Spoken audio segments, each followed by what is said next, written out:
You know when you're on the web reading an article or something and on the side there's those insane clickbait articles that take up the ad space on like every website? I'm always conflicted about those because on the one hand, they have the most insane titles and images ever and I want to click on them so bad. But on the other hand, I also don't want their advertising to work because I know that whatever is on the other side cannot possibly be as crazy as the title claims. So today, just for you, I'm gonna get to the bottom of this. I have hired a team of content scouts. The team consists of one guy, his name is Robert, and he has put together a list of some of the most insane clickbait articles he could find. Clickbait.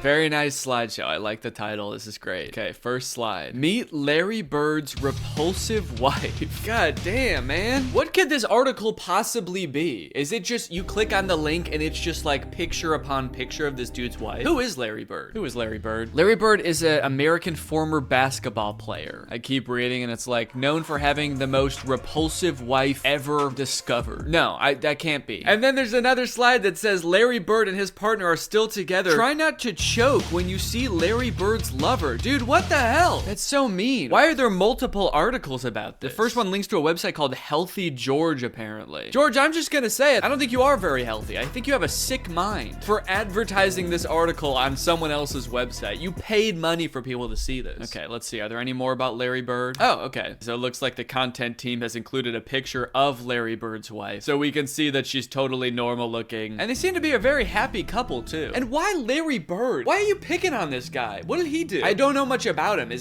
he like a super bad guy or something? Doesn't seem like any reason to come for his wife like that. Okay. It is with great regret that I am gonna Google Larry Bird's repulsive wife. Okay, I'm not finding the actual article coming up anywhere. Is this even a real article? There's people talking about the ad on a forum for guitar lessons. There's also a online store where you can buy a shirt with this ad on it. The first thing I thought of when I saw that ad is this is a sick design that needs to be on merch. I'm gonna make this into merch for myself. It could be a picture of me and it could say meet Laura's repulsive husband. That would actually that would go hard actually. I feel like that would be kind of good merch. Okay, continuing on. So we've established that the first article is complete clickbait and also not even real. It makes me wonder if I clicked on that ad when it actually popped up, what would it take me to? There's no article called that. Were these ads purchased by one of Larry Bird's former lovers? Or some kind of arch nemesis? Lou Ferrigno turned 71.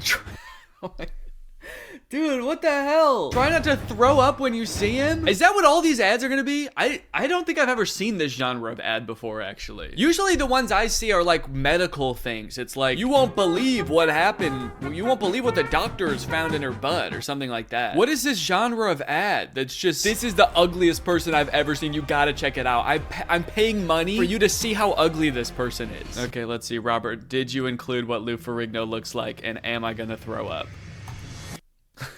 Lou Ferrigno looking totally normal at 71. I'll admit he looks great. Try not to throw up. That's a crazy new challenge. I don't think I've ever seen that on YouTube before. You've got try not to laugh, try not to cry. I'm gonna start making YouTube videos called Try Not to Throw Up Challenge, where it's just gonna show pictures of old celebrities. Okay, I'm gonna try to find this article. I swear to God if this is on another t-shirt. Okay, still not finding the actual article. I'm seeing Lou Ferrigno just showed off his ripped physique at age 70. That's almost the exact opposite of the article. Do you think that the ad actually does link to something like this and they're actually saying the opposite of what the article is? Because you wouldn't expect Lou Ferrigno, a famously strong, fit man, to make you want to throw up when you see him. So the clickbait gets you, totally throws off your expectations, and then you click on it and it's like bodybuilding legend Lou Ferrigno shows off ripped abs at 71 years old. So far we have try not to choke challenge and try not to throw up challenge. These are so mean. This study revealed that women are happier with ugly men. These are just making me sad now, dude. Okay, this one might actually be an article. The actual website is Mast Mahul, but I'm seeing this study talked about in legitimate websites, Esquire, Men's Health, iHeartRadio. Let's see if any of them use this really mean image. Image no longer available. What? We had to take down the image, man. Guy was too ugly. People kept throwing up. When it comes to looks, most of us are resigned to the fact that the other sex are only looking for and happy with the best looking person available. Not the case, according to a new study. How crazy would it be if the study was like conducted by Lou Ferrigno or something? Actually, women like guys who make them throw up at 71 years old. A new study from Florida State State University, which has found relationships are more likely to be successful when the woman is better looking than the man. What is anyone supposed to do with this information? It's not like that's reason to break up with someone. Sorry, I can tell this just isn't gonna work. I read an article that says women are only happier with ugly men, and I'm so much hotter than you. It's just, this could never work. Researchers analyzed 113 married couples in Texas in their late 20s. Evaluators from Southern Methodist University and Florida State University rated couples by their attractiveness. Though why they were trusted as the arbiter of good looks is anyone's guess. Oh my God. I can't tell if that is supposed to be saying like, who made them the judge of good looks, or if they're actually like coming for the evaluators from Southern Methodist University and Florida State University. But what the fuck would they know about what's attractive? Sorry, it's just, I used to date an evaluator from Southern Methodist University. It ended up really poorly. He broke up with me because he was more attractive. They found that in instances where the man was less attractive, he was likely to compensate with acts of kindness. Kind of uncomfortable with how transactional that sounds, but whatever. They saw a pattern in that this made women happier and feel more appreciative, therefore strengthening the relationship. And once again, they did have to remove an image because it was so mean. Wait, sorry.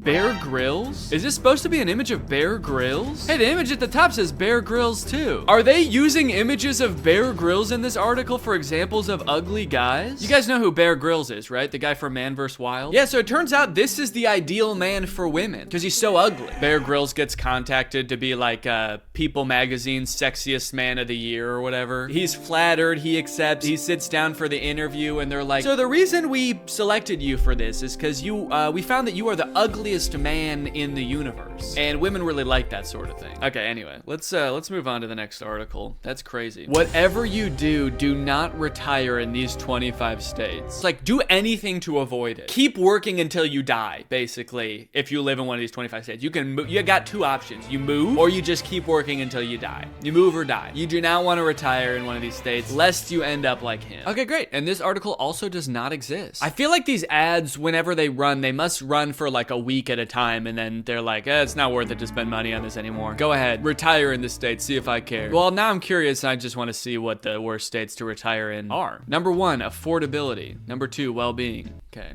Those aren't states. Oh, the list is down here. Alaska, New York, California, Washington, and Massachusetts. Whatever I do, I will not retire in Massachusetts. You will never catch me growing old in Washington. I can guarantee that right now. Take a look inside Whoopi Goldberg's repulsive home. All right, well, I'm gonna have to look that up to verify. Oh, okay, no, Robert included it. Okay.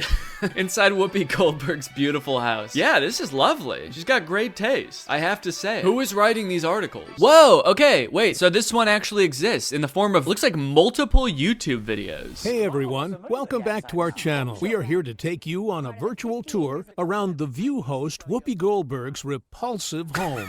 The narration was so pleasant. I thought maybe this was gonna be a bait and switch thing where the title sure is mean, but then once you actually get into the video, they're not actually gonna make fun of her. He really lured me in with this pleasant sounding narration. Come with me and take a look inside renowned comedian Whoopi Goldberg's disgusting, fucking hideous trap house of a home. Try not to throw up or retire when you see this house. Featuring a beautiful colonial style design, apparently Whoopi Goldberg bought this stunning property in 2009. So everything he said so far about it is that it's beautiful. This stunning property with beautiful landscaping and a ton of absolutely gorgeous acreage will make you throw up before you can say Whoopi Goldberg. If you're interested in taking a tour across this property, then you're in luck today. Just show us the house, dude. I want to see the repulsive rooms. Maybe she does have a repulsive room. It's like, this is the goo room. It oozes stinky goo, and the floor is covered in fur, and it's just a nasty, repulsive room. We wish she would get rid of it. She even took part in a live stream from her home, and people simply loved the decor. People loved the decor. They said, you know, this is absolutely beautiful for a repulsive home. All right, well, I'm not gonna watch this whole video. It's a beautiful house. Leave Whoopi Goldberg alone, leave Larry Bird's wife alone, leave Lou Ferrigno alone, and most importantly, leave Iowa before you retire. This girl didn't know what's inside her, not until they cut off her pants. Shocking. How could she didn't know? How could she didn't know what was inside her till they cut off her pants? I feel like this is just kind of some weird, you know, this is clickbait for creeps kind of, where you see it and they're like, you cut off her pants, huh? I don't even care if she didn't know. I'm clicking on the video. I'm gonna assume in my mind canon that they cut off her pants and there was a baby. That would make sense with the title. How could she didn't know? You didn't know you were pregnant? You didn't know you were having a baby? All right, I'll look up the article. Let's see. Oh, there's a whole subreddit for weird ass clickbait, I guess, called "Saved You a Click." Okay, this is the article. I don't know why there's such a large space between the title and the rest of the article. They really don't want you to read the article. They're like, that's the headline and that's it.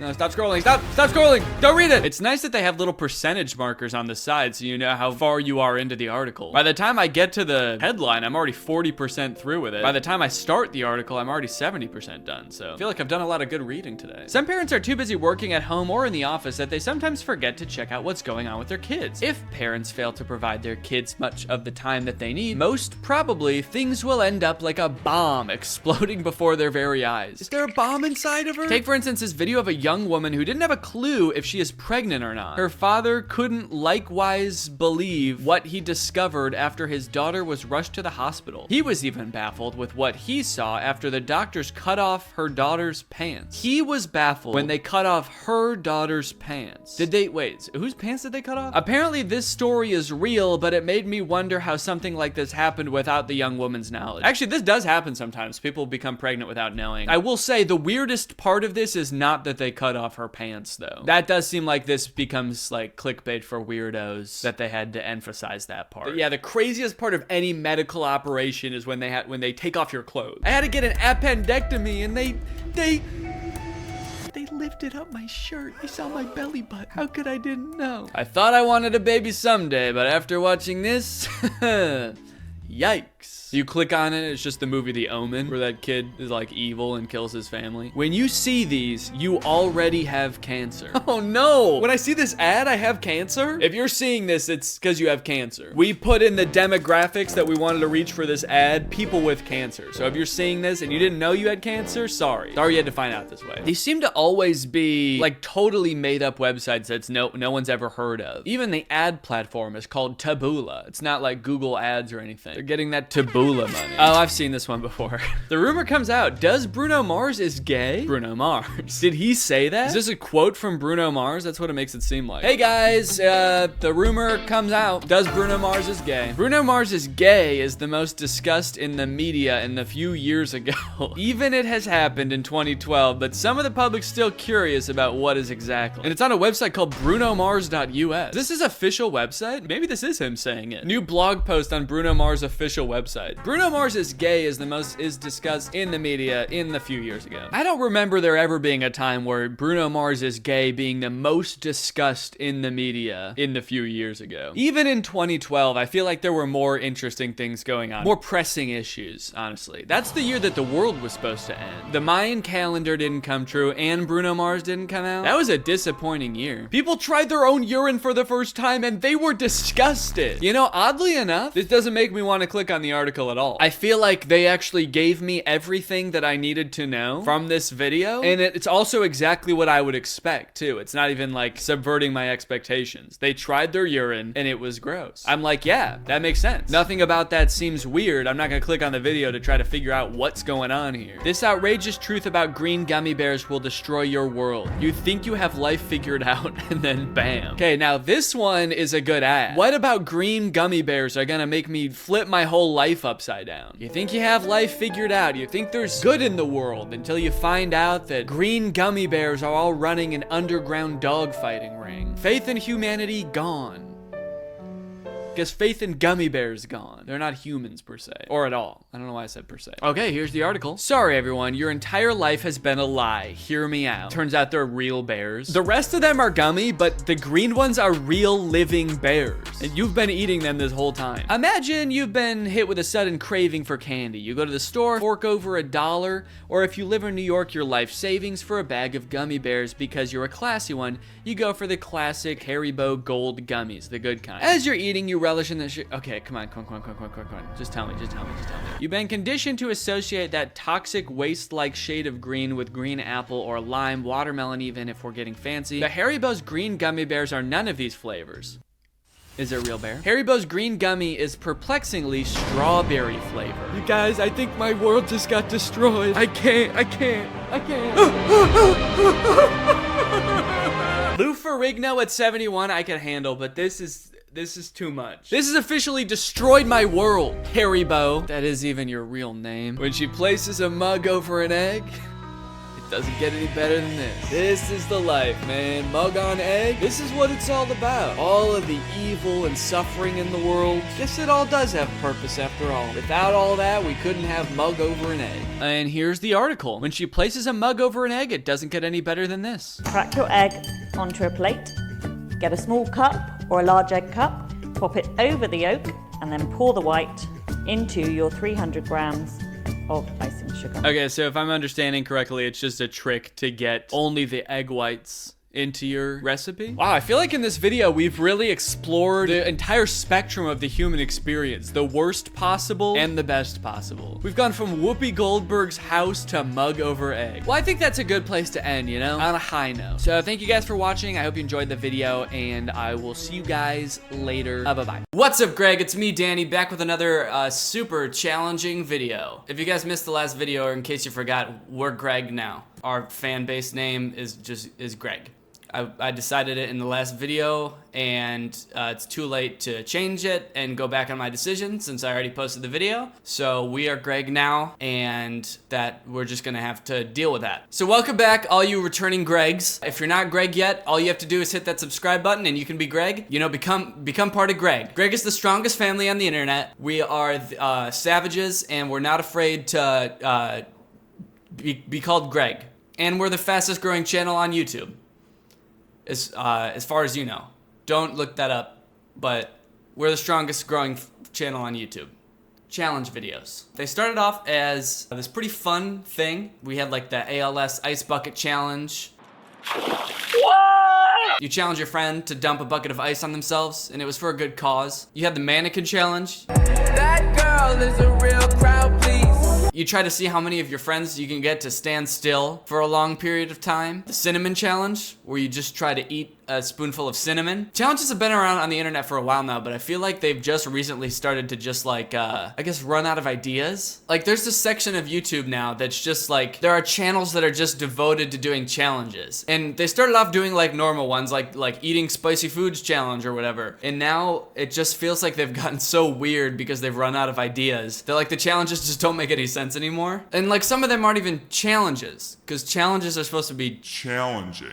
Okay, like this one, gummy food versus real food challenge. It's a video where there's two plates. There's one plate that has a gummy food on it, and then another plate that has like the real food on it. So like a gummy hot dog and a real hot dog, and they just randomly have to eat one of them.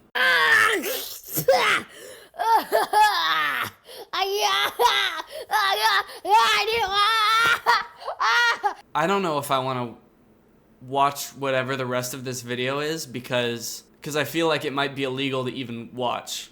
Is this just kids getting tortured? Is this the kids torture challenge? Torture kids challenge? Yeah! Wait, so this girl gets a gummy bear. Is the other kid gonna have to eat an actual bear? Oh, okay, I like these. See, I don't understand how this is a challenge. It's like, oh, one girl has to eat gummy bears and the other kid has to eat Teddy Grahams. Like, both of those are good. So what? I don't understand how it's a challenge. It's like, it's not challenging to eat delicious food. I also just feel weird just like watching a video of kids eating. Is that weird? If you took away like the challenge aspect of it and it's just like kids eating like candy, that's just like a weird video. It's just like kids eating candy. Who would watch that? Like if I saw this video and I wasn't making a video about it, I wouldn't be like, oh, kids eating candy? I gotta see that. I've always wanted to see some kids eat some candy. I've never seen that before. I better watch this 14-minute long video of kids eating gummy bears. Coke! Yeah! Yeah! See, if this was gonna be a challenge, the real food would have to be gross, but she was more excited about the real Coke than this kid was about the gummy Coke. This would actually be like a really good ad for Coca-Cola. Yeah! Yeah! This video is like the clickbaitiest video I've ever seen. Dirty Touch My Body Challenge, and the thumbnail is just porn. Hard eyes emoji, your little squirty emoji, and then of course your peach and your eggplant emoji, which obviously mean Eat your fruits and vegetables. Okay, so I haven't even watched this video yet, and I already know that there's gonna be nothing dirty about this. Because channels like this are so obsessed with ad revenue that like they would never actually do anything dirty. So basically the game is that one of them has to close their eyes and the other person will hold their little finger, little finger guy, to use it to touch a part of their body, and they have to guess what part of their body it is. I don't really actually want to watch the video because I don't think it'll be very interesting, but let's just like fast forward through it and see if it actually is like dirty at all.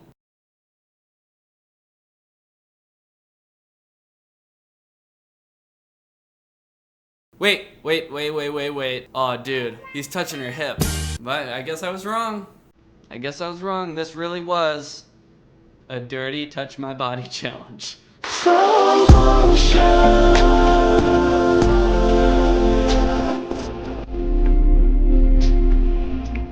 Man, that was dirty. I need to go take a shower. Okay, white gloves challenge. Extremely messy. Today we're gonna be doing the white gloves challenge. How it works is that you have some white gloves on and it's a competition to see who can keep their gloves the cleanest. At the end of the video, we're gonna see who has the cleanest gloves, and the person that has the cleanest gloves wins.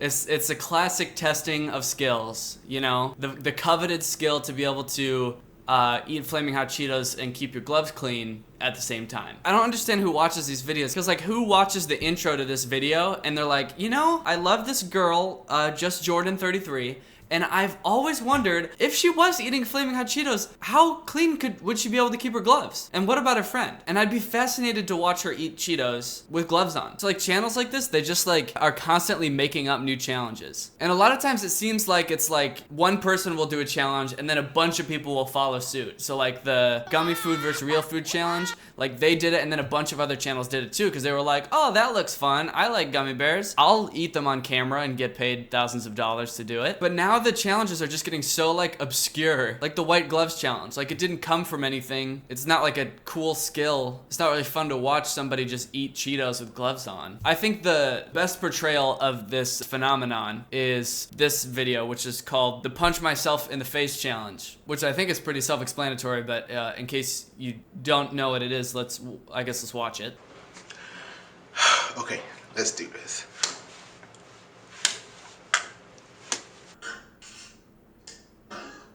Okay.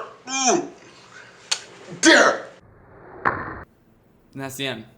That was the whole video. God, that was kind of sad. I know he looked really happy when he was doing it though, but I feel like that just sort of made it more sad.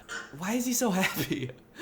Why is he so happy to be punching himself in the face? Okay, so this video has 33,000 views. Let's see if this challenge caught on at all. You know, it'd be really good for him if he didn't do this all for nothing, and other people are doing it now too. So nobody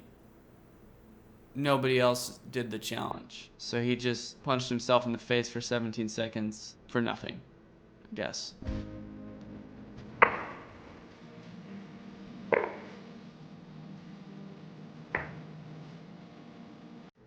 Damn, that's kind of sad. Anyway, you know, with all these weird, obscure challenges getting like 30 million views, I figured, you know what, we should do a couple challenges, right? On my channel. I don't see any reason why I can't do this. I can come up with challenges. That's easy. I mean, what do people want to see? I just need to come up with a challenge that like people want to see somebody do. All right, guys, this is the Don't Spill the Salt challenge. I got my little bunny salt shaker here, and let's begin.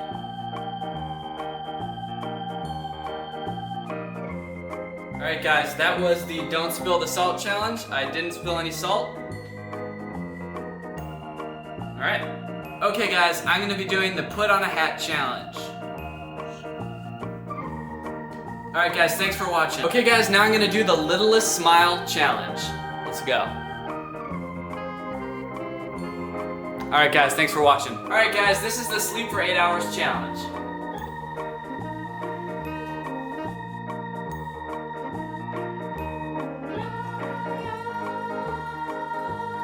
Alright guys, thanks for watching. Alright guys, I hope you enjoyed that video. Guys, if you're not Greg yet, hit that subscribe button. Join the family. We are the fastest growing channel on YouTube. Don't look that up. It's true. And other YouTubers talk about being a family. That's not even true. They're not a family because nobody's related. Every Greg is blood related. That's true. Don't look that up either, but it's true. If you join Greg, you're actually joining a family. So subscribe and turn on that notification button because that's what a real Greg does. Shout out to Sharky Shark. Thank you for turning on my notifications.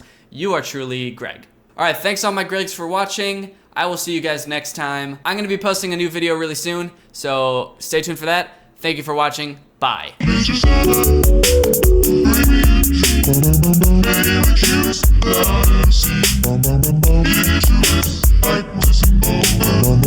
What's up, Greg? I hope you're all having a great day. Welcome back to my channel. This, of course, is another episode of the Jeremy Renner Fan Club, the best source on the internet for all Jeremy Renner news and gossip. But before we start, I got a lot of comments on my last video that the last G in this Greg here is distracting some people because it's too far away from the rest of the word Greg. It seemed to be very distracting for a lot of people. I take those comments very seriously. I'm sorry for that distraction, and I am going to fix it.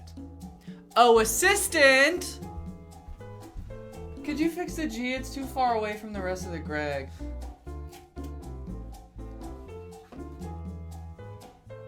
Perfect. All right, now I'm ready to film the video. Oh, what? No. No, I don't need you to help film. I just need you to help with the assistant stuff. Because you're my assistant.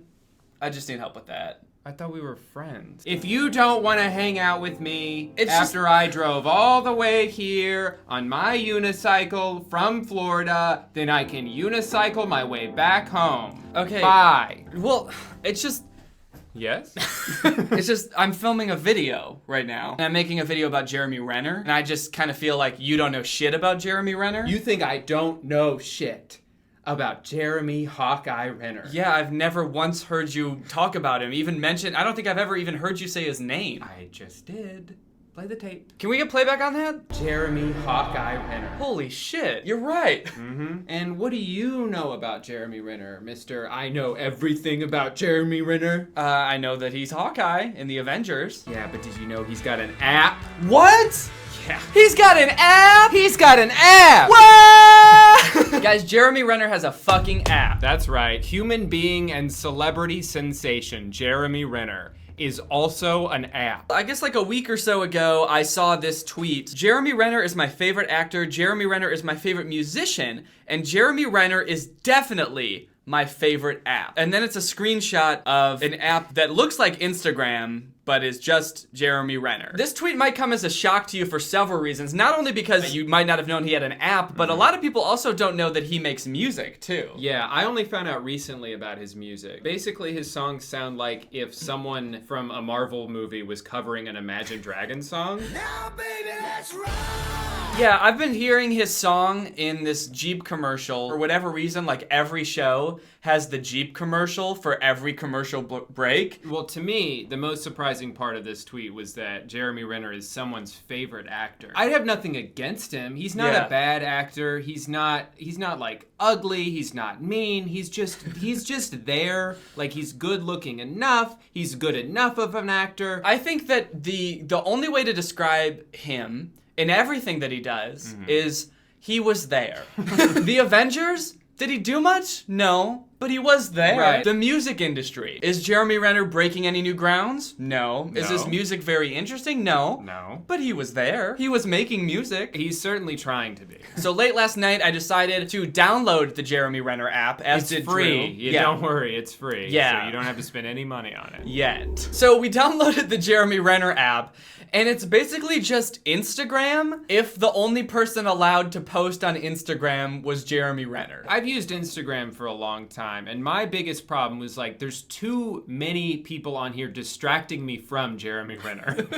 I want to open up Instagram and just see pictures of him. And there's so many other people on there. It's really hard to use, to be honest. So on the App Store, the Jeremy Renner official app, don't get it confused with any other Jeremy Renner apps. This is the official Jeremy Renner app. God damn it. Connect with 2-time Academy Award nominee Jeremy Renner on his official app. Wow. So we can actually connect with Jeremy Renner on this we can app. text him, give him a phone call. Link up, maybe hang out. It's pretty vague. I'm assuming you can do whatever you want. Yeah, I'm assuming it's vague because we can do more than you'd expect and not less. Exciting giveaways with cool prizes. Like movie tickets, signed merchandise, or other surprises. Or more. What? Movie tickets, signed merchandise, other prizes, and more prizes. Yeah, and then they ran out of talking points, so they're like, you can get to know Jeremy and other fans. The app isn't just about connecting with Jeremy Renner, it's about connecting with Jeremy Renner and other people who care about Jeremy Renner just as much as you do, who care about linking up with Jeremy Renner. Yeah, this is actually how Danny and I met, from talking to each other on the Jeremy Renner app. Yeah, we connected on the Jeremy Renner app. And I'd say things are going pretty well. Boost your comments with superstars, become a top 3 fan, and be seen by Jeremy Renner. Yeah, they really want to drive that point home, is that, like, everything that goes on this app, Jeremy Renner will see personally himself. Well, only if you're a top 3 fan, so Right. we have to see how we can do that once we get on the app. Yeah, I probably won't have to spend any money or anything, right? Yeah, Jeremy Renner made this app exclusively to connect with fans, not to make money. Yeah, not to profit off those fans. Watch cool videos. I hope they're of Jeremy Renner. We go on the app, it's just our videos. It's Jeremy Renner. Guys, I found this cool video. What's up, Greg? Whoa! And then the rest of the description of the app is, I'm pretty sure, just like a copy and paste of his Wikipedia page. Yeah. Okay, so let's check out this app. What do you say? No. Listen here! Okay! When you download the Jeremy Renner app, Which you will. Yeah, and you open it for the first time, you're immediately greeted with a giant picture of Jeremy Renner's face. So you're already intrigued, and then the face changes to a smaller Jeremy Renner face, and he starts speaking at you. Here's what this thing's about. This is a way for me to connect with real fans, super fans. Wait, we're Jeremy Renner super fans. Yeah, he's talking to us, and possibly only us. Yay! Yes!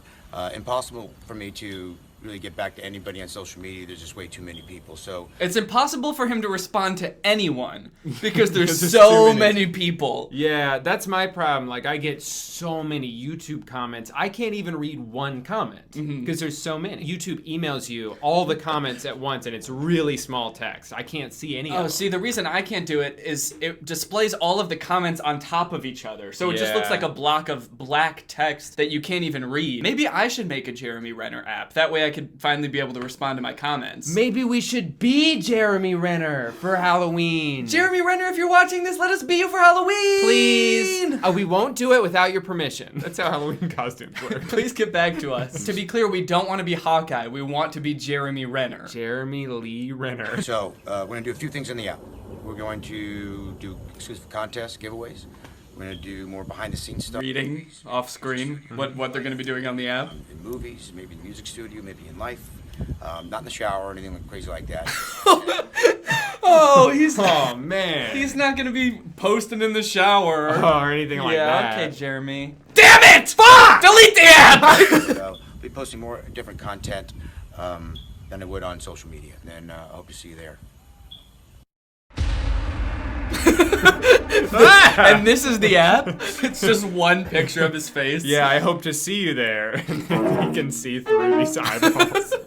That's what my fan looks like. You can't even use it without signing up, which is a bit of a bummer. So you either have to give them your Facebook or your Gmail or your phone number. I signed up with my phone number in hopes that it went straight to Jeremy Renner and he's going to call me at some point. Yeah. I'll take your phone. No, just a bunch of texts from my wife. Yeah, she's still stuck in that well. Yeah. So last night, Drew and I both downloaded this app and we made accounts, and I would say we've had pretty different experiences so far. Yeah, tell him yours first. I mean, I was just enjoying the app, you know? I was scrolling, I got to keep up with Jeremy Renner and all of his fun updates, and I got to experience all the cool features. There's lots of them. You'll notice when you first create an account, you've got 100 stars at the top. Congratulations. And if you look in your activity, it actually, your only notification is that Jeremy Renner himself gifted gifted you those 100 stars, or at least he did for me. I don't know if he does that for everyone or if he just did that for me. I got mine from Curtis Lepore. And you're probably wondering, well, what do these stars do? So Jeremy Renner gives you the stars, and then you can use those stars and send them to Jeremy Renner. So he gives you the stars, and then you give them right back. Stars are sort of like likes, and you can give a bunch of likes to a picture. Yeah, that's the difference between stars and likes, is on most platforms you get 1 like and that's it. So don't fuck it up. But on here, you can send 1 star or you can send 1,000 stars. The only thing stopping you from sending more stars is money. You have to pay money to send more stars. Even though he gives you stars and you give them back, he just holds on to them at that point. He won't give them back to you. I thought we were playing like catch, but he just was like, all right, and went back inside. So this app is basically like Instagram, but the only person who's allowed to post is Jeremy Renner. And the only thing you're allowed to do is give him money. In the hopes that maybe he'll reply the most generic, low-effort reply to something. It's Friday, work is done, and you know what that means. It's Whiskey 30, so let the weekend, the shenanigans, begin. What are your weekend plans? For me, movie tonight. Shazam. Not my choice. Not my choice. If it was up to me, Jeremy, I'd be watching a movie with you in it. Yeah, like Born Legacy or Marvel 3. Hope you have a great rest of your day or evening. Much love and blessings From an amazing weekend to you. Form an amazing weekend. What a nice, long, thoughtful response to Jeremy's picture. Yeah. He seems to really care about Jeremy Renner. He paid money to have Jeremy Renner see this, and Jeremy Renner responded, promoting all weekend. No time for anything. No time to respond. I'm promoting all weekend.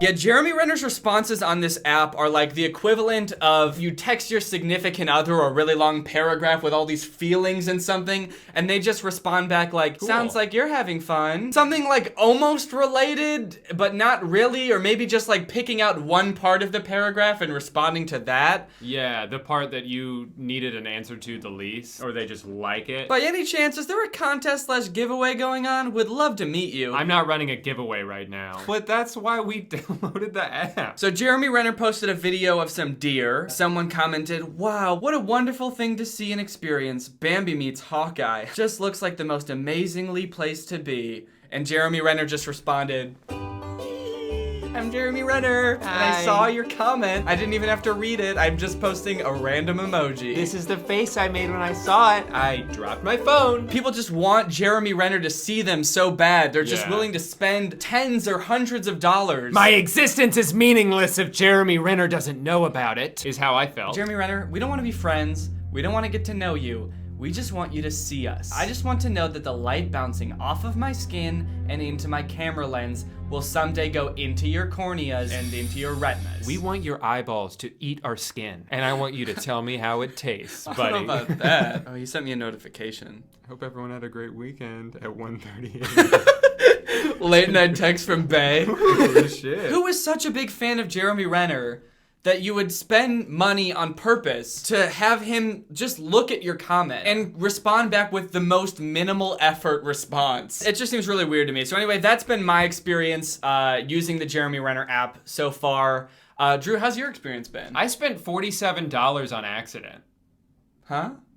On the app? You spent money on the Jeremy Renner app? No, I didn't spend money. I spent $47. I didn't spend money, all right? I spent stars, which I paid for with money. With real American money. How did that happen? Well, luckily I was screen recording it. So I was kind of messing around with it, checking out all the cool features. I was curious, like, okay, the star, that's probably like a like. So I clicked boost now. And your options are 94 plus 10 or hold to boost. And I thought, that sounds fun. I'm just gonna put my thumb there for a while and see how high the number goes. Maybe you can see where this is going. And I was like, okay, 400 stars. And it told me, oops, you don't have enough stars. Then put my thumb on the home screen to go back to my text messages to text Danny, and right as I put my thumb there, the thing popped up asking for my thumbprint to confirm my $47 purchase. So long story short, you're welcome, Jeremy. Number 3 fan, 93 stars. Number 2 fan, 94 stars. Number 1 fan, me, 445 stars. And he's still got some left over. He's got like 2,000 stars. Yeah, jealous. A little. I think I got scammed though. I'm really confused. I only spent 400 stars on this. How many stars did you buy? So according to the app, it costs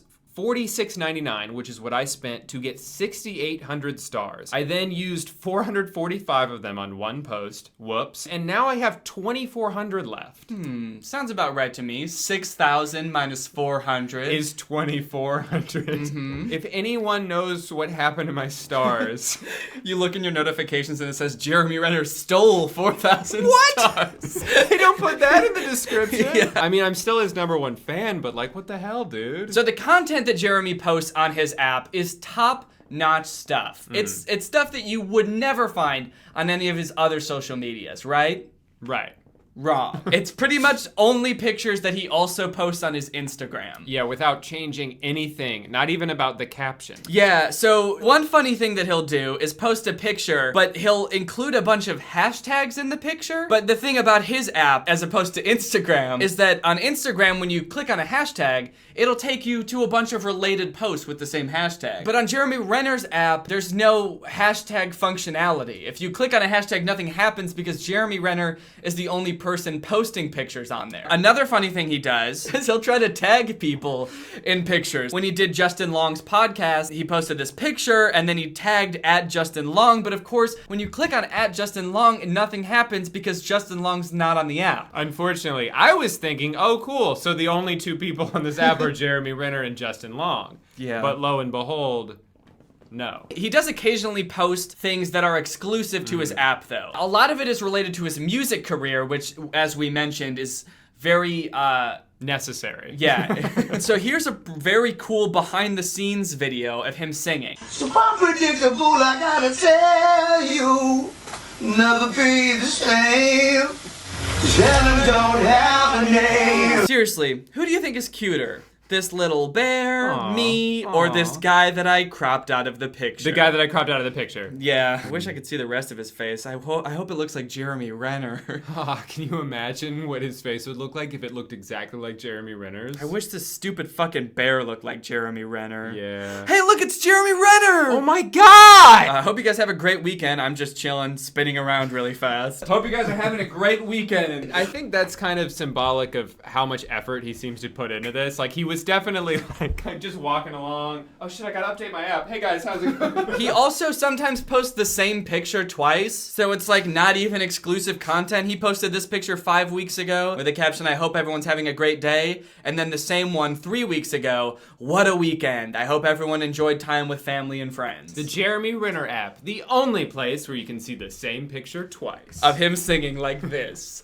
Never be the same. Now this is great and all, seeing all this behind the scenes exclusive content about and of Jeremy Renner, but I feel like he advertised like fan content too? Is there... Yeah, so he did say in the description for the app, which I assume was written by him, that's why I'm saying he said. Yeah, he did. You can connect with other Jeremy Renner fans, and so far I haven't really seen any way to do that. But the reason we haven't seen that is because we've only been on the home tab so far, and there's many tabs. There's home, activity, fan feed, music, and menu. And the fan feed is really where you get to start connecting with other Jeremy Renner fans like you and us. And like me.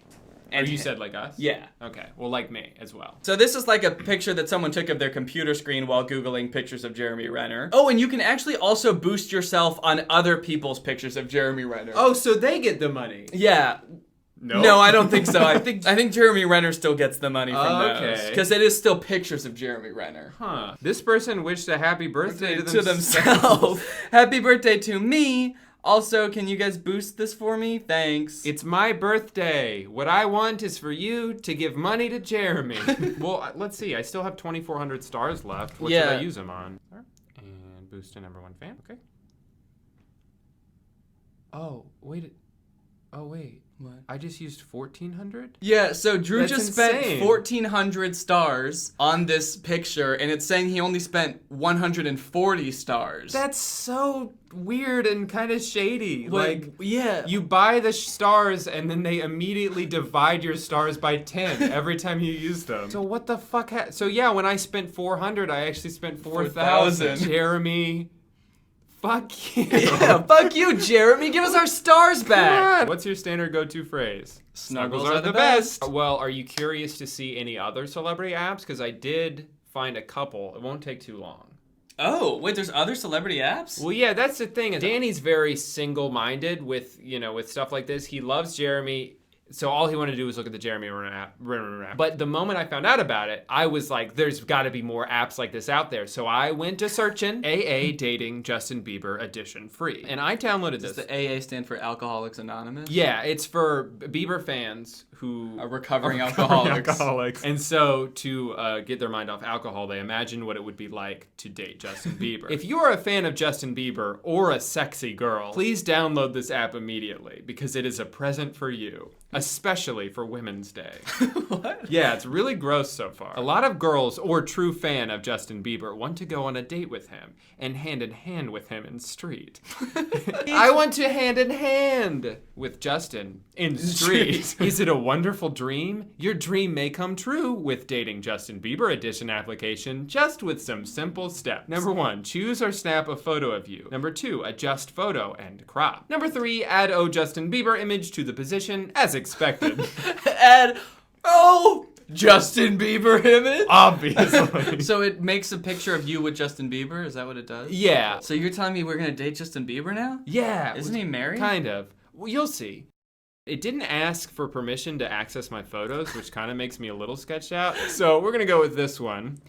And we're on a date with Justin Bieber. Well, I think we're gonna hand in hand with him. Yeah. We're gonna hand in hand with him on street.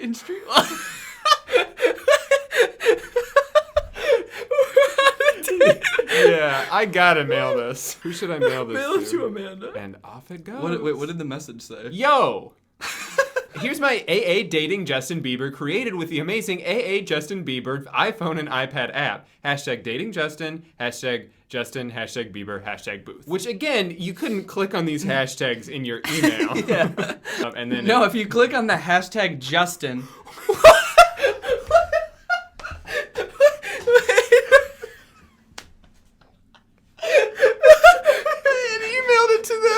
with the crop outline on it. Oh shit. Now she's gonna know that it's not real. No, we gave it away. We went on the date with Justin Bieber and he was in a little box the whole time. Yeah, he was just jumping rope real fast. He was in a little cage. Yeah, we kept him there so he wouldn't run away from our date. We appreciate that you use our app. Instead of our thanks, we would like to give you 2 Justin Biebers.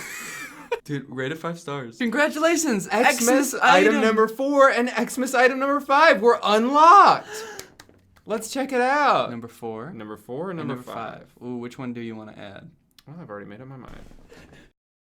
So guys, make sure you check out the Jeremy Renner app and follow both of us on it. And make sure you boost our picks so that you can give money to Jeremy Renner. And we can sort of just watch you give money to him and not really get involved at all. Yeah. All right, well, that's the end of this video. Thank you, Drew, for being in it. And thank you, Danny, for letting me fix your sign. It looks much better now. Yeah, I think you did. Good job. Yeah, if you're new here and you haven't subscribed to Gagurgi, make sure you do that. Just subscribe and turn on my notifications to join the fastest growing army and the fastest growing army on the internet. Yeah. Check out Drew's channel.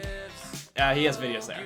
Maybe. And stream Help Let Me Go. Alright guys, tune in next time for a really interesting video where I use Drew's body as a human jump rope. Bye! Like help, let me go, help, let me go, help, let me go tonight. You'll scream help, let me go, help, let me go, help, let me go. Stop kidnapping me, she was just a lady. Not a care in the world till she's... What's up, Greg? I hope you're all having a great day. Welcome back to my channel. This, of course, is another episode of Badads, the show where we talk about the worst ads on all of the internet. I feel like it always looks so so dark back there, and the Nutcracker just looks so creepy in the shadows. Ever since I started filming in this new room, I keep thinking like, oh, before I film my next video, I gotta decorate or something, because it looks like I'm just in a, it looks like I'm in a hallway or something. There's just nothing in this room. Comment below what I should decorate this with, and then maybe I'll do it. But for now, I'm just gonna fix him. All right, little buddy, this might hurt a bit. Just kidding. Ta-da! Does that look good? There we are, then. Okay. All right, don't do that. Oh yeah, okay, that looks better. Now he's all glowy. All right, guys, here we are, back doing another episode of Badads. I'm sorry if I sound a little congested or a little sick.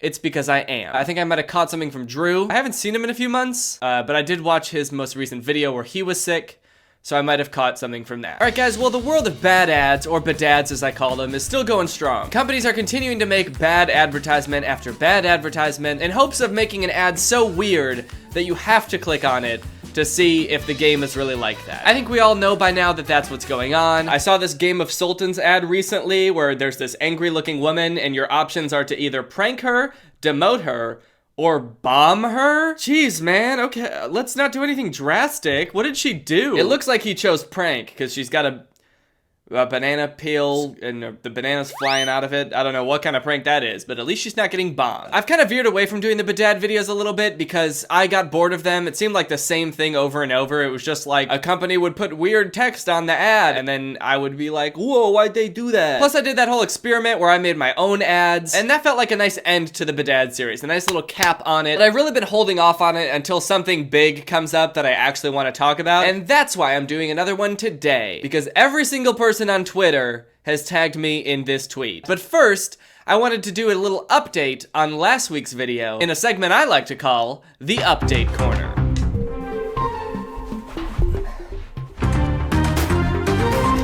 Welcome to the Update Corner. It's just a different room, the corner of a different room that I've dedicated to updates. So let's get started. So the first update is that right after I posted that video, a lot of people commented that like most of the acting scenes on Troy Becker's account, all of the, you know, the clips of him doing like short film acting are just word for word ripoffs of scenes from other movies and TV shows. Like this one where he's in the Letterman jacket and he's talking to the girl. It's a direct copy of a scene from 13 Reasons Why. You're a dryer now. This one, he's talking to a guy who's on the computer, a nerdy looking guy. It's an exact copy of that Noah Centineo movie, A Perfect Date. I'm kneeling and it's hurting my knees, so I'm gonna put a pillow under my knees. But hey, that's just part of the update corner. And I know some acting classes do this for practice to like get you comfortable in front of a camera, give you a scene that you're already familiar with. But Paul Zimmer, when he posts these, he tries to pass it off as like an original thing that he's in. This one he captioned, "Very blessed to be a part of this short film." Ah yes, the critically acclaimed short film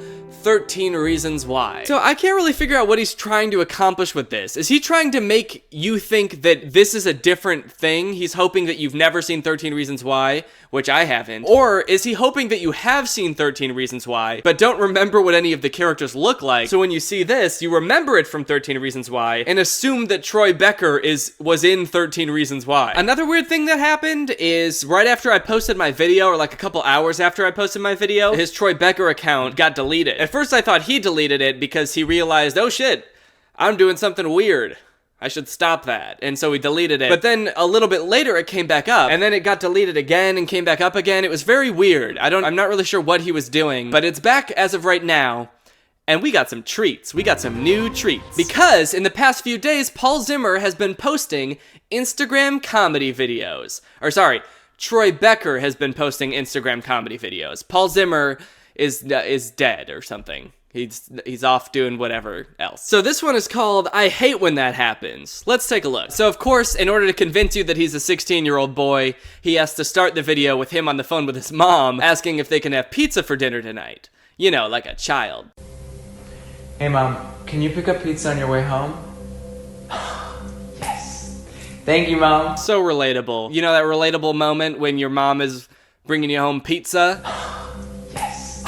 Yes. Oh, yeah! Yes! Oh. So then he hangs up on his mom, he goes to watch some Netflix, because that's what 16-year-old boys do, but then he clicks on a show, and the TV is so loud that it sends him flying off the couch. And that's the whole thing. And he hates it when that happens. Don't you hate that relatable 16-year-old moment when your mommy's bringing home pizza, but the Netflix be too loud? Leave a fucking like if you relate, dude. So right off the bat with the first Instagram comedy video, I can tell that his acting skills have improved. Those acting classes that he's been taking, they're paying off. Can you pick up pizza on your way home? This scene has so much emotion. I mean, you can really see it in his face that he's delighted to be talking to his mother. He basically has a religious experience when his mom tells him she'll bring home pizza. The scene really speaks to me, but I find myself wanting more. I want more emotion, Troy. I almost said Paul. I want more emotion, Troy. But luckily, the next scene is a sad one. It's called When Your Crush Dumps You. Wait. Oh... Do you mean girlfriend? How can your crush dump you? Okay, so you want to break up with me? So he's on the phone with his crush, and she breaks up with him. Somehow. So then he's just driving around listening to the radio, but every radio station he turns on is playing some sad popular song that I can't play in this video because I'll get copyright claim, but you get the picture, it's sad. And as he's driving, he just gets sadder and sadder and sadder until eventually he just busts. And you let her go. What? Dude, what was that sound? That relatable 16-year-old moment when your crush dumps you? It sounds like a laugh. Damn. I felt that sound in my bones. That's the type of sound, if you play too loud on your TV, it's gonna send you flying over the couch and break your fucking spine. This has gotta be one of the top 10 saddest sounds I've ever heard. It's just kind of funny that Paul Zimmer is going through all this trouble of starting this new persona, this whole new journey with this new character named Troy Becker, where he's giving himself like a second chance, you know? He messed up before, and now he's got a second chance. He's got to really make it count. But then like the Instagram comedy that he starts making, it's just like when the TV too loud, when you go through a breakup and you get sad. Anyway, that's it for this week's episode of The Update Corner. I hope you guys liked it. My knees are killing me. I never want to do this again. I regret thinking of this bit. I'm gonna head back on over to my desk now.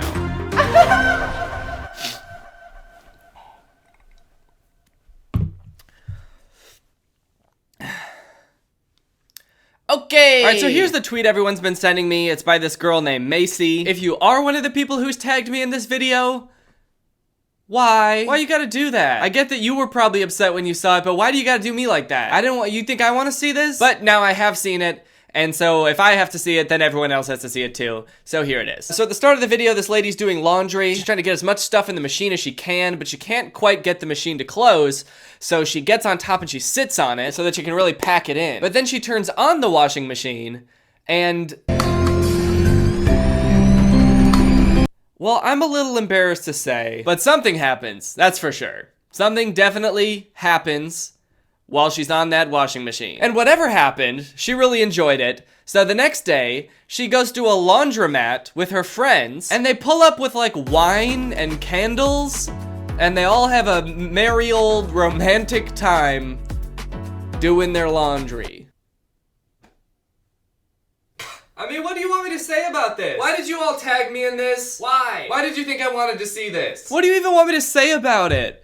What can I say about it that you don't already know? We all already know it's fucking weird. You don't need me to tell you that, I hope. Okay, wait, no, I know what you're probably wondering. You're probably wondering what this has to do with the game, right? You're probably wondering what this game is, because the ad just ends with all of these women sitting on their laundry machines. So you're probably wondering what that has to do with the game. Well, the short answer is nothing. This video, as far as I can tell, has absolutely nothing to do with the game that it's advertising. The ad ends with the graphic coming up that says Lily's Garden. The game is called Lily's Garden. They didn't even show a garden in the whole dang ad. If you look at the game on the App Store, it just looks like a game where you grow a garden. You just get upgrades and you have a house. I think you can restore your house. You can unlock new friends. As far as I can tell, there's no mention of laundromats or romance. Kind of funny, actually, because she's sitting on a dryer, but it's making her.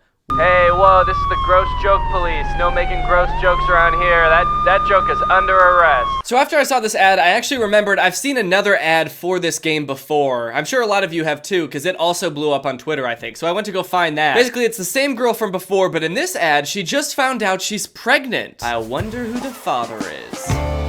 Nope, not that.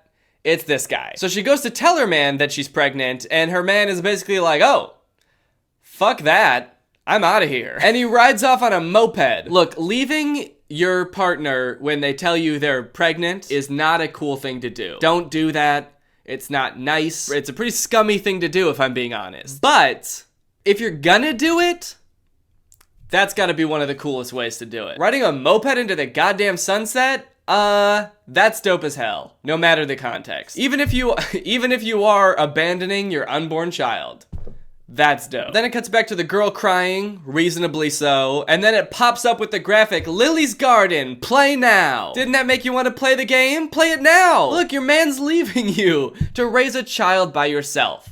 Sounds fun, right? The thing is, I remember watching this ad, and the first time, I didn't know who the main character of this game was. I didn't know if it was Lily or the man. So I was like, okay, is this game about raising a child by yourself? Or is it about doing whatever he's about to go do?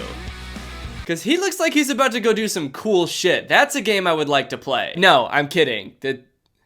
I don't support that behavior. I don't think either of them sound like appealing ideas for games. Which actually, the game developers probably agreed with, because the game also has nothing to do with this ad. It's just a gardening game. So I was a little bit curious, because these are two different ads. Both of them are very strange. I was wondering if there were more, so I looked it up, and there's a whole channel called Lily's Garden Ads that has like dozens of ads like this, and they're all very strange. And actually, I was surprised to see that there's a sequel to that moped ad with a twist ending.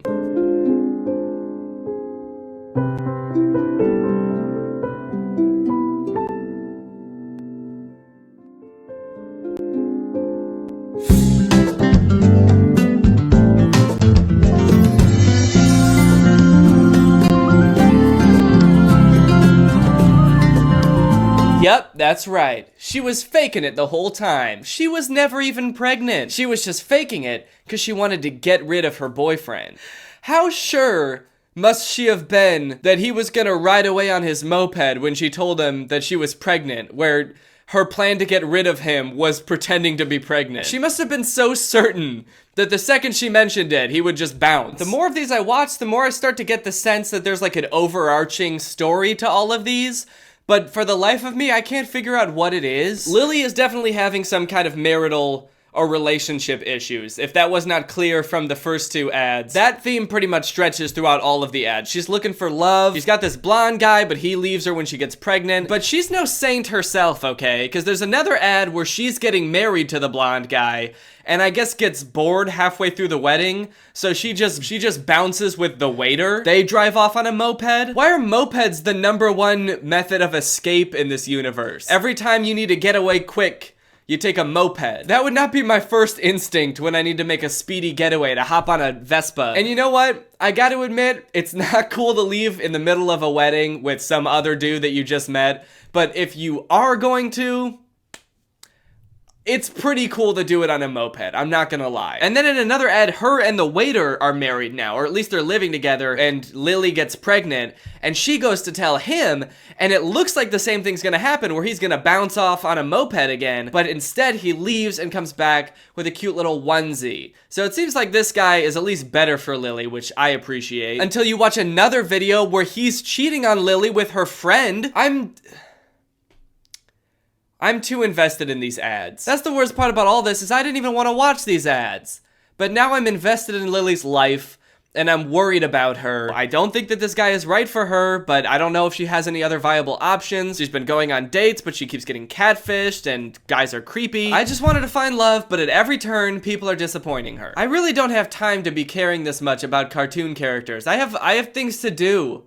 This is not how I wanted to start my 2020. Lily's Garden, if you're watching this, please let me write an ad where all of Lily's problems are solved so you can make it, so I can stop devoting so much energy to this. Alright guys, well I hope you enjoyed this video. If you're new here, make sure you subscribe and turn on my notifications to join Greg. Please comment and tell me what I should fill this room with. I don't have any opinions about anything ever. Thank you, John Scott, for turning on my notifications. You are truly Greg. I'll see you guys next time with a really interesting video where I'm a little self-conscious about whether this sweater's too big or not and makes me look goofy. Bye! This video is over now. Go find something else to watch, or just watch this video. I know we had a lot of fun. But you can't stay on this end screen forever. This video is over now. So why are you still watching this? Hello everyone, welcome back to my second channel. This is the second best channel on all of YouTube. Thank you for coming back for another epic video. Today we're gonna be looking at this guy, Paul Vu TV's YouTube channel. I've gotten a couple DMs telling me to check this guy out, and it looks like he's got some pretty interesting content. I've watched like 2 of his YouTube shorts, and it's kind of like a brand new genre of YouTube. I'm not really sure how to describe it. The first weird thing about his YouTube channel is if you click on it, it says this channel doesn't have any content, which is not true. This channel does have content, because if you click on the videos tab, suddenly you will see all of his content. I'm not really sure why they don't show up on the homepage. I think it's because like the vast majority of his YouTube videos are YouTube shorts, which is like a new thing, and so maybe YouTube doesn't know how to put those on your channel yet. I don't understand how that works. Okay, the only video I've watched of his so far is this one called Husband Let Pizza Guy Do What to His Wife? And it was super strange. So I'll show you guys that one first, I guess. Hey, how's it going, sir? Having pizza for you right here. Are you sure? Yeah, no, hey, here, I'll take the pizza. This is all for you. Go ahead and cut. Wow. How are you doing? Why don't you unwrap me? So his YouTube videos, I guess, are like skits that are like kind of trying to seem like real, I don't know, like hidden camera footage or something. Like, it's so hard to tell if he's trying to pass these off as real or just be like, this is kind of a funny scenario, right? It's not real, but it is kind of a funny scenario. The description doesn't really tell us anything more about it either. The title is Husband Let Pizza Guy Do What to His Wife? And the description is Husband Let Pizza Guy Do What to His Wife? Anyway, yeah, they give him scissors to cut through her wrapping paper. I love how awkward this is. She's just standing there like before he even gets there. When did you say the pizza was coming? Oh yeah, it's not gonna be here for 3 hours. 3 hours? He's really happy about it. I feel like, I mean, like, even if you were like the most horny guy on the planet, don't you think that this would just be like a weird situation? I feel like I'd be too like weirded out to enjoy this. With this guy standing over your shoulder, smiling. Why is he in a suit? He's in a man suit and she's in her birthday suit. Literally. I made a good joke because it's got balloons on it. So she's literally in a birthday suit. Good joke, Danny. You did it. He's wearing an I love Jesus and pizza shirt. It should say I love naked women and pizza. That's what it should say. Anyway, let's see what happens when he cuts it off. This is very interesting. Yep, you deserve it, man. He's just savoring the moment, dude. He's not even doing it fast. He could just tear it right off, but he's using the little scissors they gave him, commenting all along the way. This is really nice. Appreciate it. I really do. He's enjoying this so much. Thank you, guys. We love your pizza shop. Oh, well, I'm glad you guys do. I'll definitely... This right here. Yeah. Wait, what happened? I looked away for 1 second and all of a sudden she's in different wrapping paper? They try to make it look like he cut off this balloon wrapping paper and then underneath was this wrapping paper, but she's holding it up. I don't understand this at all. Also, at the beginning of this shot, he's like biting his thumb, like he's just trying to restrain himself so hard. Isn't biting your thumb at someone, wasn't that like flipping someone off in like Renaissance era time? I feel like that's in a Shakespeare play. Isn't that in like Romeo and Juliet? Yeah, Romeo and Juliet quotes. Placing a thumb behind your front top teeth and flicking it out is a symbolic gesture similar to flipping someone off. Maybe that's what he's doing. He cut off all of this wrapping paper and was like, there's more wrapping paper? Fuck you! Go fuck it yourself. I love Jesus and pizza. Not these games. I don't like waiting. Wait, all the way through. Ta-da! Here's your tip! That's all you, man. Dude, give me a hug! And then it just ends. You see what I mean when I say like I don't know what genre of YouTube video this is? It's unlike anything I've ever seen before, I feel like. And I want to watch more. But unfortunately this channel does not have any content, so goodbye. This video is over. No, okay, let's watch another one of his videos. I think we should go to maybe his most popular videos? This one is called She Became a Nurse and Got Away. It's his most popular video. Holy shit, dude, it has 145 million views. What the frick? Right off the bat, I'm super curious as to what this setup is. So there's like a criminal in the hospital. Is this like a hospital? A jail hospital? He's in jail and he's in the hospital. I guess like if you get injured doing a crime, they do have to probably bring you to the hospital and you're also an inmate. I was thinking like he got arrested in the hospital maybe and now he's in hospital jail. You were getting better fast enough. Now we're gonna lock you up. Put you in solitary confinement. You know how much better that gets you. And he's being guarded apparently by the SWAT team. He's in like a totally regular police outfit except it says SWAT on his vest. They brought in the SWAT team to watch this guy. What did he do? All right, let's watch this video.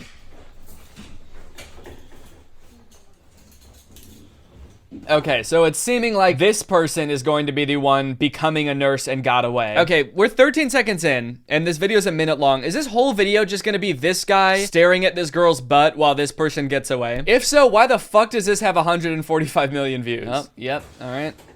Oh, it's a mask. I mean, I knew it was a mask, but I wasn't sure if we were supposed to know that it's a mask, you know? Look at this guy. Good God, dude. This guy has complete tunnel vision. He's so entranced by this butt. SWAT team? They should put him on a smack team. The only thing he wants to SWAT is some butt, is a butt. That was not as good as my birthday suit joke. I like that she's just in normal clothes under her prison jumpsuit. Did they really do that? I'm just picturing like a tough guy in a like orange jumpsuit, and he takes it off to get in the shower, and he's wearing like a suit and tie underneath. Yeah, I'm actually an accountant. I'm just in here for tax evasion and fraud. Okay, she's taking out a nurse outfit. You guys have a good one, okay? I'll see you guys tomorrow shift. Bye. Did not stick the landing, honestly. What the fuck was that last bit of the getaway? She could have rolled off the bed this way and just straight up walked away. Instead, she was like, hey, I just want to make sure you notice me leaving and you see my face and you see that I'm leaving. Also, my pants are literally falling off as I'm walking away. I'm surprised this guy didn't notice, this fucking animal. Her mask is still sticking out from under the pillow. What is the premise of this video? How did she get in jail in this mask? Was she arrested in this mask? And the doctors at the hospital didn't realize that it's not, that wasn't skin on her face, that it's a latex mask. What kind of hospital are they running here, dude? Who is this guy? Paul Vu TV. From his profile picture, I don't think I've seen him in either of the videos we've watched so far. Who is this guy? Does he have any videos that aren't like YouTube shorts? Maybe if I go to the oldest videos on his channel. Double one-handed Rubik's Cube world record. Okay, this is like the only video on his channel that's not a YouTube short. Oh shit, okay. Is this one real? He's really about to solve 2 Rubik's Cubes with one hand?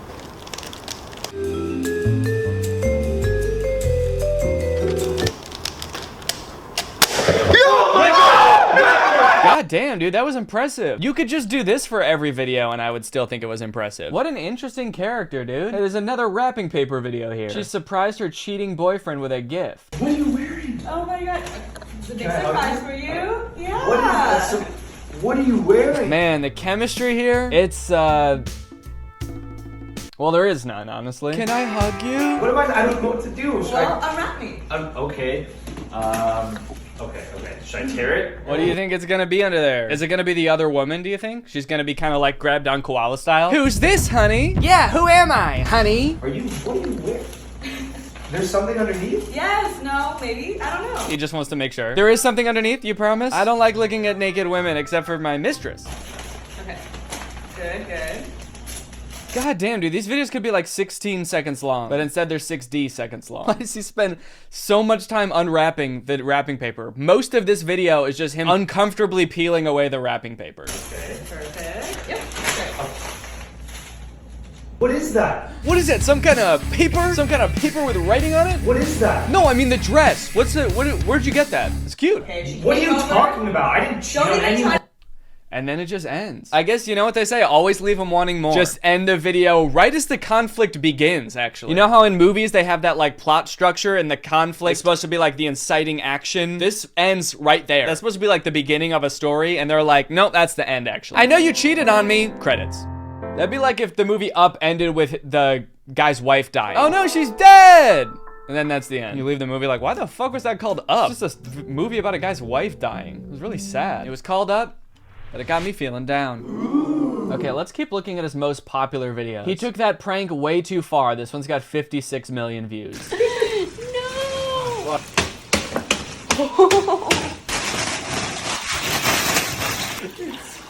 Okay. They're making a really cold kiddie pool. The girl behind the camera is losing her mind. She thinks this is the best thing she's ever seen.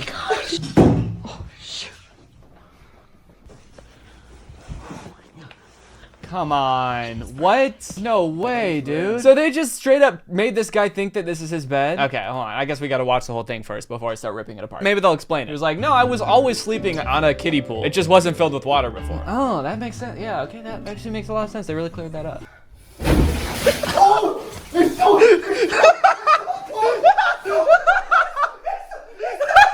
I'm just wondering what his bed looked like where he wouldn't have noticed that. I mean, it's so obviously fake. Kind of anyone could pick holes in it because it's fake. But look at how this guy gets into bed. Not a gentle sit down after a long day. It's butt first into the center of the bed. Not even like sit on the edge of the bed and lay down. Just so we're clear, this is how he was going to land on the bed. Regardless of what was underneath the bed, this is how he was going to land on the bed. Badoosh! It's only about here that things start to get hairy and not how he expected them to turn out. Now he's trapped and he gets all tangled up in the blankets and he drowns and it's all funny. He gets tangled up and he can't escape and he drowns and his friends film it.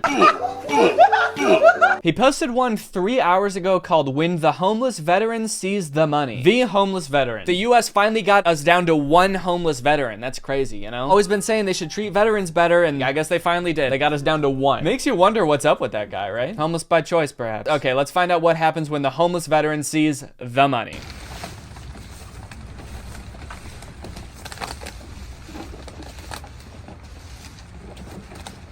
Ah, you can tell this guy's rich because he's wearing a suit. I like that. Just like in the other video where the guy was unwrapping the girl's dress. The other guy was wearing a suit. That's how you knew he was rich. People who give away lots of money wear suits. That's why Mr. Beast is wearing a suit in all of his videos. This is a fact. We know this.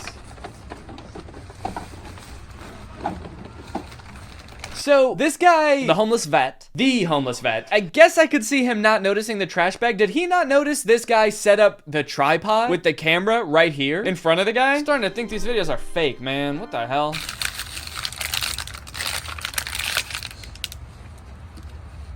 What is he doing? This is obviously fake, so I'm not really making fun of a homeless person right now. I'm making fun of this dude poorly acting as a homeless person. What is he doing? He's just taking trash out of his bag, crumpling it up, and setting it on the ground like so gently. Is this what homeless people do? Or sorry, is this what the homeless person does? Sits on the ground and puts trash on the ground? Oh, he's at it again.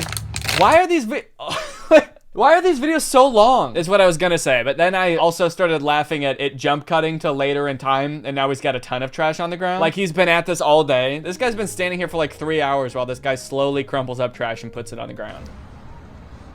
Back in. Wow. I wish we could have seen a little bit more of that reaction. That was about 58.5 seconds of a guy crumpling up trash and half a second of him crying. Also kind of fucked up because like, this is one that didn't need to be fake, you know? They could have just given a bunch of money to a homeless person. Also, I've noticed the comments on like every single one of the videos being about how the people in the video don't notice the cameraman. So the cameraman has an invisibility cloak. Where does your cameraman get those invisibility potions? I need some. They're like all about him having an invisibility potion. I don't know who was the first person to make that joke, but everyone is using it now on like every video. If I just click on a random video, watch this. Okay, well, maybe I clicked on the one video that doesn't have it. Kind of embarrassing. Okay, wait, no, this video was posted like 3 hours ago, so that's why it doesn't have it. How about this one? Doctor gets busted. Let's take a look at the comments. Them doing their thing. The cameraman drinks invisibility potion. Told you, I wasn't making it up. All of the comments are about invisibility potion. Okay, well, let's see what this video is. Doctor gets busted.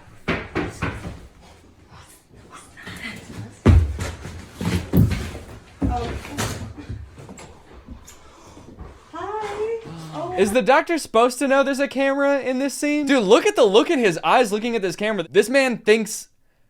No, he knows he's about to die. That's what's going on here. This is the only good acting I've seen so far, dude. Holy shit, this guy is absolutely petrified. I came as soon as I heard. Oh my gosh. Are you okay? Wow, I didn't know you were back.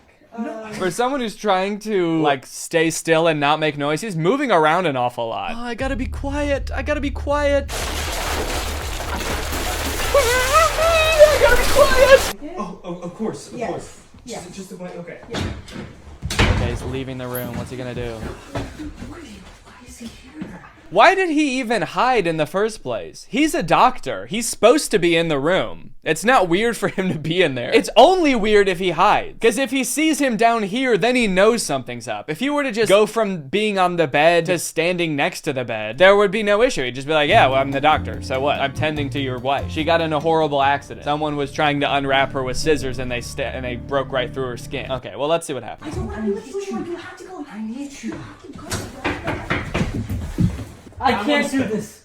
I just can't do this anymore. He's proposing? Why is there rose petals? Did he toss those before he started proposing? Maybe to pull the ring box out. That's always kind of an awkward moment in the proposal. He like threw rose petals at her face. Yeah! And then while she was kind of like stunned and disoriented, he pulled out the ring box. Could be a trick he learned in the military. I don't know. Give me that. Hey, that's my ring.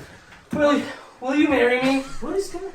Oh my god, I can't do These videos are kind of funny, I gotta be honest. I can't tell if they're funny in like the way that they intend to be or not. What am I supposed to feel when I watch these? I don't know. I mean, maybe they're just funny videos. I kind of like them. No, I don't really. They're too strange, I think. They're a little too strange for me. And way too long. You'd think a minute isn't that long, but somehow these videos make a minute seem like a full-length movie where the only thing that happens is a guy cuts wrapping paper off of a girl for 2 hours. All right, let's watch one more. What do you say? Well, a lot of these are like cheating and military related. She cheated in front of everyone. There's a guy in a military uniform. Military husband catches cheating wife. Is this target demographic like paranoid married military guys? This is what they watch overseas, guys. Our soldiers are just watching these videos being like, I fucking knew it. She turned rich and go in. It's a command. She turned rich and go in. No, you need to go. Please, You need to sir, go. please.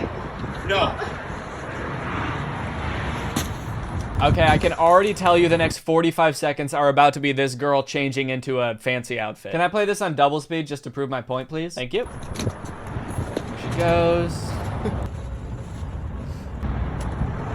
And she's changed, and we'll go back to normal speed.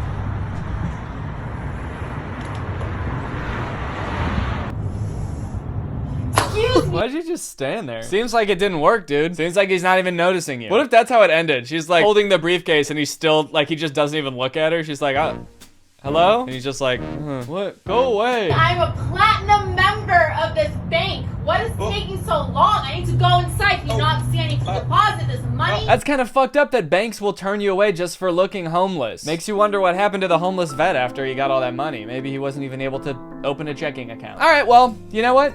I feel like that was some pretty strange content. Thank you for watching. Bye. Hello, everyone. Welcome back to the second channel. Boy, do I have some interesting news to go over today. It's just come to my attention that Andrew Tate, who you may remember from my video about the Alpha Male Club, that like insane business slash degrading women slash firebending club, the guy from that video is apparently under investigation for some absolutely devious acts. And I should probably say before I get into what they are, be warned that this video is going to cover some heavier topics such as potentially sex trafficking and abuse. So I would definitely steer clear of this video if you are sensitive to those things. And that is because this article from the Daily Beast came out that said police raid MAGA king of toxic masculinity, which I suppose is Andrew Tate, in human trafficking investigation.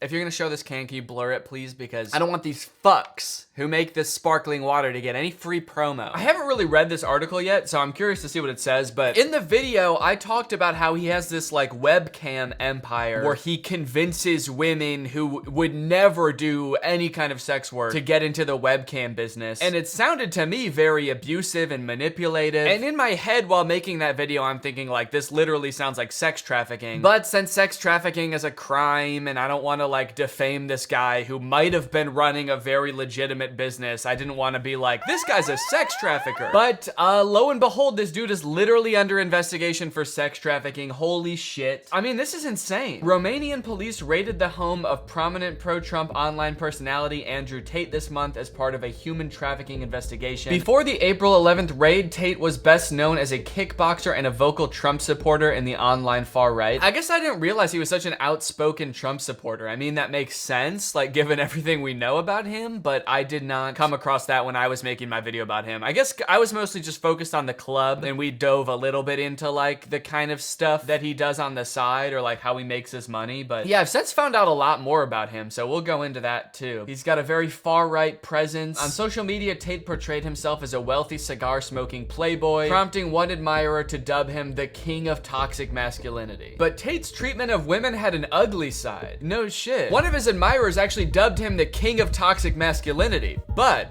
get this, he actually didn't treat women too well. This is stuff that I didn't know either. In 2016, he was booted off the British version of Big Brother over a video of him hitting a woman with a belt. Jesus Christ, dude. Am I allowed to even say this in a YouTube video? It's just crazy that like, a lot of his followers probably don't know this about him. I feel like a lot of people are just like, no, this guy just like gives dating advice. And sure, he's a little bit harsh sometimes, but like, he doesn't hate women. He's not like an abuser. And then lo and behold, he's being literally investigated for human trafficking. Also, 6 years ago was booted off a show for beating women. Let me see if I can find him on Big Brother at all. I don't watch Big Brother, so I don't I didn't know anything about this. Andrew Tate enters the house and causes chaos. Yeah, that sounds like some shit he would do. Oh, there he is. Look at that fine specimen. I am kind of curious to see him interact with other human beings, because he's usually like alone, surrounded by only cars. The only things that truly understand him, cold machines. They're going to be like, well, who the hell's actually nominated him? He gets on with everyone.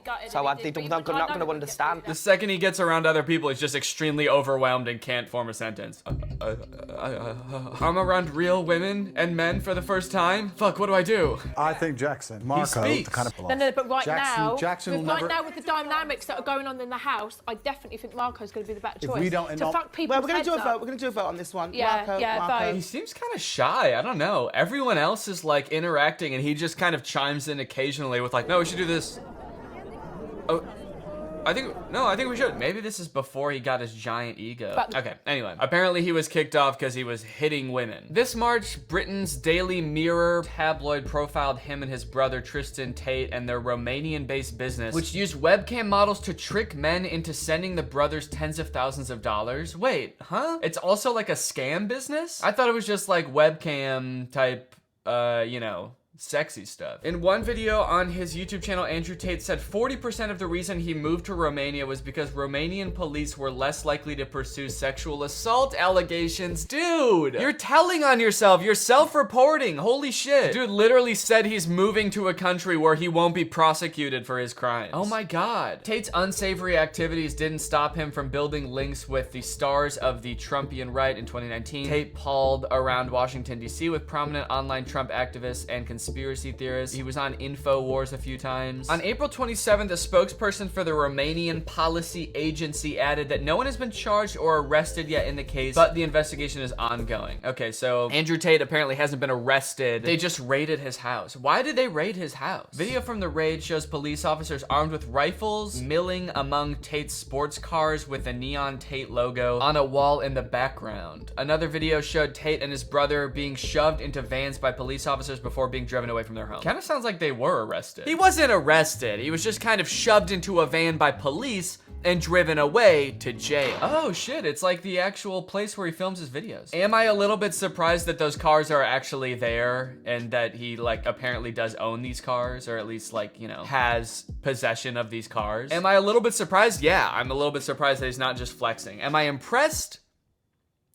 No, I'm not impressed that he made this much money doing the absolute most evil thing in the world. A Romanian newspaper reported that the raid was sparked over reports that an American woman was being held captive at the Tate house. Police found both the American and a Romanian woman in the building during the raid, according to the report. Oh, well, that seems pretty cut and dry to me. They got reports that a woman was being held captive, and they went there and they found her. No girls were found in my house, and nobody was arrested, Tate said. Yeah, dude, I think both of those things are actually wrong. It seems like allegedly a woman was found in your house, and also you were escorted away from the house by police. So, I mean, it seems like both of the things you said were not true. Also, it's kind of funny that it seems like the only thing this dude cares about from all the videos I've watched about him is like getting attention from women and like making it seem like women are all over him all the time. So I do kind of enjoy the fact that he's now trying to make it seem like there's no women ever at my house. There were no girls were found at my house. I never have girls in my house. Women hate me. Andrew Tate appeared to address the raid in Instagram pictures featuring him smoking a cigar in a staged interrogation room as faux police officers loomed over him. Tate added a caption, "Officer, I think we can all agree that bitches love to lie." This is insane. I mean, like, honestly, I'm not that surprised because the video that I made about him before really made it seem like he was a sex trafficker. And it turns out that might be becoming true. All right, let's see if we can find him talking about this on Instagram. I'm curious what his comments are from like his supporters. Okay, so I guess he's in a fake interrogation room smoking cigars. This post has 37,000 likes. The top comment is "Real G. Can't break the unbreakable." Oh my God, he's got stans, dude. He's got like Andrew Tate's logo as his profile picture and his username is Tateism. Everyone's commenting "Real G, Big G." Is that like Andrew's nickname? Everybody calls him Big G. What does that stand for? None of his fans seem turned off by this. This is very disturbing. Yeah, they do. They do lie. They lie. They love to lie. That's why I moved to Romania, actually. Because I know that women are gonna try to lie about me so much that I actually have to move countries where no one will believe them. I cannot believe you took pictures. Okay, well, obviously this isn't the actual interrogation room, dude. This is like the stairwell of an apartment building or something. These are obviously staged. It's not obvious to stupid people. Man, people are obsessed with this guy. What the fuck? In front of a McDonald's, I have a Bugatti. The Big Mac. People just listing foods. The Big Mac. Someone else comments, hash brown. People are trying to order things from Andrew Tate. Fries? French fries? Okay, hold on. I think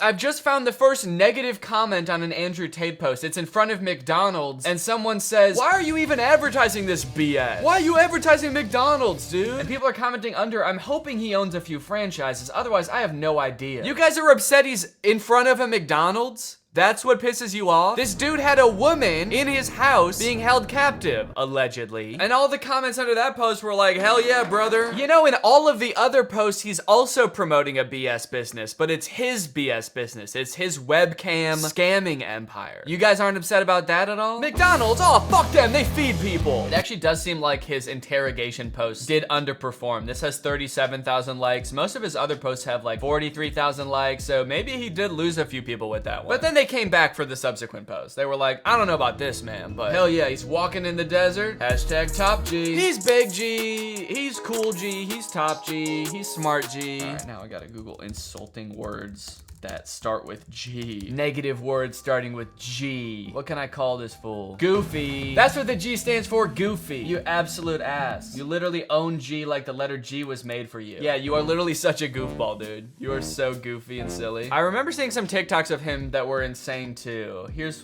one. A lot of people ask me, well, Andrew, why do you have a machete next to your bed? And my answer...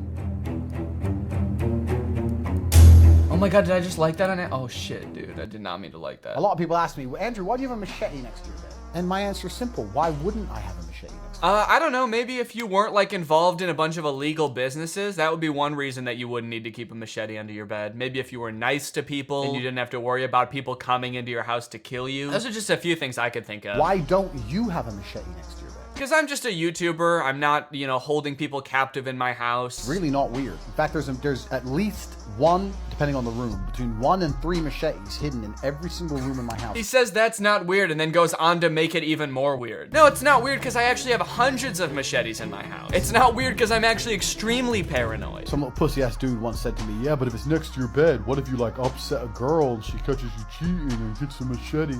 Bro, there's no female alive. Calling women female? Excellent. That would stand a chance against the immense power I possess. The immense power he possesses. Bro thinks he's a supervillain. Bro is a supervillain. Bro, he's a superhero, bro. Whoa, is that the real Mike Tyson?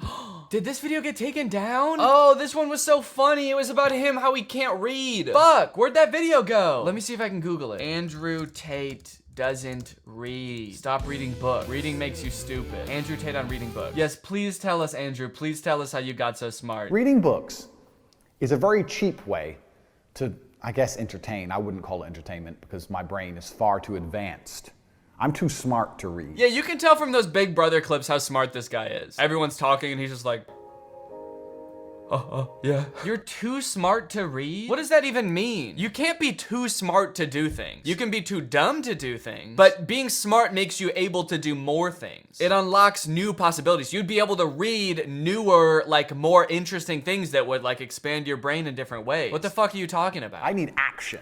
I need constant chaos in my life to feel content. I need to be driving a supercar and fucking fighting. Yeah, dude, dumb people drive and fight? I don't think so. They read. I can't just sit there, oh, and the pirate on the boat. The Pirate on the Boat? That's the only book you could come up with? Yeah, I think you were reading a book for like 6-year-olds. I could understand that not being mentally stimulating for you. Actually, for you, I don't know. Yeah, I mean, if you couldn't even make it through that, then I understand why you don't like reading. And the saddest thing is, when I Googled this, you see these are all posted by like Tate fan accounts. Tate Speech, which I think is his account. Tate Aikido, Masculine Excellence. These aren't people making fun of him. These are people posting clips to be like, hey guys, the new Tate just dropped. He says don't read anymore. Don't even read the title of this video. Just look at it. Click it and then fight the video. Get in your car, play the video while you're driving really fast, and then just start punching your phone. That's how you get smart. Nothing is stopping me from becoming Batman. Nothing. I have a bat cave. Okay, yeah. I'm charismatic. I'm charismatic. Sorry, I'm just gonna keep playing the clip over and over of him sitting in the room like, I'm charismatic, dude. I'm suave with the women, all right? When I'm in a room, everybody knows my presence. And I don't just sit there silently. Like the one time anyone's ever seen me in a room with other people, how I did back then, that's not how I do it, man. I'm charismatic. Nothing's stopping him from being Batman. I mean, he is rich and does have cars and shit, but I think there is something stopping you from being Batman, and that's why you're not Batman, right? You're not actually out like fighting crime, helping people, trying to make a difference in the world. So there is something stopping you. I understand why it's kind of hard for you to put your finger on it, but it's your personality. It's like the way you view the world. That's what's stopping you. Because you're right, someone with your amount of wealth and charisma should be using all of those things to help people. But instead you have a podcast where you talk shit about women, and you have a business where you exploit women and use all of the money for your own personal gain. So I think, you know, if I could help you out for a second and just like point to the thing that's stopping you from becoming Batman, it's just like, it's just you. It's just who you are. Oh, and the top comment here says hair. Yeah, that too. Ooh, people in the comments arguing about how rich he is. Yeah, bro, he's not that rich. And then the person who posted this video said 100 million plus. LMAO, definitely not. Yeah, Batman is $100 billion. Batman owns satellites. I don't think Tate can afford that. Yeah, that's true. I mean, even if this dude is rich, he is not as rich as Batman is. How much is Andrew Tate worth anyway? Now I'm curious. This website says 20 million. This website says 30 million. I honestly actually don't think you could swing it. I don't think you could be Batman. $30 million? You know, Batman has like military grade equipment. You know how much like one military thing costs? Military stuff costs so much. Like everything costs $1 billion, I feel like. How much a tank costs? Okay, so if you want the Batmobile, that's basically a tank that's gonna run you $6 million. That's already a fifth of your net worth, dude. The Batman suit, I mean, that's gotta be another $1 million. There's so much R&D that goes into this stuff too. Also, Batman keeps his identity secret. There's no way you could do that. You would be bragging about it constantly. All right, well, anyway, that's all I wanted to cover in this video. I just wanted to do a quick update. Thank you for watching. Sorry if this wasn't very funny. I just thought it was kind of a necessary update to the video. So, yeah, thank you for watching and goodbye. So you know how every year there's like a new billionaire trend? Like every year they just start doing something new. One year it's like going to space. The next year it's buying up all the farmland. Well, this year it just might be building cities. I guess it seems like the next logical step. In almost every aspect of their life, they have total control over everything, just not the government yet. So I guess if they sort of make their own city with their own government, they'll be in complete control of everything that goes on in their lives. So this article on BET says Kanye West is reportedly building a 100,000 acre city in the Middle East. In 2020, Yeezy attempted to build his own city in Wyoming, but the state made him close up shop. So a couple crazy things going on there. I didn't know that he was building a city in Wyoming. Maybe I'm out of the loop, but I feel like I should have known that. So that already didn't work. He already failed once, and he was like, you know what? Wyoming is a really difficult place to build a city. That's probably what was screwing me up. I think I would have much better luck if I try in a totally different country. A country I don't live in, don't know the culture or laws as well. Also, it just says in the Middle East. That's also not a country. So I think you're gonna have to get a little more specific, my guy. We previously reported that Kanye West put his Malibu mansion on the market. Now it appears that he is moving east to chart his own universe. According to a post he made on Tuesday, December 20th from a verified account named Unreleased Ye on X, formerly known as Twitter, the Can't Tell Me Nothing rapper is reportedly in the planning stages of building a new city in the Middle East. I like that they refer to him as the Can't Tell Me Nothing rapper, like that's what he's known for. Hasn't done anything else notable lately as far as I can tell. He was sort of a one-hit wonder. He released that song back in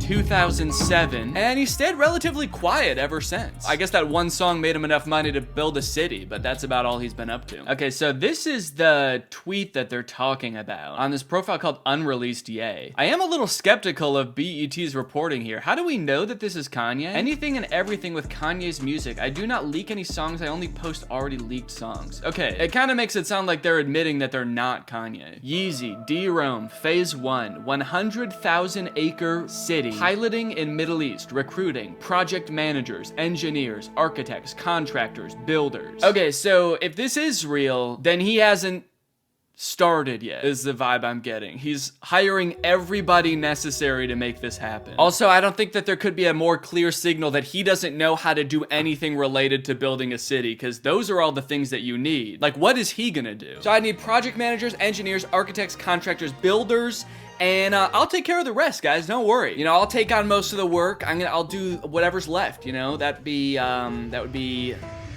landscaping and the king. I'll be the king as well. This might appear to be an overly ambitious endeavor for some, but for the 24-time Grammy winner, this is familiar territory. How so? How is this familiar territory? It sounds like he tried this once and it didn't work. Then if the next sentence isn't that he's already built multiple cities in the Middle East before, then it's not familiar territory. I don't even think the Middle East is familiar territory to this guy. In October 2020, he was deep into his bag of brilliance when he attempted to construct his own city in Wyoming. I don't think he was in his bag of brilliance. It sounded like it didn't work. Those plans were scrapped after the state put a stop to his proposal, which was projected to be a hyper-utilitarian underground zone that could fit 200 people.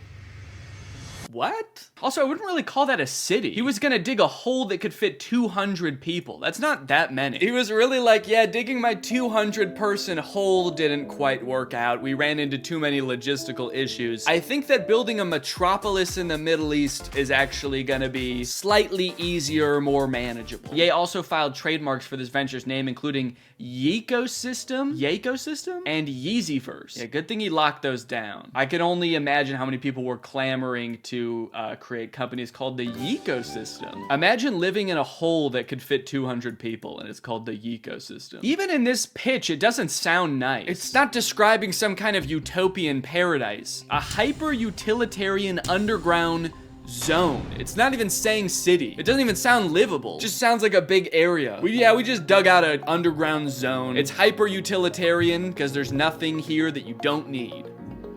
There's also nothing here that you do need. It's just a hole. Okay, so it looks like we got some more info on Kanye's Wyoming city here. And this article is from March of last year. The last article was from December, so this came earlier. Kanye West's anti-Semitic collapse has turned dream of becoming world's biggest real estate investor to rubble. During his heyday, Kanye West's stated goal was to become one of the world's biggest real estate developers of all time, but shocking new photos of his construction empire, including bizarre futuristic domes, reveal the true extent of his crumbling legacy. Oh yeah, here they are. Bizarre domes. His world-conquering status as a fashion and music mogul vanished, and his real estate aspirations, including bizarre building developments inspired by Star Wars, have turned to debris. I don't know if they, were they already debris to start with? This is just a hole. Oh, we got a little before and after photo. Okay, here's before. So here's the...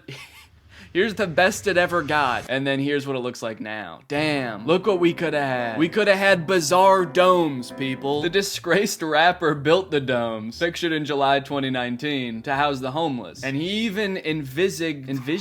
Is that a word? Envisaged? Constructing entire cities with the Star Wars inspired lattices. I don't know if that's a word. So he wanted to house the homeless in the middle of the desert in these bizarre domes. You know, I appreciate the sentiment of wanting to house the homeless. I do feel like there's probably a less roundabout way of doing that than creating a city in the middle of nowhere made up of these domes. You don't have to invent a whole new house type for homeless people. They would live in a regular house if you gave them one, I'm sure. It's not like they're homeless because they don't like the shape of regular houses, I guess is what I'm trying to say. Not long after he first constructed the domes in California in 2019, West fell foul of California's housing regulations after he failed to get a building permit. After failing to ever obtain one, the domes were set to be torn down, signaling the start of his real estate woes. West had even claimed that the structures were only temporary, but inspectors suspiciously found he had laid concrete foundations first. Wait, they were temporary? I thought they were supposed to house the homeless. You were only gonna do that for a little bit? He was gonna have them live in the domes until he thought up his next brilliant scheme. An even cooler shaped house. Have you ever wanted to live in a giant boot?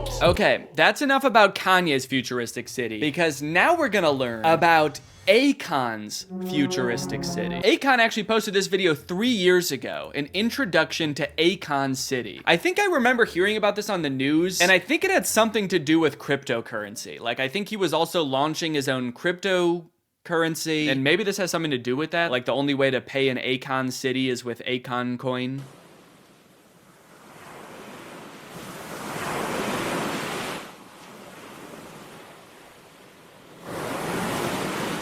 Wait, is this? Oh, these are the buildings? I thought we were just looking at abstract art while he was like, before we saw the city. Whoa, okay. So, wow. This is Akon City, huh? Inspired by Dr. Seuss, are we? Okay, here's a very neat little render. Oh, shit. Dude, I'll give him this. It looks more fun than a so-called hyper-utilitarian underground zone. I think I would actually rather live in one of these like phallic high-rises than a bizarre dome at least. Okay, we got Resort of Africa up here. Resort chalets down here. African restaurant, African open bazaar. Oh, okay. Is this in Africa? Oh yeah, in Senegal. Okay. If it's all in Africa, I don't think you need to point at everything and call them African, because I think we would just assume that. Here's all the African houses. There's an African building. We're gonna have lots of African buildings. Akon Tower, Media Tower, Filming Studio 1, 2, 3, and 4. Office building, parking structure, residential building. It's kind of interesting that he already has all of the buildings planned out in a town. Do towns do that when they start? I thought people just build what is necessary at the time when it's necessary. Like the first people who showed up to Los Angeles didn't just like start pointing and directing to build film studios here, there, and there. Those only were built because the film industry was like becoming a thing there. Like, what if the film industry doesn't take off in Akon land? Then what are you gonna do? Also, are these filming studios African, or what ethnicity are they? Only 100 kilometers from Dakar. That's pretty good. Just a short 100-kilometer swim through the ocean from Dakar. So if you were already planning on visiting, then might as well stop at Akon City while you're there. You know, I'll give him this. I do believe that this was designed by Akon. I mean, so I'm gonna assume that this never came to fruition, because this was 3 years ago. I haven't heard about it since. Travis Scott, I've got my own meal at McDonald's. Akon, hold my pineapple beverage. Yeah. Well, I think the difference between those two things is that the top one did happen. Travis Scott did get his own meal at McDonald's. As far as I'm aware, this did not happen. Every architect's dream, but every engineer's nightmare. Is that true? Is this every architect's dream? This is what architects dream about, baby. Blobby, globby cities. They can't find a way to make it happen. I genuinely hope this doesn't lose momentum. The world could use a win like this. Oh man, now I feel bad that this isn't gonna happen. This person is so invested. Okay, so I went to the website that was in the description for Akon City, and I'm just on Akon's tour website. So doesn't seem like it's gonna happen now. The website doesn't even exist anymore. No! I wanted to live in Akon City, man. Friend, where are you? Me, by the weird-shaped Chrome building. I'm by the weird-shaped filming studio. Okay, now we've got a TikTok about what happened to Akon's futuristic city. What happened to the real-life Wakanda promised by Akon? This futuristic-looking smart city is the brainchild of ringtone superstar Akon. There's just one huge problem. It currently looks like this. He started it? Oh, there it is. Wow. Keep going, buddy. You're almost there. So this is what it's supposed to look like. And this is it now. Yeah, it's pretty close. So this is obviously film studio number 3. I could tell by the way it's shaped. The 2,000-acre metropolis, based in Senegal, would feature skyscrapers, a luxury resort, and recording studios, backed up with the cryptocurrency called Akoin. Okay. So it was a crypto scheme. Was this all just an elaborate rug pull? He was like, everybody buy my cryptocurrency, and then once you move to the city, you can use it. And then, you know, now this isn't happening, and Akon's not doing it anymore. I wonder what happened there. Stephen's lawyer alleged plans for Akon City were akin to a scam, noting that it shares many of the trademark characteristics of fraudulent business ventures, such as Ponzi schemes and pyramid schemes. Akon, the whole thing was a scam? Akon, you knew how much the world could use a win like this. Faith in humanity destroyed. Okay, now moving on from musicians making cities, we have Welcome to Zucktown, where everything is just Zucky. In Menlo Park, California, Facebook is building a real community and testing the proposition, do people love tech companies so much they will live inside them? Dude, I avoid going on Facebook at all costs. Give me one reason why I would want to live inside of a town controlled by them. So this is where all your racist uncles are gonna live now. They're all gonna move to Facebook town. John Tananes, Facebook's vice president for real estate, is showing off the company's plans for expansion. It will have offices for thousands of programmers to extend Facebook's fearsome reach. Did John Tananes say that? That's probably the journalist talking. That'd be so scary if Facebook is saying that in their internal meetings. So we're gonna use this city to expand our fearsome reach. We're worried that it's not fearsome and been widespread enough. But that is not what Mr. Tenanes is excited about. He leans over a scale model of the 59-acre site, which is named Willow Village. There will be housing there, he points. There will be a retail street along here, with a grocery store and a drugstore. That round building in the corner? Maybe a cultural center. Maybe. This round building? You put this round building in the plan, and you don't know what it's gonna be yet? You know what it's gonna be. Tell us what it's actually gonna be, please. And this very specifically designed building that we clearly put here for a reason, with a road leading directly out of the city? Maybe a McDonald's? I don't know. How crazy would it be if, like, Facebook City looked exactly like Akon City? Like, all the buildings are blobs and stuff? I'd be like, okay, maybe I'm just not getting the trends of today. I guess this is just what they're all doing. Everybody wants to live in blobs and domes now. In just a few years, Facebook built a virtual community that linked more than 2 billion people, an achievement with few precedents. Now the social network is building a real community, the kind you can walk around. It is a project with many precedents in American history. Quite a few of them cautionary tales about what happens when a powerful corporation takes control of civic life. Yeah, that's the vibe I'm getting too. Do I want John Tenanes and his merry band of goons to be in control of my life? I don't even know this guy. Facebook's vice president for real estate? I didn't even know they had a vice president for real estate. Why do they need real estate? Stay online, Facebook, please. Stay not in the real world. Mr. Tenanes contemplates the audacity of building a city. It's a good thing, right? He says. Do you not know? This is good, right? People want this. People want to live at Facebook. People want to work at Facebook and live at Facebook. They want their whole lives to be Facebook, right? And finally, of course, Elon Musk is getting into the mix too. Welcome to Snailbrook. First look at Elon Musk's Texas utopian town where SpaceX and boring employees will live and work. So this is for employees of Elon Musk's companies to live at. It's called Snailbrook, which is a great name for a town. And I guess these are pictures of it. There are small houses where staff from the companies will be able to live for $800 a month, well below the soaring local market rates. Are the houses, in this picture? Houses. These are houses. Okay. So you live here and you work over here, I assume? Maybe in there? Not the most quaint neighborhood I've ever seen. There's literally like rocket ship making equipment from within eyeshot of where you live. Yeah, I don't like this. This is weird. I think having a healthy dose of work-life balance is a good thing. I don't necessarily know if living in a fenced-in corporate neighborhood provided by your employer sounds very fun. There are certain jobs where that is like, you have to do that, I know. Like if you work on a cruise ship, you kind of have to live at the cruise ship. You can't swim to work every day from the mainland. Oh, look, a little play area. That's nice. So he lets them run around in there. That's cool. Snailbrook sits in the middle of green pastures on the outskirts of Austin, which has fast become one of the most desirable places to live in the US. To be clear, they're talking about Austin, not this place. This place is one of the least desirable places to live in the US. Musk, his girlfriend Grimes, Kanye West, and the rapper's architect held multiple discussions over the last year about the design of the town. Uh-oh. That's not good. Elon, don't listen to Kanye, whatever you do. Do not take his advice on how to build these houses. He's gonna ask you to build temporary domes, and it's gonna sound like a cool idea at the time. It's not. He's watching. Surveillance cameras are dotted along the wired fence, adorned with fake leaves in the rural community. Oh yeah, that's awesome. That's great. I'd love to just have the safe feeling of knowing that my boss is watching me at all times. When he's watching over me, I know that I'm safe. All right, well, in conclusion, let's just leave the city building to city builders. You know, Kanye, I saw in your ad you were looking for builders and planners and stuff. Let's just let them do all of it. You don't even need to hire them. They're gonna do it anyway. They love doing that stuff. So let's just leave it to them. I hope you guys enjoyed this video. Make sure you subscribe, and I'll see you guys next time.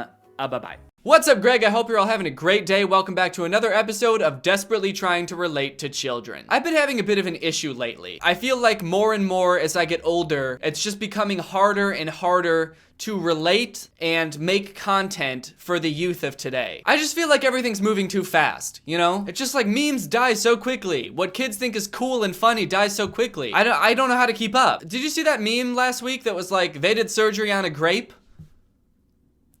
What was that? I still don't know what that was about. Aside from the fact that they just did surgery on a grape, but like, is that the whole thing? Where did that come from? I guess it was like a robot that did surgery on a grape. By the time I figured that out, nobody was tweeting it anymore. So I missed that whole thing. Luckily, I found something that I think can help me out a little bit. It's a bit of a new source of inspiration. It's this account called Students Life. They've got 24,000 followers. It's an account for students, by students, and I'm gonna use it to learn how to relate to kids. I mean, just look at their bio. Anyone can answer to a question in the class, but who writes an exam, he becomes a topper. So I don't know what that means, but maybe I'll figure it out if I look at some of their memes. So this account just posts like student memes. It's about the life of a student. The grind, if you will. Dealing with teachers, dealing with homework, dealing with girls? Boys? Maybe. All the shit that students are talking about today is in this account. So let's just go through this account and let's just together learn about all the stuff that kids are up to these days. Teacher, why are you talking during my class? Student, why are you teaching during my conversation? Hell yes. Okay, that's one thing that hasn't changed since I was a student. Teachers fucking suck. Trying to teach me and shit. Get out of here. Not really sure why the picture is of a minion though. Are kids really into minions these days? Duly noted. Students love minions. Would you slap your best friend for this? Hell yeah I would. I'm a student, aren't I? Your friends will love you when you are there. This creature will love you even when you are not there. Hell yes, dude. This is what I'm talking about. This is student life. This is the life of a student right here. When I die, my dog is going to lay on my grave and cry. But I mean, that's just the life of a student. This account is so weird. They post literally 6 times a day. They've posted 6 times in the past 24 hours. Just straight student memes. They're not all fun and games though. Some of them have morals and are here to teach us students a lesson. Like this one. Respect your teachers. And here's a teacher who's like a candle and he's dripping wax into his students' heads. So basically he's like dripping his knowledge into their heads. I sort of get this one.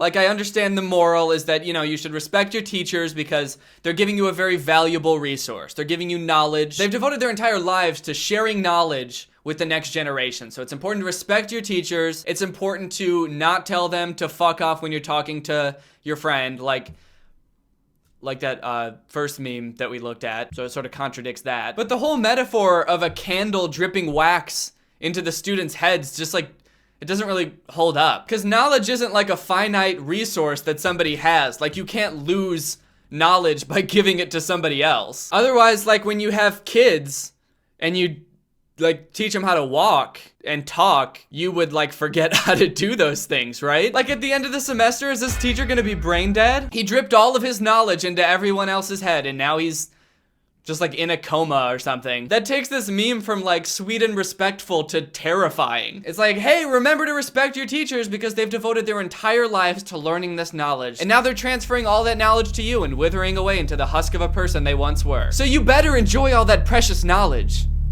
Cause your teacher's dead because of you. This man is 31 years old and he wants to finish college. Salute to this guy. A salute to this brave 31-year-old man, taking steps to better himself, even past the prime of his life. It's a nice sentiment, it is. You know, you're never too old to go back to school, always keep learning. Well, first of all, this dude looks older than 31, and second off, I wanna know what they Googled to get this picture, because this picture is definitely from a porn, right? Like this jacked, muscular, bald dude and this teacher with her blouse buttoned down to here.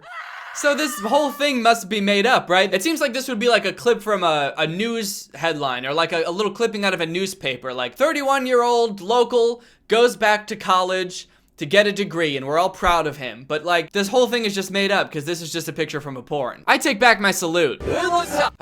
Jerry's house. Civil engineers should learn something from Jerry. Yeah, I think we can all learn something from Jerry, the cartoon mouse from Tom and Jerry. We should start digging holes in people's walls and living in them. I think we can all agree that would make the world a better place. That is one smart mouse. Honestly, we wouldn't even need to pay rent anymore. You can just walk into anybody's house, dig a little hole in their baseboard, cram your way in and just make a little apartment in there. Live in their walls. Do you guys smell that? That's student life. Civil engineers could learn something from Jerry. If my classroom looked like this, I would never miss a class. Ooh wee! They got a whole classroom full of MacBooks from like 2004. If this is the life of a student, sign me up. If my classroom looked like this, I would never miss a class. I think I can speak for most kids when I say the only reason I don't go to class is because the classroom is not full of MacBooks. I failed so many classes in college because there weren't MacBooks in my classroom. I just didn't go. Here's another one with a pretty good moral. It's a conversation between a pencil and an eraser. I'm sorry.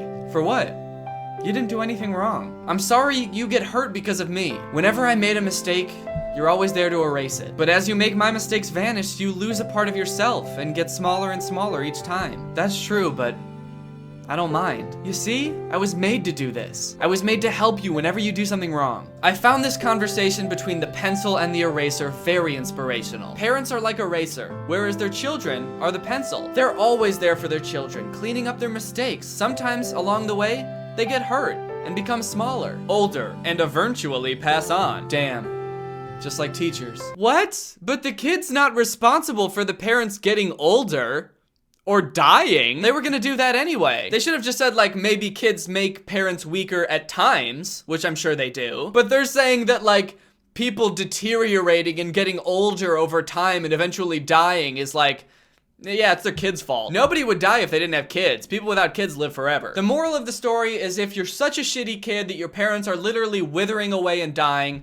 it's not your fault. They're supposed to do that. Though children will eventually find someone new, a spouse, parents are still happy with what they do for their children and will always hate seeing their precious ones worrying or sad. Yeah, I'll tell you guys what, I'm super glad I found my spouse after my parents died. Now I can suck the life out of her as well. But you know what?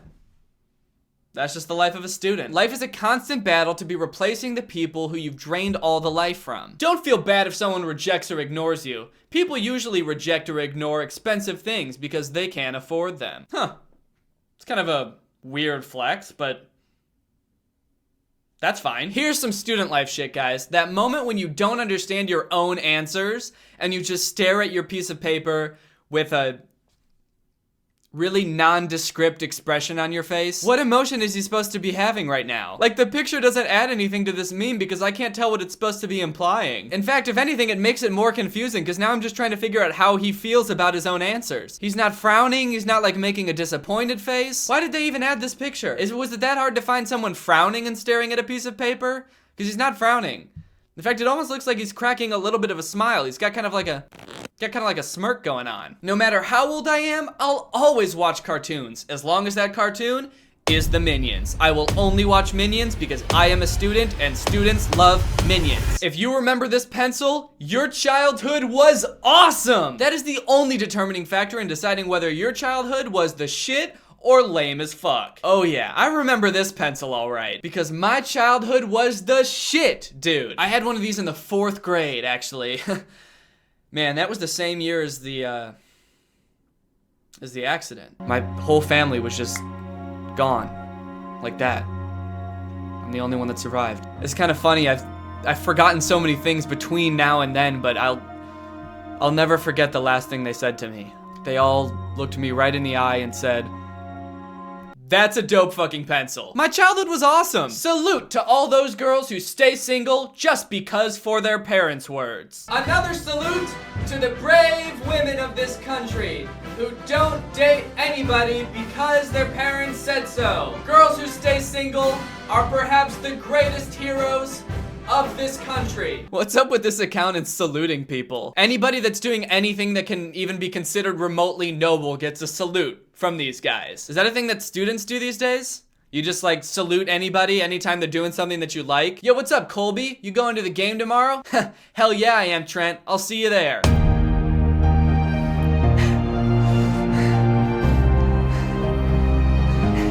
Yeah. We're students! This is the life of a student, baby! Okay, here's a good one to end with. The only day that everyone loves you. And then it's a picture of your grave. Jesus, that's fucking dark.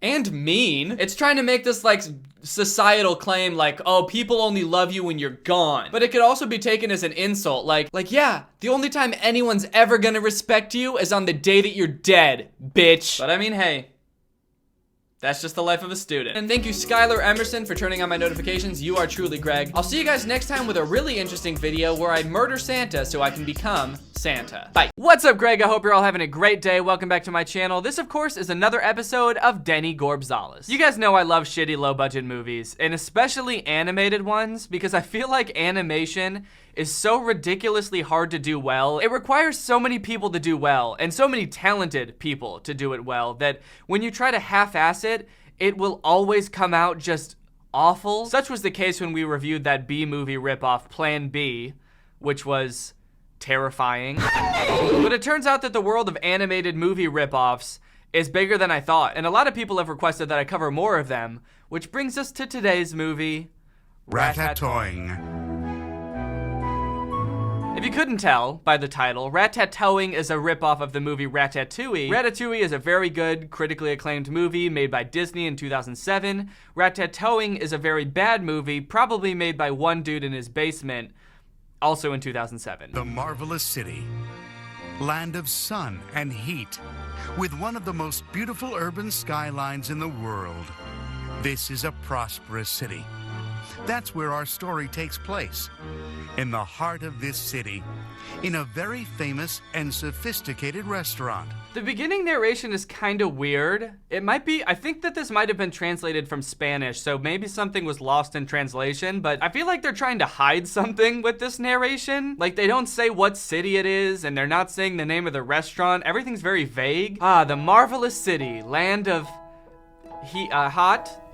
It's hot in the city, and sun, because they see the sun. They can see the sun from this city. I don't know why they don't just say the name of the city. It's clearly Rio, as you can tell by the giant Jesus statue, unless this is a different city with a giant Jesus statue on a mountain. It seems that everyone, even from distant places, wants to come to this restaurant just to taste the famous recipes served there at Ratatouille. So the restaurant is called Ratatouille, so the movie's called Ratatouille. But why is the restaurant called Ratatouille, you may be wondering? Chef Marcel Touing prepares the most delicious and exotic dishes, always using special secret ingredients. Yeah, so the main character's name is Marcel Touing, and he's a rat. So he named his restaurant Ratatouille? That would be like if Papa John's, instead of being called Papa John's, was called like Human John's. Come on down to Human John's Pizza. We serve human food. For humans. We swear it's meant for humans. So in this introductory scene, it spends like a really long time establishing how much everyone likes the restaurant. It shows all these different couples and families at their tables talking about how much they like the food. There's this old couple talking to the waitress about how good the food is. Oh, I must say that smells delicious. Did you have any doubts, sir? There's no doubt about that here. Their food is always guaranteed to be delicious. It's so nice of you to say so. I'll tell Marcel he loves compliments. I hope you will tell him. By the way, I would consider it an honor to meet the great Chef Marcel. Won't you please ask him to stop by? Of course, I certainly will. Now relax and just enjoy your dinner. I love how she tells them to relax, like they're getting way too worked up about the food. Look, dude, it's great that you're enjoying the food, but seriously, you need to calm the fuck down, all right? It's just food. It's divine, don't you agree, Oscar? Yes, Maria Liche, just divine. Indeed, this restaurant is very good, Maria Liche. You are absolutely right. Oh! Okay, we can't get too far into this movie without talking about how the characters look, because it's horrifying. All of the male rats are the same model, just like different colors with different facial hair or like a hat to differentiate them. And all of the female rats are exactly the same, but with just different hair and okay, why are the female rats like so curvy? Like, were they trying to make them sexy? Like, some of them have boobs. This one has boobs, and she's got real human curves. She's thick. The rat's thick. I guess some Disney movies also do that. Like, the rabbit in Zootopia is low-key kind of thick. But at least when they give the animals boobs in Disney movies, they put clothes on them. At least they make them modest, sexy bunnies. This rat's got boobs and a big butt, and is naked as all heck. Also, I know that this is a little bit nitpicky, but female rats have 12 nipples. 6 on each side. They just kind of go down like that, so what the fuck happened to the rest of her boobs? And I do understand that all of the rats are walking on 2 feet in this movie, so the fact that she has 2 boobs instead of 12 is kind of small in comparison to the fact that all of these rats are walking on 2 feet, but it's just anatomically incorrect. Like, if you're gonna give her boobs, give her the right amount of boobs, you know? Hello. Well. Oh God, that walk! Oh no, why does that rat have such a sexy walk? It's a rat! You don't need to give the rat a sexy saunter when she walks into the room. She does not need to walk into the room with that sexual energy. It's also this combination between like, they shouldn't have animated the rat to look so sexy, but also they did a really bad job of it. Like, look at how her hands move. Hello, just a sexy rat coming to check on the food. How's it going in here? Okay, anyways, back to the plot. Business is going great at Ratatouille. It's the most popular restaurant in town. They always have the best ingredients. Everyone in the restaurant is constantly raving about the food, and tonight is no exception. In fact, it's one of the busiest nights they've had in a long time. It's going so great, in fact, that little Marcel, the chef, looks a little bit overworked. It's turning out to be some night tonight, huh, Marcel? Yeah, you're right. So far tonight, I've been asked to make 12 olive creams and soda. So, is it ready? Well, almost. Tell me, has the party at table 4 decided their order? Yes, he ordered tonight's special, the larva pie. Carol, why didn't you tell me sooner? You know perfectly well that dish requires a lot more time to prepare than other dishes. You've got to take it easy. Calm down, Marcel. What the hell? She walks into the room and he's like, hey, has table 4 decided what they want to order yet? And she's like, yeah, they want the larva pie. And he's just like, Carol!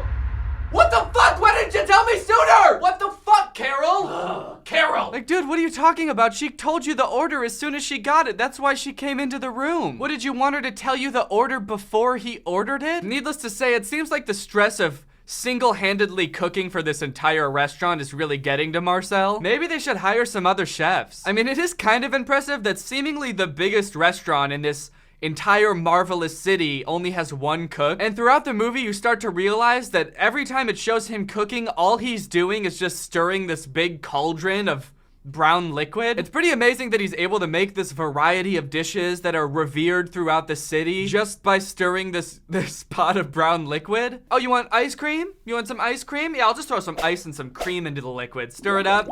There you go. It's a sundae. You know that the party at table 4 has changed his order again? Now he wants Let me guess. He wants the spicy, fatty, and crisp spaghetti.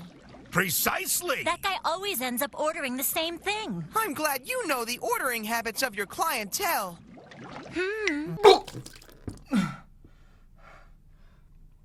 Stop trying to make rats sexy. Rats are not supposed to be sexy. Please. I hope you all enjoy your wonderful dinner. Oh, that was creepy. Ooh, now she's giving off like robot vibes. She's just like, I hope you all enjoy your wonderful dinner, and then just glides off to the next table. I don't know what's worse, a robot rat or a sexy rat.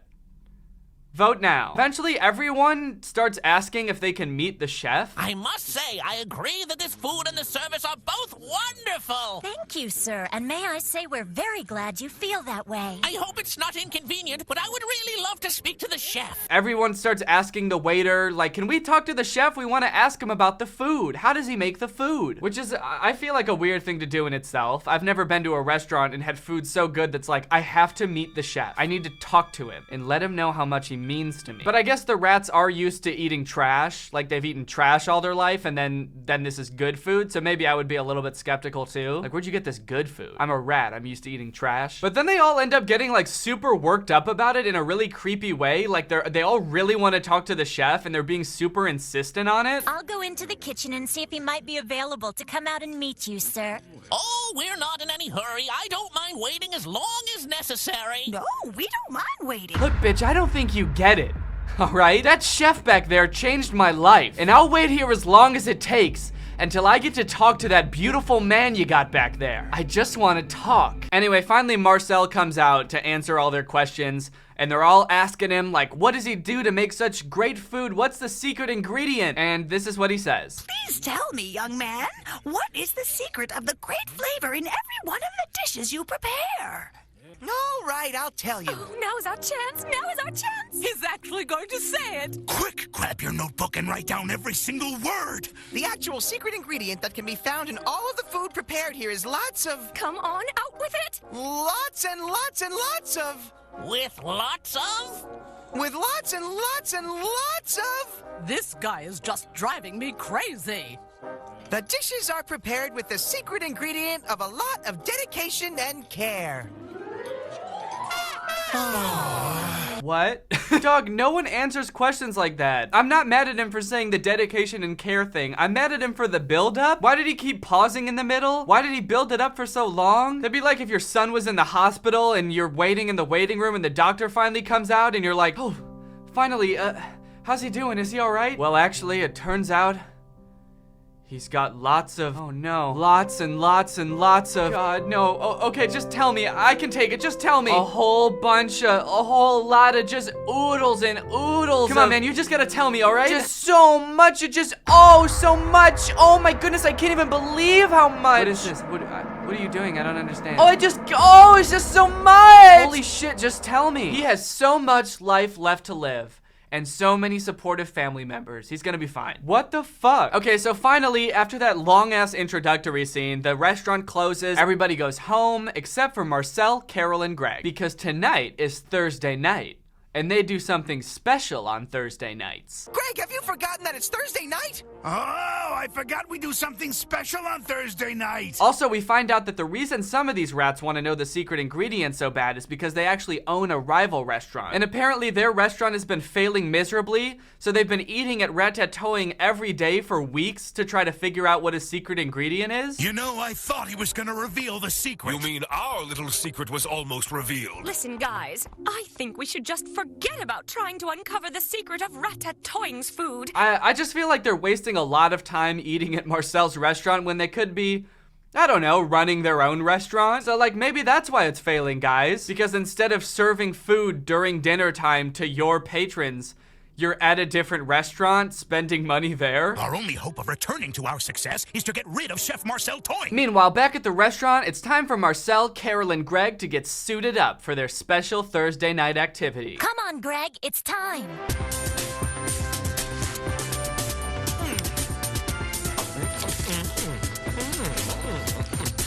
So we cut to this really awkward suiting up sequence that includes way too much grunting and moaning. Like, how much do y'all grunt and moan when you're just putting on clothes? You don't need to grunt and moan when you're doing that. Yeah! Like, I just don't get, is it like that strenuous? Or pleasurable to put on your clothes like that? I don't understand. So they put on their little outfits, they run around and pose and run around some more and pose some more and run around. I don't know what the running around is all about. Like, what are they scrambling to do? They're already dressed. What are they doing? Are they on crack? But then finally, they're ready to go. Ready to go do what, you ask? Well, it turns out that the way that they get their fresh food is actually by stealing it from a human restaurant, instead of finding food in the trash like apparently every other rat restaurant in that town does. Wow, you won't believe it! What a bonanza! Guess what I found down there? What is it? Strawberries! Big, beautiful red ones that smell incredibly fresh and delicious! Wow, that's fantastic! Get down there, Marcel, hurry! Calm down, Greg. So you're telling me that rats can't grow food, they can't figure that out, they just have to go dumpster diving for food, but they do produce spy equipment for rats. Rats can manufacture all of this secret agent shit, but they can't grow a zucchini.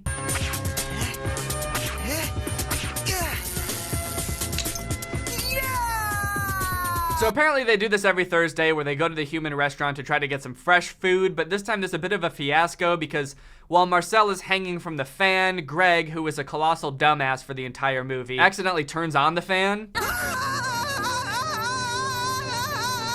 have you done, you clumsy idiot? It wasn't me! It wasn't me!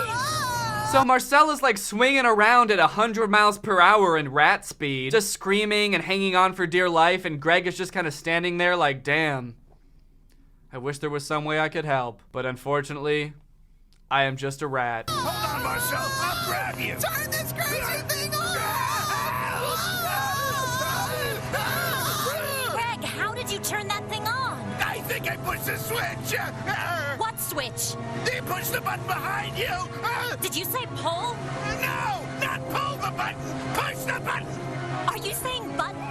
Yes, button! I mean switch! Did you say button or switch? After a bunch of the most frustrating dialogue I've ever heard, they managed to get him down, but because of the whole fiasco, they didn't really have time to grab anything except for one strawberry. That's the only ingredient that they have for the entire week to make food with is 1 strawberry. Well, guys, what really matters is that we were able to bring back an excellent strawberry. Precisely. And though we had some trouble getting it, we'll be able to make a week's worth of excellent dishes with this little beauty. But then when they get back to the restaurant, Marcel is like, well, that should be enough for the entire week. We can just use this strawberry for the week and make everything with this, and then next week we'll get something else. But like, how though? Like, sure, they're mice and the strawberry is big compared to them, but like not that big. Not big enough to feed every customer in their restaurant for an entire week. And you certainly won't be able to make a variety of dishes. I don't know how many different ways you can prepare 1 strawberry, especially when we all know you're just gonna throw it in that big cauldron and stir it. Okay, here's where things get hairy, because while they were dealing with that whole fan thing, one of the rats from the rival restaurant came into their restaurant sneaking around because she left her notebook there. But then she finds their secret entrance to the human restaurant, and she goes through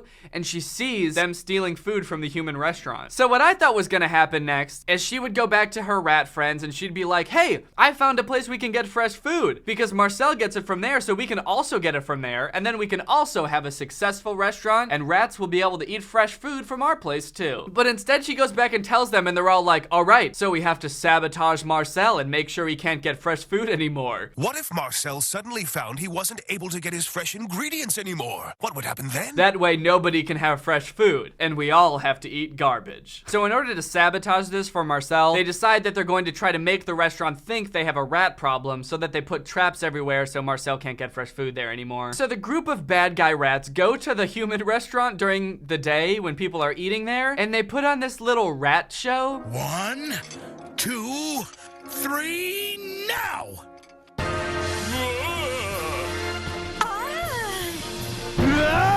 And this scene is just a clusterfuck. I don't know how else to describe it.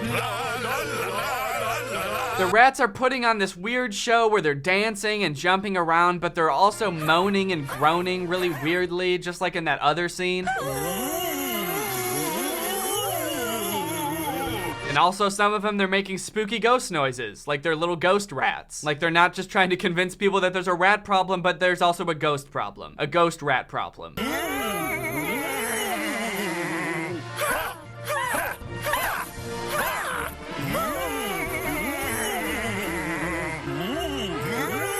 The scene is so weird, they keep reusing the same shots over and over, like especially this one, which I really don't like. This shot looks like I awoke in the middle of the night and found that I was being haunted by 4 demon rats. 4 low poly, poorly animated moaning demon rats.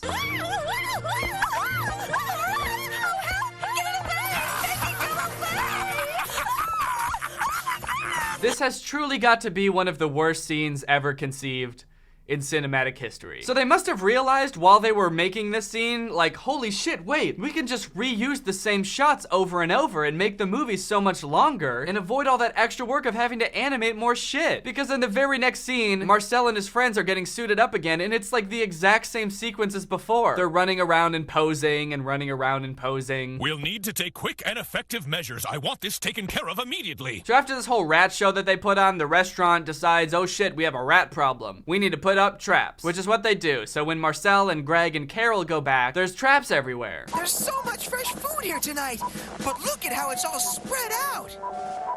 Oh, don't trust anything, Marcel. They might be traps. Wait, what do you mean there might be traps? You were just looking directly at the traps. Everyone saw them. Do you mean to tell me that the rats know that there are traps that humans use, they exist, and they put fresh food on the traps to catch the rats, but they don't know what traps look like? Like they have no idea what they could possibly be? How would they know all of these things about traps and not know what traps are? She can see the traps clear as day, but she's just like, be careful, guys. There's a slim chance that those things with food on them that we've never seen before are traps.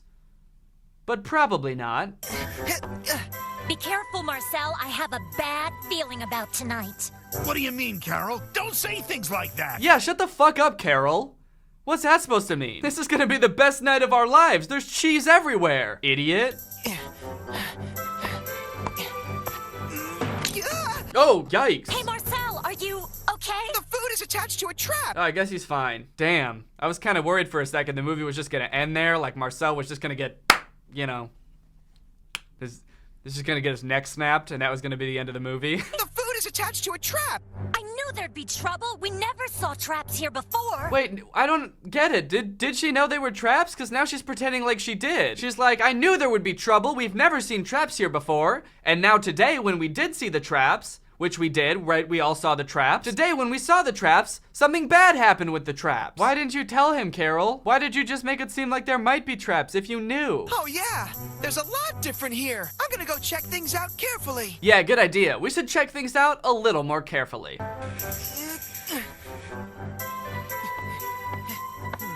Yep, those look like traps to me. Yep, those two. I think I get the picture now. There's lots of traps.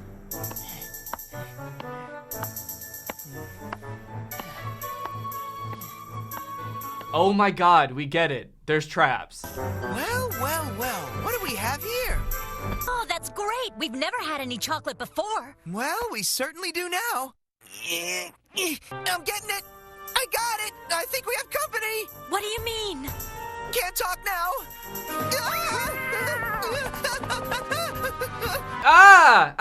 No! What? The cat walks on two legs too? This shit's gonna give me nightmares. Here, kitty! What are you doing, Marcel? Why are you calling the cat? You're nuts. Calm down, my friend. I have everything under control.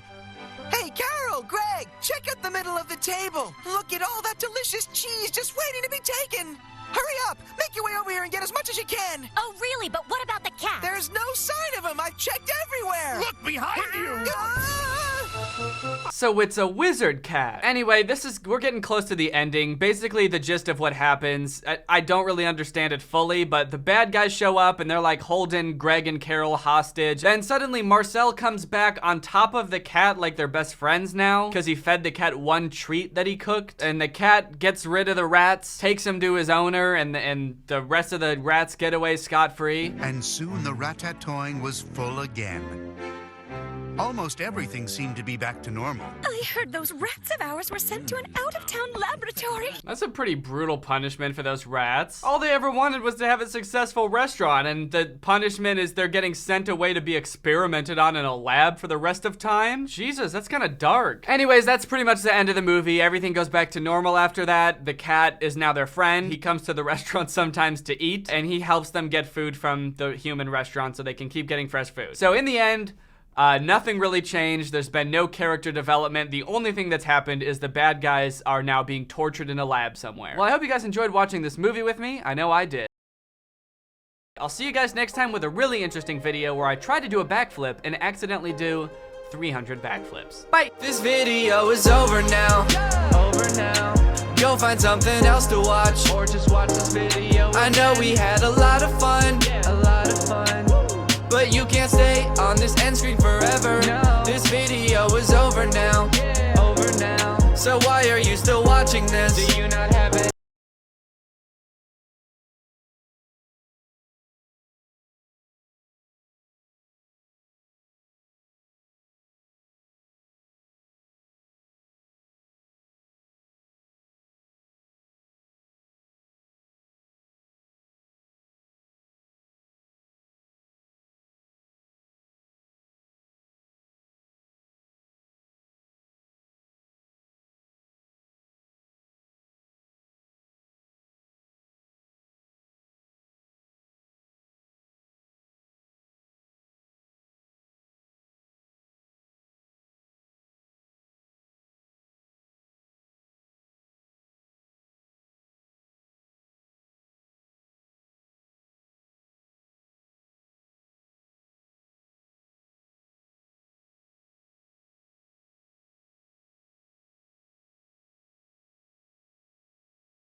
Okay, 2 quick things before this video starts. First off, we had a baby. In September, we had a baby boy. He's doing great. Everything's going great. He's really healthy. He's growing really good. Thank you guys for all the well wishes on Instagram and everything too. That's meant a lot. It's been really good to just take the past like month and a half off to just spend time with him and Laura. And everything's going great. And then the second thing is I have squishy bones. Public freakouts and Karen videos are of course all the rage. They're constantly going viral to the point where content creators have started to realize this is an easy way to get views on TikTok. And they've started making fake arguments in order to go viral. And today I'm gonna be watching some. Now I haven't seen any of these TikToks yet. I wanted to go into it completely blind. So I've assembled an elite council of content which consists of one guy, his name is Robert, and he put together a list of the must-see TikToks within this genre, so that's what I'm gonna watch. You can see how much work it was and why I should be getting a tip because of how much work this was. No, you don't deserve a tip. You certainly don't. Why do Okay, so delivery driver refuses to give items back without a tip. I'll give him this. It does seem like a real premise for an argument. It seems like the type of thing you would see on TikTok, and it's got 400,000 likes. So it seems like a lot of people are buying into this premise of this being real. And it does seem like the type of thing that would go viral too, because it's like just divisive enough to get people talking about it. Like, oh, are you guaranteed a tip when you do delivery? Should you expect one?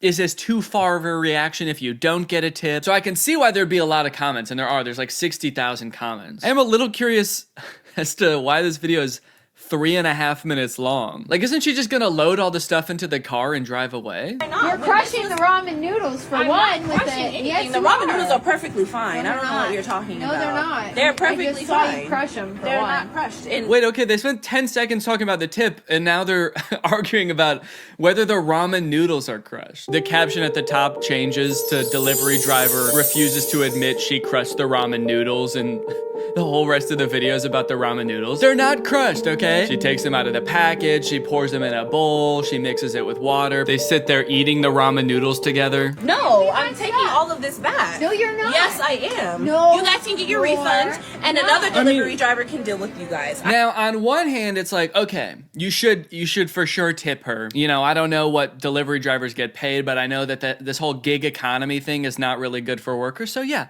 tip your delivery driver. I do think it's a funny plan to be like, no, I'm gonna take the food back to the store, and you're gonna have to deal with a different delivery driver. Because it's almost like she's now she knows that they don't tip, and she's like, I'm gonna make someone else not get tipped by you. There probably is a better way to go about it, like trying to get them banned from the app or something, instead of being like, we're gonna do this twice now. You're gonna do the same thing you just did to me to somebody else. Okay, so this argument just goes on and on for 3 minutes and 30 seconds. I'm curious if this goes anywhere, or if this is just an improv scene of them saying the same thing over and over for 3.5 minutes. How crazy would it be if I skipped like 3 minutes into the video and it does escalate? It's like this woman like bashing the other woman's head into the car. The food is gone. Something happens in between where we just were and where we are now, where somebody else comes into the scene and steals the food. I need a little bit of development to justify it being this long. Groceries, taking them back to the back to store, the store. and then I'm gonna get you fired. Go ahead. Because Go you stole ahead. my groceries, and then I'm gonna call the cops. Okay, yeah, so it's just the same thing over and over. I feel for these actors having to improv for this long. The director probably gave them a prompt of like, you didn't tip her? Action. And they just have to make shit up for 3.5 minutes, which I don't think I would be able to do, honestly. That's tough. I hope the director tipped both of these actors, because if not, like the next video is them 3 arguing with the director. We're taking the video back to the, or we're gonna delete the video. No tipping after I broke my back is insane. I save lives all day. I've never gotten a tip. Wrong career, apparently. What? What does this person do for a living? I can't tell if they're actually complaining about not having gotten a tip as like a doctor, or if they just don't want other people to get tips. Because it's one of the two. You can't really argue that it's not. This person's a full-on brain surgeon and wishes they could bring one of those little cashier things with the touchscreen into the operating room. Someone responded, you make bank, you don't need no damn tip. And they said, why? I thought tips were mandatory according to this chick. You can't be biased now. No, we are being biased. They're mandatory when people don't make enough money to support themselves without tips.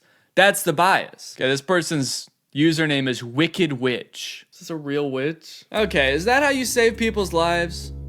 Do you cast spells? So it looks like if you go to this account, it's just all fake arguments. Like all they do all day is shoot fake scenarios where people get upset with each other. Usually it seems like they rent out a set for a day and film several videos there. Plane. And they even have the same actors, you know, for every video in that set because they have, you know, they have that set for the day. They have the actors for a day. Delivery driver throws tantrum over a tip. Okay, so we got the same premise, same car, different guy. No, listen, if you're not gonna tip, you're not gonna get this, okay? Are you kidding me right now, man? I've had it with you kids. I've had it with your entire generation. I've had people getting huge. Or do you see how big this batch is? Whoa, this is kind of a twist. It's kind of like an older adult. I mean, not old, he's like middle-aged, but he's getting mad at us kids for not tipping. I feel like usually this conversation is the other way around, where older people are like, you kids, I never got tips when I was your age, and I save lives every day. I toil over a hot cauldron all day, and never once does a hand reach out from the murky ether to offer me a tip. A $400 batch. We paid for it. Yeah, I want it. Well, you're not tipping on it, so you're not getting it. How about that? I don't need to tip. Okay. Yo, wait, okay. Is this, I can't tell if this is just lazy, that they're like reusing all the same thing, the same $400 order, same location, same ramen that he's inevitably about to crush, or is this just the next part of the story? The first delivery driver did cancel the order. She brought the stuff back, and then this guy is bringing the new order, and they're also not tipping him. Man, they could just remake this video over and over and never get their food. Okay. Are you kidding me? No, are you kidding me? Are you kidding me? What is this location also? Is this supposed to be where they live? This looks like the parking lot of like an industrial park or something. I'm sick of delivering to your generation. You guys all live in the middle of parking lots and you never tip. It makes us hard for us delivery drivers who all drive the same Tesla. This generation doesn't know jack. Is that the actor in this? Can't believe you guys can't tell this is fake. Damn, nobody in this generation knows Jack. He's a famous actor. All right, another sticky situation here. This one takes place on the plane. Flight attendant solve the seating bra. Passenger gets upset over bigger passenger. First off, I mean, obviously there's a typo here and they meant brawl. Or maybe it's just like, bra. Dude, the fight, oh wait, it's flight attendant too. Flight attendant solved the seating bra. Well, I guess a flight attendant would be the person to solve the brawl, wouldn't they? Seriously? Why didn't you like buy 2 tickets? Why didn't you buy 2 seats? Can't fit in 1 seat. What? One thing I've noticed in all of these videos is they use the same song, like the happy-go-lucky song in all of them. I don't know if that really fits the vibe of the argument. Now, I know what the video is trying to imply. She's like, oh, this guy is too big and he's like impeding on my space on the plane. Clearly not a real plane also, by the way. The phrasing makes it seem like she's just mad that he's bigger than her. Passenger gets upset over bigger passenger. I thought I was gonna be the biggest person on the plane. Elephant in the cage, huh? Yeah. Okay, all right. Too big. Too big. Are you feeling a little claustrophobic? It kind of looked like they were making the plane shake a little bit up here. Like they're trying to make it look like they're in the air right now. I guess they're trying to add to the realism of the piece a little bit, but they're definitely not in the air right now. Because if they are, then where did that guy come from? Because then I would totally understand her concern, just being like, what the fuck? Did anyone just see him come into the plane? He came from outside. And also, this guy's too fucking big. He's bigger than me. I like at one point she runs out of things to say. 30 seconds into the video, by the way, which is not a good sign. And she just starts saying big, too big. Too big. Too big. Too big, huh? No. I'm asking a question. I'm sitting in my seat. No, you're sitting in my seat too because you're so big. Lose the weight now. Lose it right now. I gotta say, the quality of this one, I feel like dropped significantly from the first two. And you know what? It's only got 13 likes because of it. It's crazy to put this much work into videos that get 13 likes. I guess the first one, maybe they go viral every once in a while, and so they just make a ton of videos, and you know, 1 out of every 100 goes viral, but when it does, it like really pops off. I don't know, let's see. 88 views, 90 views, 30 views. Roll it down! Roll it down, man! Right now!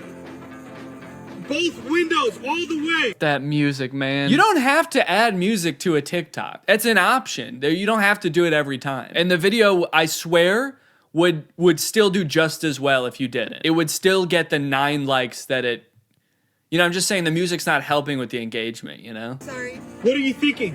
What are you thinking right now? Nothing. How old is she? How old is she? She's 6 months. She's 6 months old? Yes, sir. 6 months old? These videos are crazy for a number of reasons. The closest thing I can compare them to that already existed is like a Darman video, and while those are super corny, they are like kind of supposed to start a conversation, convey some sort of moral, like it's wrong to bully people because you'll instantly regret it. I don't really know if these videos do have any kind of moral. It's just 3 minutes of people arguing. Like, are they gonna come to an understanding at the end or anything? I'm very confused, and I'm pretty sure my partner seems pretty confused too. No, what you're saying makes no sense. No, it doesn't. It just ends with him being like, you're fucking crazy and you don't make any sense. Videos like this and content like this is the thing that I dislike the most about the internet. Content that's just supposed to make you mad. Like, people are supposed to see this and think it's real and get mad. That's the only purpose for it. And people engage with it because they're mad. I want to see this channel start documenting other fake things aside from arguments. Can we get some, like, miracles, maybe? I want to see people walking again for the first time ever. I want to see people walking on water, flying, being shot through a cannon. Anything aside from arguments. Entitled man throws a tantrum at the airport. No Japanese. Everything in the gray bin. I don't know if I would call that entitled, dude. No Japanese. I think that there's something very wrong with this man. He almost knocks over the whole table. Back in line. What do I have to do with her? She can help her out. I'm not flying with her. Now he's pretending like he didn't knock over her bags and he never even saw any bags there. I think that there really is something wrong with this man. Entitled man throws a tantrum at the airport seems a little dismissive of whatever he's going through. They gotta change this title to like entitled man was maybe just poisoned or something. I'm so curious about the business model of this account. They have 15,000 followers. Their videos don't get that many views, yet they're like consistently renting out locations, hiring actors to film these videos. I'm so curious where the money's coming from. Unless these are ripped from a different account, but it doesn't seem like they are. In conclusion, if you're gonna make fake videos like this, every once in a while, sprinkle in something cool, dude. Sprinkle in a cool, like, insane miracle happening. That's what this account should do. It should try to make it seem as real as possible, and then every once in a while, it's like, man comes out of coma that he's been in for 3 years, and he knows how to juggle now! Do something like that. What's up, Greg? I hope you're all having a great day and welcome back to my channel. This is another episode of Screaming is Funny. Okay, so I know that I'm probably a little bit late on this trend, like probably 2 years late on this trend, but why is everybody so obsessed with slime all of a sudden? Or at least I assume everyone is, because it's literally all over my explore page all the time. Videos of people touching slime, folding it over, poking it. It's slime ASMR. I just feel like a couple years ago, just like hundreds of slime Instagram accounts, YouTube channels, Twitter accounts that just like popped into existence out of nowhere, and now everybody's obsessed with slime. Pretty much every kids channel on YouTube has also jumped on the slime bandwagon, but nobody has jumped on the slime bandwagon quite as hard as Colin's Key. Colin's Key has been a very heavily requested topic for me to talk about on this channel for quite some time, but I've always tried to steer clear of talking about Colin's Key, and the reason for that is that I'm scared. I'm very scared of his videos. I've literally sat down to make this video like 20 times, not even recording it, just watching his videos to try to find good ones to talk about in a video. But you know what? Today, I'm feeling brave. I think I can do it. I think that I can finally sit down and react to a Colin's Key video. This video is called Mystery Wheel of Slime Challenge 2. So I guess this is the much awaited sequel of Mystery Wheel Slime Challenge. The viral sensation that everybody's been talking about. Finally, we have a sequel. So in most of the videos, this dude's making slime with his brother. They're just in the kitchen, fucking whipping up slime. So in this video, they're doing this challenge where they're spinning a wheel and whatever ingredient the wheel lands on is what they have to make the slime out of. Let's check it out. You challenge us to make slime with blenders. All right, let's spin for the first blender ingredient. 3, 2, 1. All right, I got white glue. And I got packing peanuts. Wait, dude, you're starting without me? Yeah. How do I get mine? Oh, well, don't worry, Devin, because I've actually ordered something which should be delivered right about now. Yeah! Jeez, yes! What? Dude, it's the Geek Delivery Service, number 4 in America. This is my shake, bro. This is my shake. All right, there we go. Dude, what do you keep on talking about shakes for? Because these are my shakes, bro. I ordered them. I thought these were my packing peanuts, Con. Ah, there we go. This is my shake. There you go. Cheers. Cheers. Yes. And I guess I gotta return this now, so. Okay. I lied. I can't do it. Fuck this. I can't. I'm sorry. When I came across this video, I watched this clip, this beginning clip, like 50 times. And it amazes me every time. And it's because I don't think I could have ever imagined anything this bad if I tried. I think this might be the worst thing. Just the worst thing that could happen. The plot, it just doesn't make any sense. This dude says he needs packing peanuts, and so he's like, oh, I ordered you a package, and then the package shows up from Yeet Delivery Service, and it's milkshakes in the package, not packing peanuts. But there's so many other things that make no sense. Why are they yelling at each other when they're standing, like, at most 4 feet apart? Have these people never heard of using their inside voices? What the fuck is Yeet Delivery Service? It's all just nonsense. It's utter nonsense. Fun fact, I actually thought this dude's name was Colin for a long time because his channel's name is Colin's Key. And he's always got this key around his neck. So I thought, okay, that's Colin's Key. For some reason, he named the channel after the key that he wears around his neck all the time. But I didn't really think anything of it. But his name is actually Collins, with an S at the end. So, I don't know, just a weird detail. I didn't know that was a name. Maybe it's kind of like the iPhone 7S. Like it's the better version of Colin. That's why his parents named him that. They were like, this is the new and improved Colin S. Now with no inside voice. His brother's name is just Devin. He didn't get an S at the end of his name. So, I guess he's like the older model. I still don't have my packing peanuts though, bro. Oh, what, you mean these? No. Oh, good. His packing peanuts showed up. So now he can finally make a slime. Now, I don't know if you can tell here, but on the screen, there's actually a really subtle merch plug going on. It's in the bottom left-hand corner, and it's really subtle. If you blink, you might miss it. Jesus, what a distracting way to promote your merch. Nothing says, like, I don't care about the content I make. I just care about making money, like putting a giant-ass ad over your video to distract from the content and get people to spend money on merch. That's such a scumbag thing to do. What greedy little— What's up, Greg? I hope you're all enjoying this video. Make sure you head on over to Danny Gonzalez. Hey, down here! Don't look up there, look down here. Buy my merch, yeah, hi, buy my merch, buy my merch. Pink glue. I got shaving cream. All right, I got the shaving cream, and right now, there's a special way I gotta dispense it. Wow, all right. No! Dude, my hand! Touch my horn, it'll go away. All right. Oh no, dude, I can feel it building up. I gotta add this quickly. Oh no, dude, look, it's going. It's gonna go any second. It's gonna go. Oh no, oh no, oh no. Oh. How can kids even process what's going on in this video? How can you make any sense of this? He gets shaving cream as the next ingredient, and he says, okay, for this one, I've got a special way to dispense it. He puts on this unicorn horn. He starts, like, shooting lasers everywhere. He turns his brother's hand a different color, but he's, like, not dispensing the shaving cream. And when it comes time for him to actually dispense the shaving cream, he's just like, oh yeah, and I guess I have to do this. So the special way to dispense the shaving cream was by yelling for 2 minutes and then dispensing the shaving cream like normal. There's no way this is good for kids. No way. I can say with near 100% certainty that this will stunt your child's growth. Mentally, and what the hell, physically too. Your kid will be short if he watches this. At least most kids channels and kids TV shows have like some sort of vague plot or progression that you can follow. A lot of kids shows these days are actually pretty smart. I feel like adults can laugh along to a lot of the jokes in kids shows because they're actually smart and thought out. But this is just too random.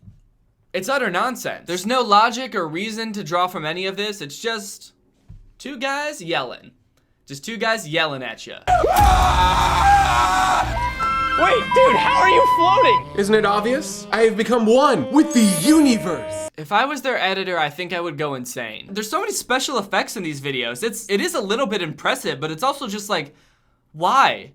Why do you need so many special effects to make slime? It's almost like they're admitting that making slime isn't interesting or fun, and so they have to way overcompensate by throwing all of this like extra shit in.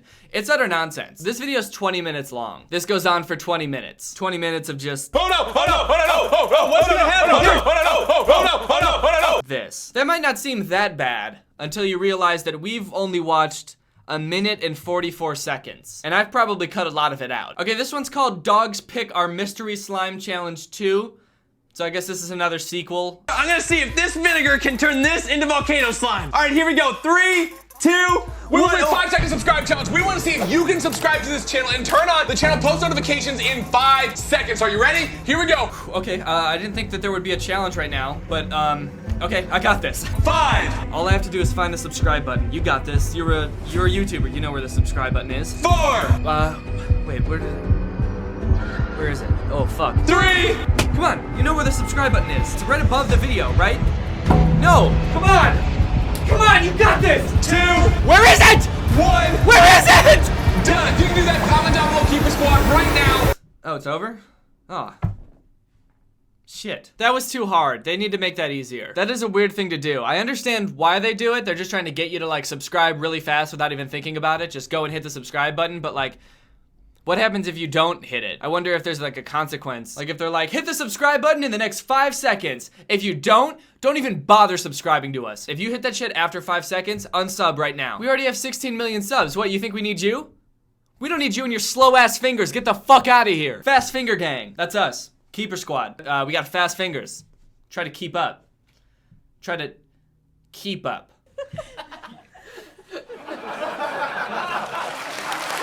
Yo, it's starting to work! Not quite the most satisfying slime that I've ever made visually. You know what, Devin? I just think it needs a little bit more Orbeez. So here we go. Just gonna place it down here. Just gonna pick up some Orbeez off the counter. And it's like this. Oh. Do you think this is a real kitchen? Is this the kitchen in Colin's house that he uses to cook all of his meals? Or is this nice ass kitchen with like these beautiful granite countertops, this gigantic island, this beautiful stove just for destroying with slime on a daily basis? What a subtle flex. These dudes are probably making so much money. They get hella views. This video has 8 million views.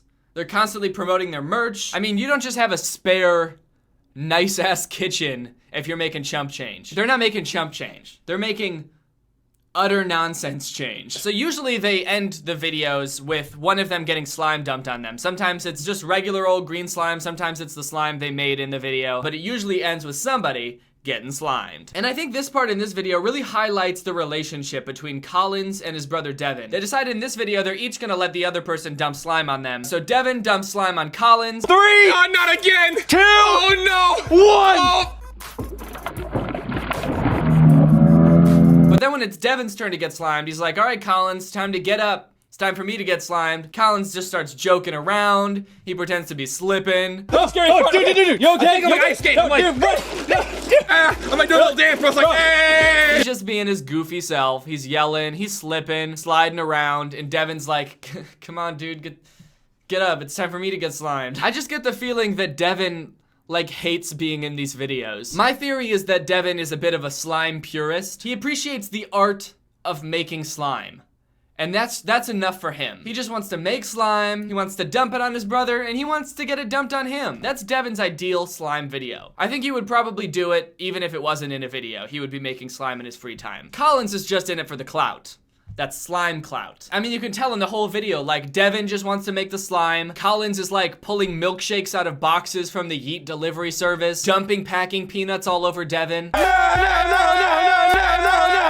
And then when it's Devin's turn to get slimed, Colin just starts dancing around like a clown. Rotate this way, okay, and then kind of like pull my arms. I'll pull you. Yeah, go this way. I'm gliding. Switch. No, this way. All right, Devin, you ready to get slime dumped, bro? I'm ready. Gotta take in my surroundings here before I slime dump you. Gotta got a little scoot around Seems here. like you're having way too much fun with this. And then Devin's is just like, come on, slime me. I need it. This isn't what slime is about. Slime is serious. It's an art, and you're making a mockery of it. So this may come as a bit of a surprise to you if you're not big into the slime scene like I'm not. But the more and more I watch Collins Key's videos and other people like him, the more I started to realize there's like a gigantic slime community. The Sharers have made many videos about slime. Shroom has some slime hacks, whatever the fuck that means. Rebecca Zamolo made an awful music video about playing with slime or working out with slime or exercising. I don't know what it was about, but it was really bad. Working with slime, so I try harder. Sweating while stretching, yeah, I'm clever. Making slime at home is fun, it's true. But working out with slime, you can do too. It's so satisfying. I just want to know what life is like for these people. Cody Ko also made a video about Collins Key and some other kids content creators, and he made a really good point that they're like always flexing. Papa Jake was one of the people he was talking about in his video, but like Collins Key, he's got this nice ass kitchen that just exists for him to destroy it with slime every day. I just wonder, like, when they meet people in real life, when they pull up in their Lamborghini, people are probably like, whoa, nice to meet you. What do? You obviously make a lot of money. What do you do for a living? And then they tell them. I just wonder, like, what their reaction is. Like, how does that interaction go? I don't know, honestly. My guess is that it would be something like this.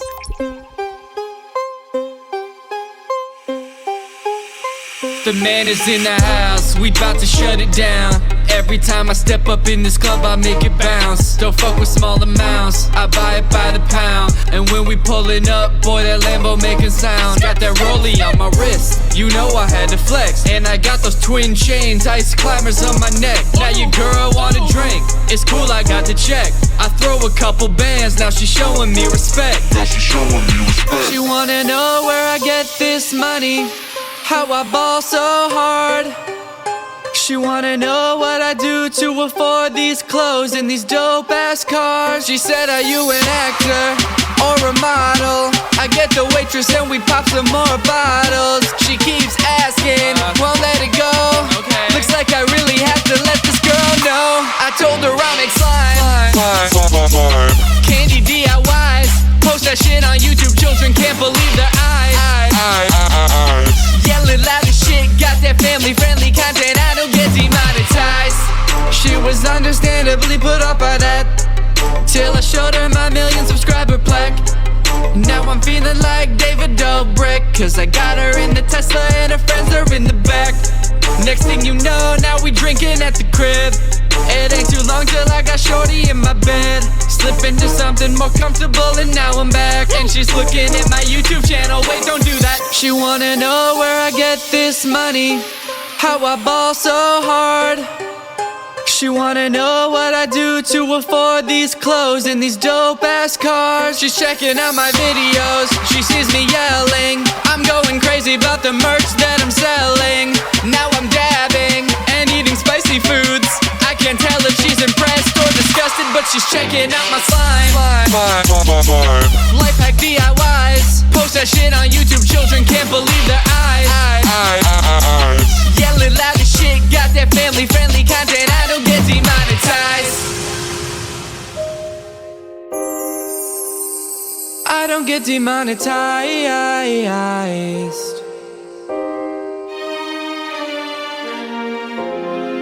There is nary a doubt I am the slime king, but I feel so alone. Will you be my slime queen? I can't tell you how long I've searched. I won't even make you buy my merch unless you wanna buy my merch. You're totally free to do so. It is soft as hell, but it only comes in youth sizes, and there's no refunds. No refunds. Probably something like that is how it would go. Well, that was fun, wasn't it? If you want to listen to that song some more, it's on iTunes and Spotify and Google Play and Apple Music and any other streaming site that you would probably use. The link is in the description. I hope you guys enjoyed that. That was really fun for me to make. I've never done anything of that scale before, but I had a lot of fun. I hope that it shows. I hope that you guys liked it. Make slime. Candy DIYs. Post that shit on YouTube. Children can't believe their eyes. Yelling loud as shit. Got that family-friendly content. I don't get demonetized. What's up, Greg? And welcome back to another episode of Virtual Boys. Because today I'm doing my first virtual collab with my virtual boys, Drew and Curtis. Say hi, everybody. I was syncing up our audio. Oh, yeah. Okay, we already did that. You don't have to clap again. Okay. I thought you said to do it again while you were talking. Say something, Danny? Okay, so today we're going to be talking about... Got it. Yeah, I think we're all good now. We were already synced. We've been synced the whole time, so you guys don't have to do that ever again. Ever in your whole life. Your audio is going to be synced for the rest of your life. Awesome. Thank you, man. Yeah, that saves a bunch of time. So I know it's been a long time since we've seen each other, and it's been kind of hard because we're good friends, and everyone knows that. And I was thinking of what TikToks I could show you that would kind of make us all feel better about not being able to see each other for so long. Okay. And so I stumbled upon these TikToks that are sort of like relationship advice TikToks, I guess. Relationship and life advice TikToks. Okay. That I think will really cheer you guys up, because I think that is what you guys need right now. So you're trying to cheer us up. You're not using these to give us advice that you think we need, right? Is that? Well. Are you saying like we're not doing a good enough job in this relationship? Here's some advice. Yeah, you need some relationship advice because you haven't seen me in so long, and I figure it's just because you guys don't really know how friendships work. Yeah, we're not holding up our end of the bargain to you, I guess. You guys haven't visited me in forever, so I'm gonna show you some relationship advice TikTok, because you guys aren't being very good friends lately. In fact, for like almost for like a year actually. Oh yeah, exactly 1 year. I'm sorry. Yeah. We messed up. Oh well, anyway, without further ado, let's go ahead and watch one. What do you guys say? Sure. Okay.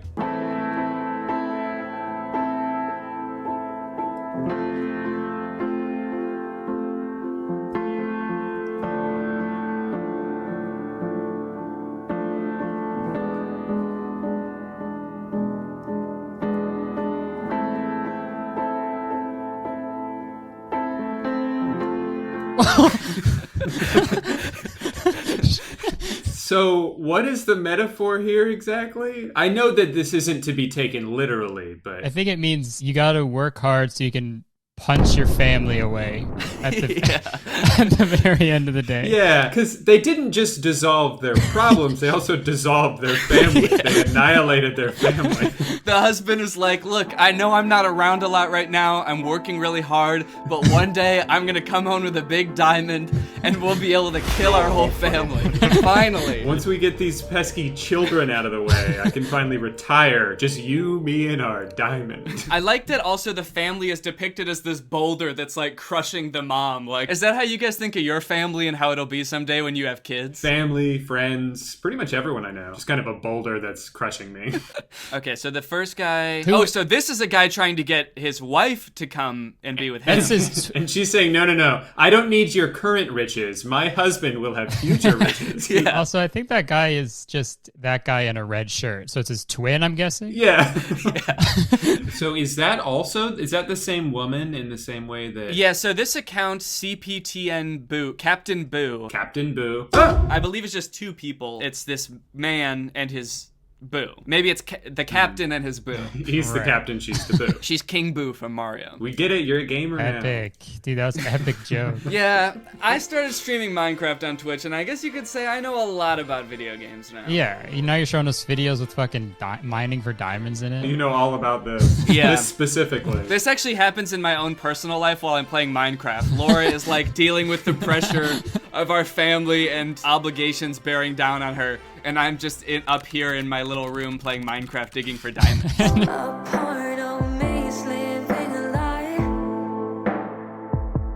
So they're sad? Whoa.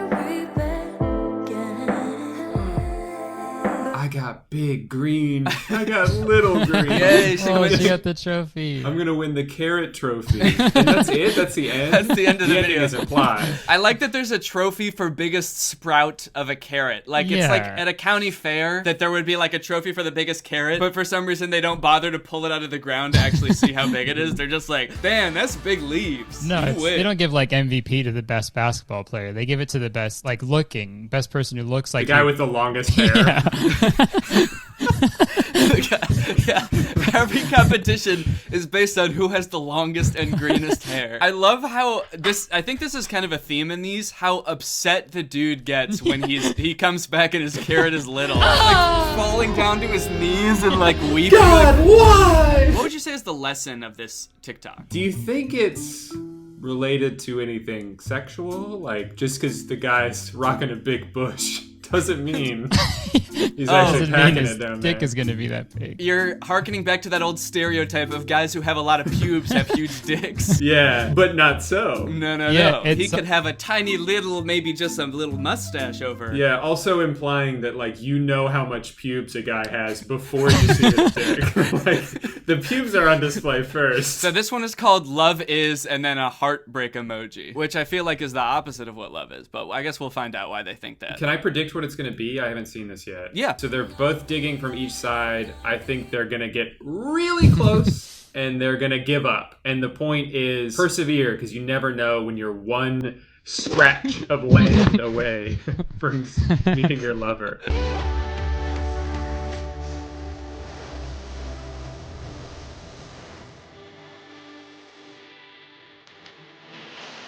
Pizza. I'm getting pizza. Oh, but the girl persevered. But the guy walked out of frame, so he's gone, I guess. Can she see him just walking away like pizza? Yeah, he's got to be just like a few extra feet away. He was just off screen, and she's like, no, where'd he go? But nevertheless, she breaks down and falls to her knees. Yeah, does all of their TikToks end in someone an agonizing despair? Yeah, even when they have happy endings, the person's still like...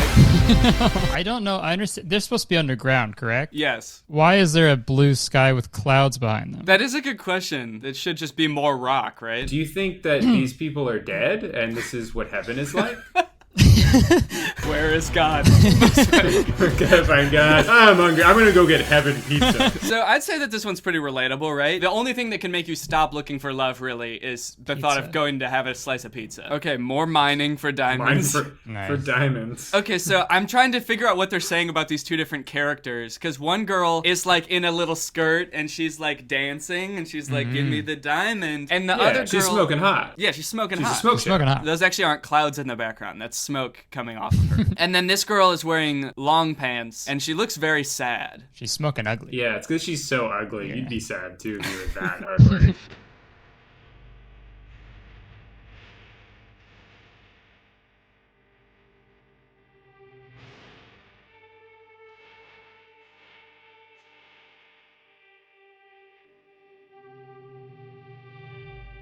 Oh shit! Wait, that's the end of the TikTok. Holy shit! Did they run out of time? You get what's gonna happen. You can see where this is going. Yeah, the moment the ending is clear. All right, we're done. So I kind of thought that like this girl represents like a party girl and all she wants to do is party, and the sad girl is like she's like gonna be your wife. She's more responsible. Yeah, she represents stability. She has a ladder for you to get out. Right. Honestly, since they cut it off, we didn't see any negative consequences for his like the one that he chose. That she could have been the right option. It's like, yeah, go get yourself a girl who like likes to dance and have fun. If a sad girl hands you a ladder, use it to get to that smoke show, dude.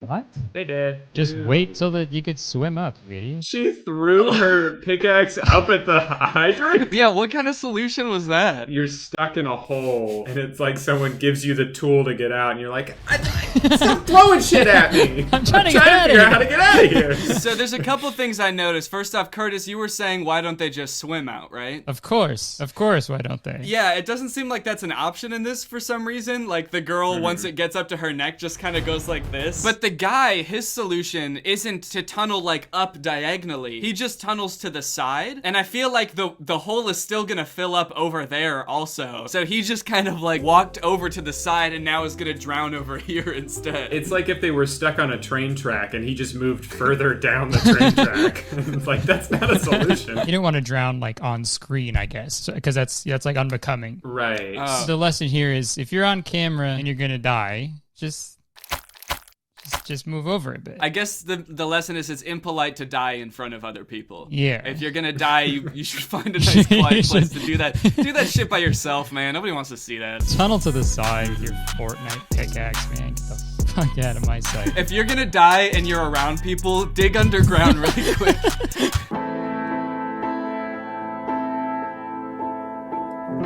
Okay, so this guy is giving true trust. It's true care? Trust, care, and love. Oh, care. Okay.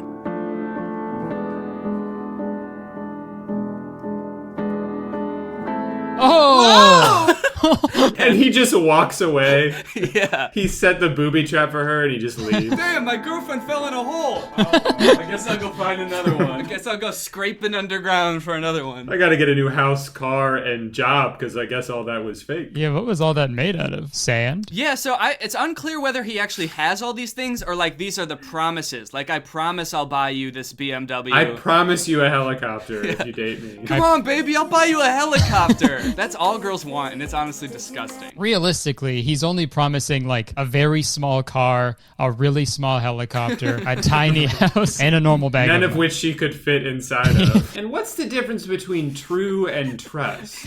Babe, I promise I will always give you true. I will always give you trust. Those are too similar. I'm gonna take the bag of money. Well, I think the way this should have ended was the guy walks away, she's stuck down there, and then the other guy who is giving her unconditional love would come and help her out, and she'd be like, "Oh, you helped me at my darkest point. I do love you," or whatever. But it just ends. Yeah, he just kind of stands there. I think this might be like freeze framed, actually. He's literally just like a still picture, just like... Yeah. I've given you all I have. I'm done. So they're digging for treasure. Nice. With their little Do jackhammers. they do anything else? All they do is dig. It's the only way they can think of to like have metaphors for life. They're like, they can only think in underground digging metaphors. They're always talking to people like, life is a lot like holes. And they're like, not really. I gotta go film a TikTok. Do you think if you were friends with these people and you came to them with a problem, you're like, I don't know what to do. My parents won't talk to me. They won't accept me for who I am. They'd be like, hey, buddy, just think about it this way. Like, you're inside a big hole right now, and your parents are at the top. And you're focusing on them when you have to be digging down further into the hole. Did you know there's diamonds down there? Wait, hold on. He's like trying to like draw everything that you're saying. Just slow down, slow down. And who are my parents again? Oh, they're the fire hydrant. Give your ladder to the dancing lady, okay? This is what you need to do. How do we know each other again?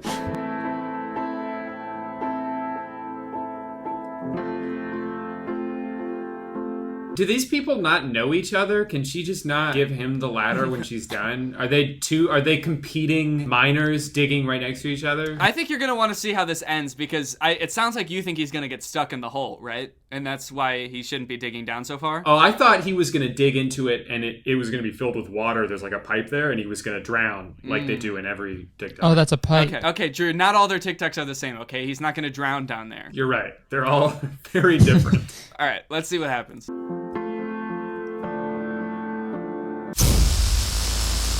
Oh, shit.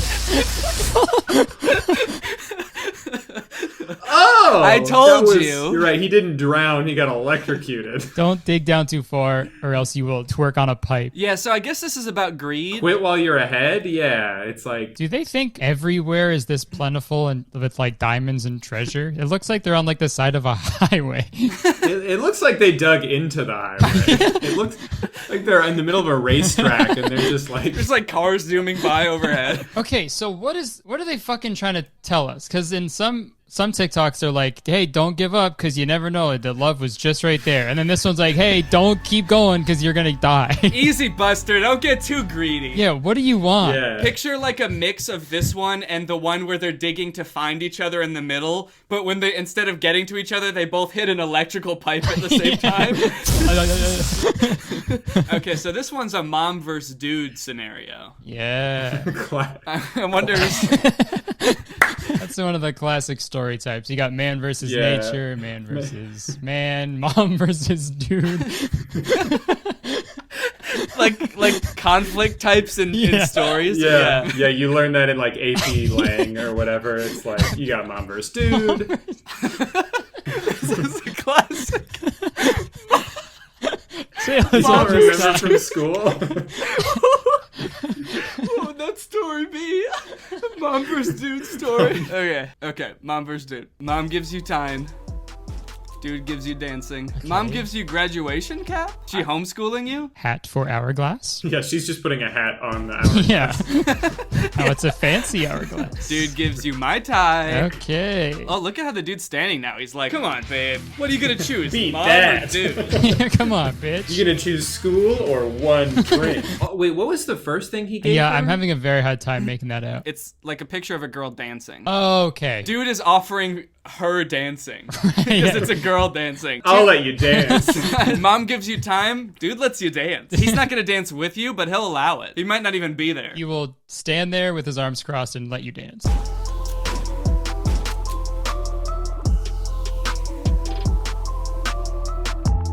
And of course, the guy walked away at the end of the TikTok. These dudes are not loyal. What is the end game for him? Yeah, because it was never gonna work, right? She was never gonna be able to cross over the hole. Yeah, he's just some sort of villain that kind of wanders around this weird world where he just fills holes with imaginary stuff for some reason. Separating girls from their moms. And when the job is done, he doesn't even take time to enjoy it. He's like trying to speed run this. All right, on to the next girl now. Like dancing, drinks, car? Yeah? Bye. Okay, go. Bye. You're dead. I got you. Go. Okay. I gotta get some water. I'm laughing so much. I'm getting lightheaded over here. Okay. Oh, what? Guess me and Curtis are just gonna watch this one by ourselves. Oh wait, you have a water thing right there. I thought you had to leave the room. Shit, I look like an idiot now. Whoa. Is that how you got Amanda to agree to date you? You like filled a hole with a water machine? She was like, hell yeah. And then I had to buy a new one because that one was fake. And Amanda's still in that fell hole. right in. I think that Captain Boo were like the first people I saw doing this, but there's been some other accounts that have been getting pretty popular from doing this format too. Some of them are animated. Okay. The caption of this one is, "I'd rather be alone than have such a friend." In the beginning, it was like fool. Pull me up. No. Oh my god. What? What do you think is gonna happen? It's not enough that they're leaving her there to die. Holy they're going shit. to crush her with this boulder. I feel like this whole thing was premeditated. I don't think this is an accident. Holy shit, dude.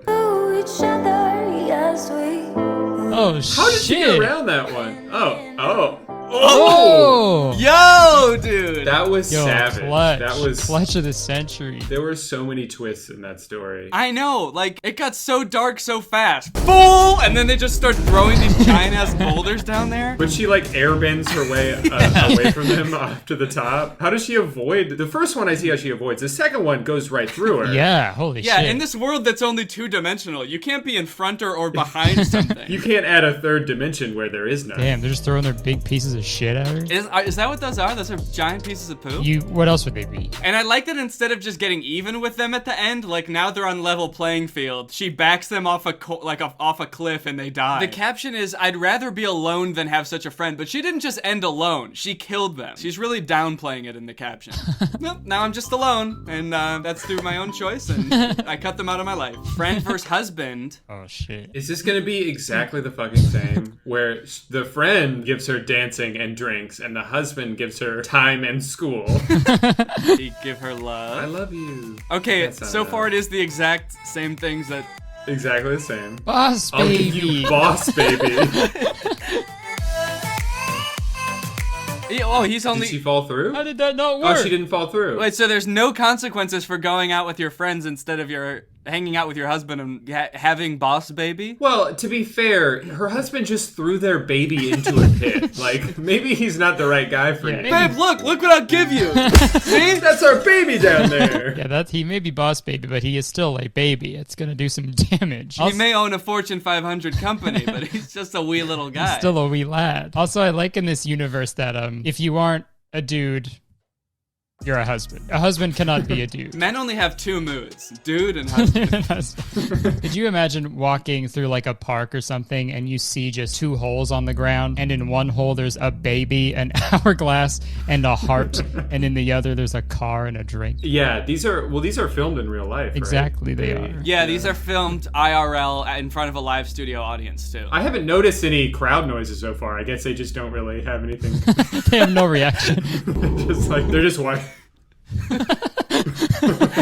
Captain Boo TikToks were filmed in front of an unimpressed studio audience. Underground again. So this is yet another account, and they're also doing the underground only thing, where all their TikToks are ground based. Groundbreaking.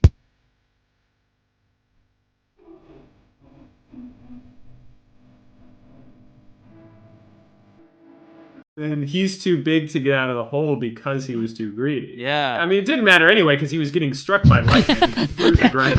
He was already gonna die.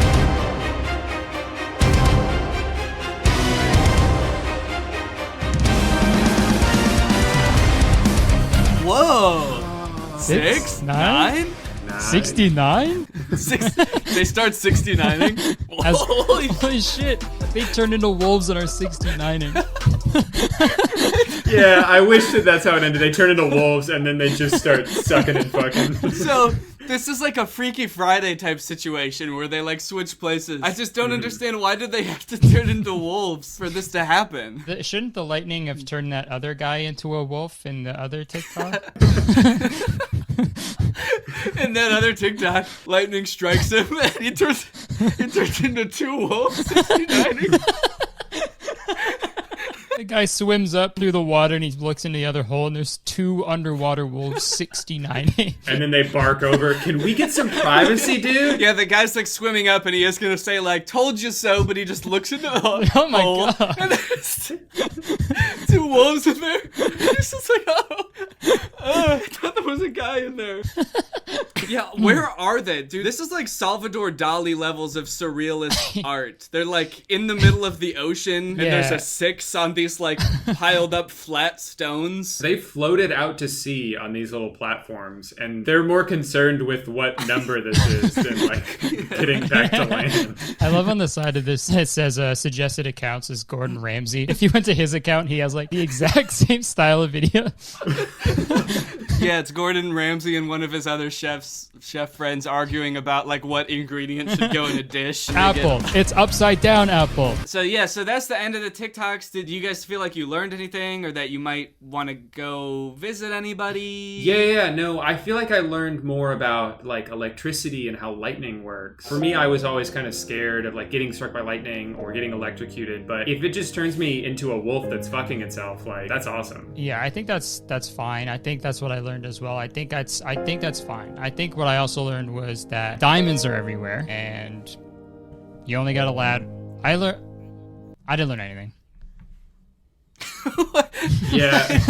I'll be honest Yeah, with you, man. I didn't learn anything. You guys just went on like a 3-minute rant about what everything you learned, and then you stumbled over your words once, and now you're back.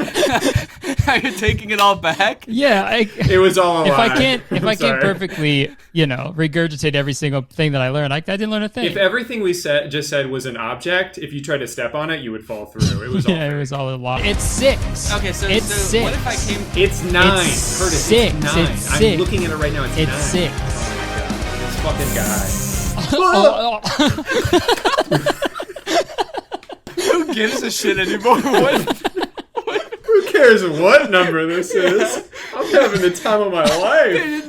They didn't learn to see it from each other's point of view. They just didn't care anymore. All right, well, thank you guys for watching this video, and thank you to Drew and Curtis for being in the video. Guys, thank you. If you're new here and you're not subscribed yet, make sure you subscribe and turn on my notifications to join Greg. Make sure you guys subscribe to Drew and Curtis's channels as well. Otherwise, I will dig a hole and bury you in it and throw big rocks at you. Are we still in the video? Because this is kind of awkward, man. And Drew and Curtis are still here while I'm doing this outro. I can still cut to them at any moment. They're just sitting there while I'm doing this. Don't use any of this footage, please. I'm gonna use all the footage. Bye. What's up, Greg? I hope you're having a great day. Welcome back to another episode of reacting to everything that you told me to. So because my channel is largely based on me doing commentary on things on the internet and movies and stuff, I get like a ton of suggestions for things to watch and react to on my channel and do commentary on. That's honestly how I get a lot of my ideas for videos, is from you guys. And sometimes they're great ideas and I can make an entire video based off one idea, but sometimes the ideas are so little that I can't really make like a full video about just like that one thing, because I generally like to make longer videos. So if it's just like a small clip to react to, then I can't really make a whole video about that, but I still kind of want to explore some of those ideas. So I tweeted, hey, send me links to anything you want me to react to. I'm trying to see something. So that's what we're going to be doing today. We're going to be looking at all of your suggestions for things that I should make videos about. Because you know what? Most of my ideas come from you guys anyway, so I might as well just go straight to the source. All right, let's check this out. All right, straight away I'm noticing that like none of the top responses are links. They're just people saying things. The Akinator app. Hooters had an airline. Guys, I said link. Literally nobody is sending links. Also, Hooters had an airline? Is that real? I kind of don't want to look it up just because this person didn't send a link. But you know what? I'm going to look it up. Hooters Airline. Hooters Air was an airline headquartered in Myrtle Beach, South Carolina. Oh yeah, look, there he goes. Hooters Air. What is the purpose of this? I mean, I've heard they have good wings, but I didn't know they were that great. To fly a whole plane? Shoot. Wow, this sounds like a great idea. I feel like I've heard many accounts of women who work at Hooters being like harassed by middle-aged men who are patrons of the restaurant. So I can't think of any better idea than like trapping them in the sky with these dudes for hours at a time while they fly over the ocean. That sounds like a pretty sick idea. This raccoon whisperer, it's kind of cool in a way. Okay, it's a video called Mobbed by Raccoons. 25, Tuesday night. I got 3 more pounds of hot dogs. Here. You eat that. It's just a dude feeding hot dogs to raccoons? All right, you ready? Wait, let's sit down. Wait. Okay, honestly, this is my type of content right here. So whoever sent me this, thank you. This is the type of stuff, honestly, that I watch on YouTube. There's this one channel that I watched for a while that was about this dude that had multiple raccoons as pets. They were named like Tito and Cheeto, and he just had raccoons as pets in his house, and he lost one, and it was really sad. This looks awesome. Also, I like how he's telling them to sit and like hold on as if they have any idea what that means. These raccoons do not look trained at all. They just look very fat and very handsy. They don't know what wait means, dude. If you want them to wait, you're gonna have to teach them how. Okay. Wait! Oh my god, here. Homie, they don't know what that means, man. Raccoons have no concept of weight. The only weight these raccoons have is the weight they're putting on from these friggin' sausages. God, here. Take them. You like my new hat? Are they oinking? This is so weird. This is like a fever dream. Whoa! This video was posted like 3 weeks ago and it's got 12 million views. Holy cow. Oh my god. How popular is this dude? He's got 300,000 subscribers, 12 million views, 12 million raccoons around him. I like that one is just kind of on his shoulder like this, kind of just tapping him on the shoulder. Hey buddy. My turn. My turn. Give me. Here! Oh my god, they're ripping my coat and everything. Here. Talk about overwhelmed with raccoons. This video is a weird combination of him totally bringing this upon himself and then also acting so shocked that the raccoons are being so unruly. It seems pretty clear that he feeds these raccoons often, so they expect him to feed them. But at the same time, he's like, whoa, okay, here's the hot dogs, raccoons. Take it easy, guys. This is so sweet. Every raccoon gets its own little hot dog and they go off to eat it. Like they go off and turn away from the other raccoons to eat their hot dog by themselves. That's so sweet. Look at this one in the corner. That's such a silly thing that animals do. Peanut does that too. My dog, if I give her like a really good treat that she has to chew on for a while, she'll take it in her mouth and then just like sprint in the other direction because she's worried someone's gonna like take it away from her or something, or she has to eat in private. I'm just imagining like people doing that. You go to a restaurant and the waiter brings you your food and you're like, oh fuck, I gotta get out of here, dude, before someone takes my food. And they're getting whole hot dogs. There's no half.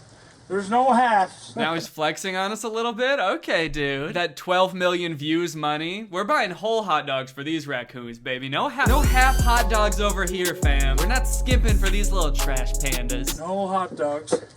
I gotta put the dry food up now. What are you doing up here? Here you go. Here you go. There you go. Look at that.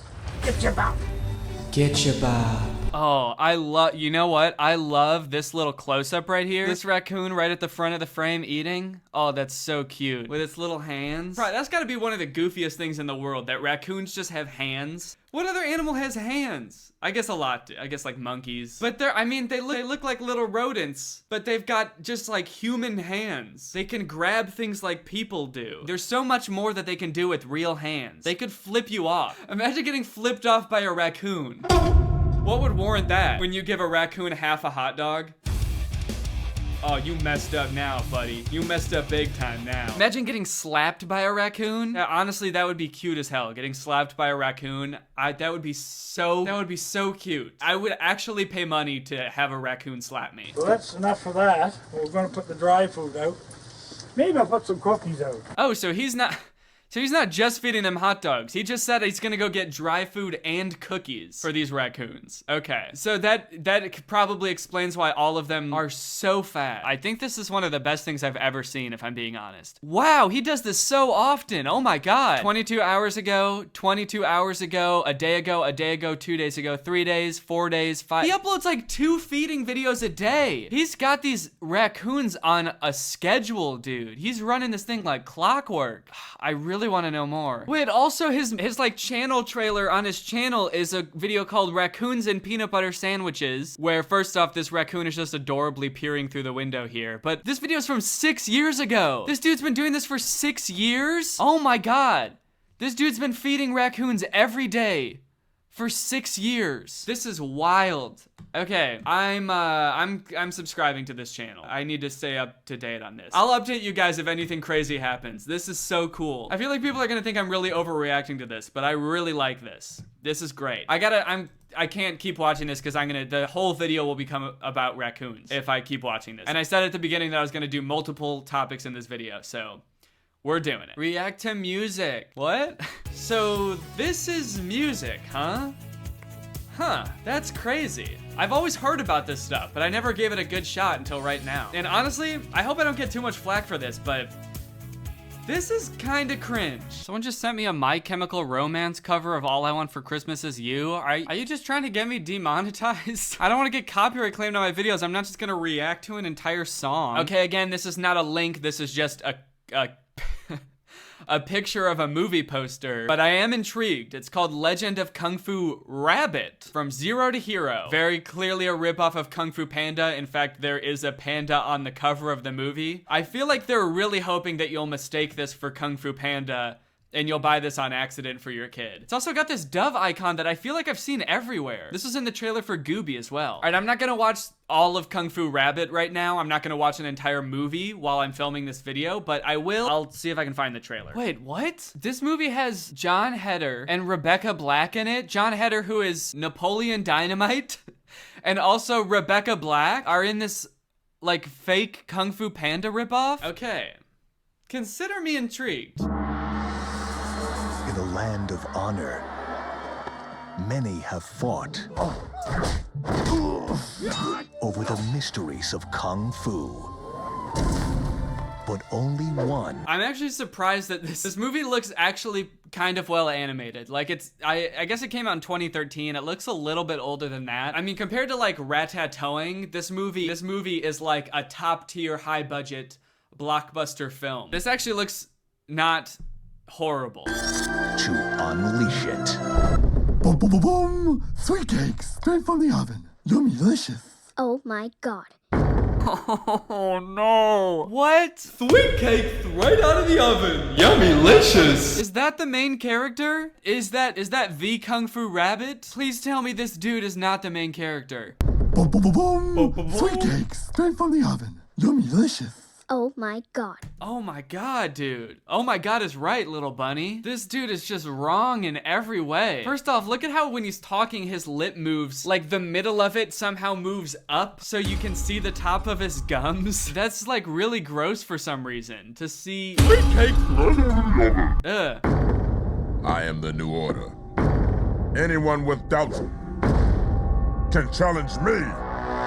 Is someone gonna do something? Huh? Me? Duh. Kung Fu.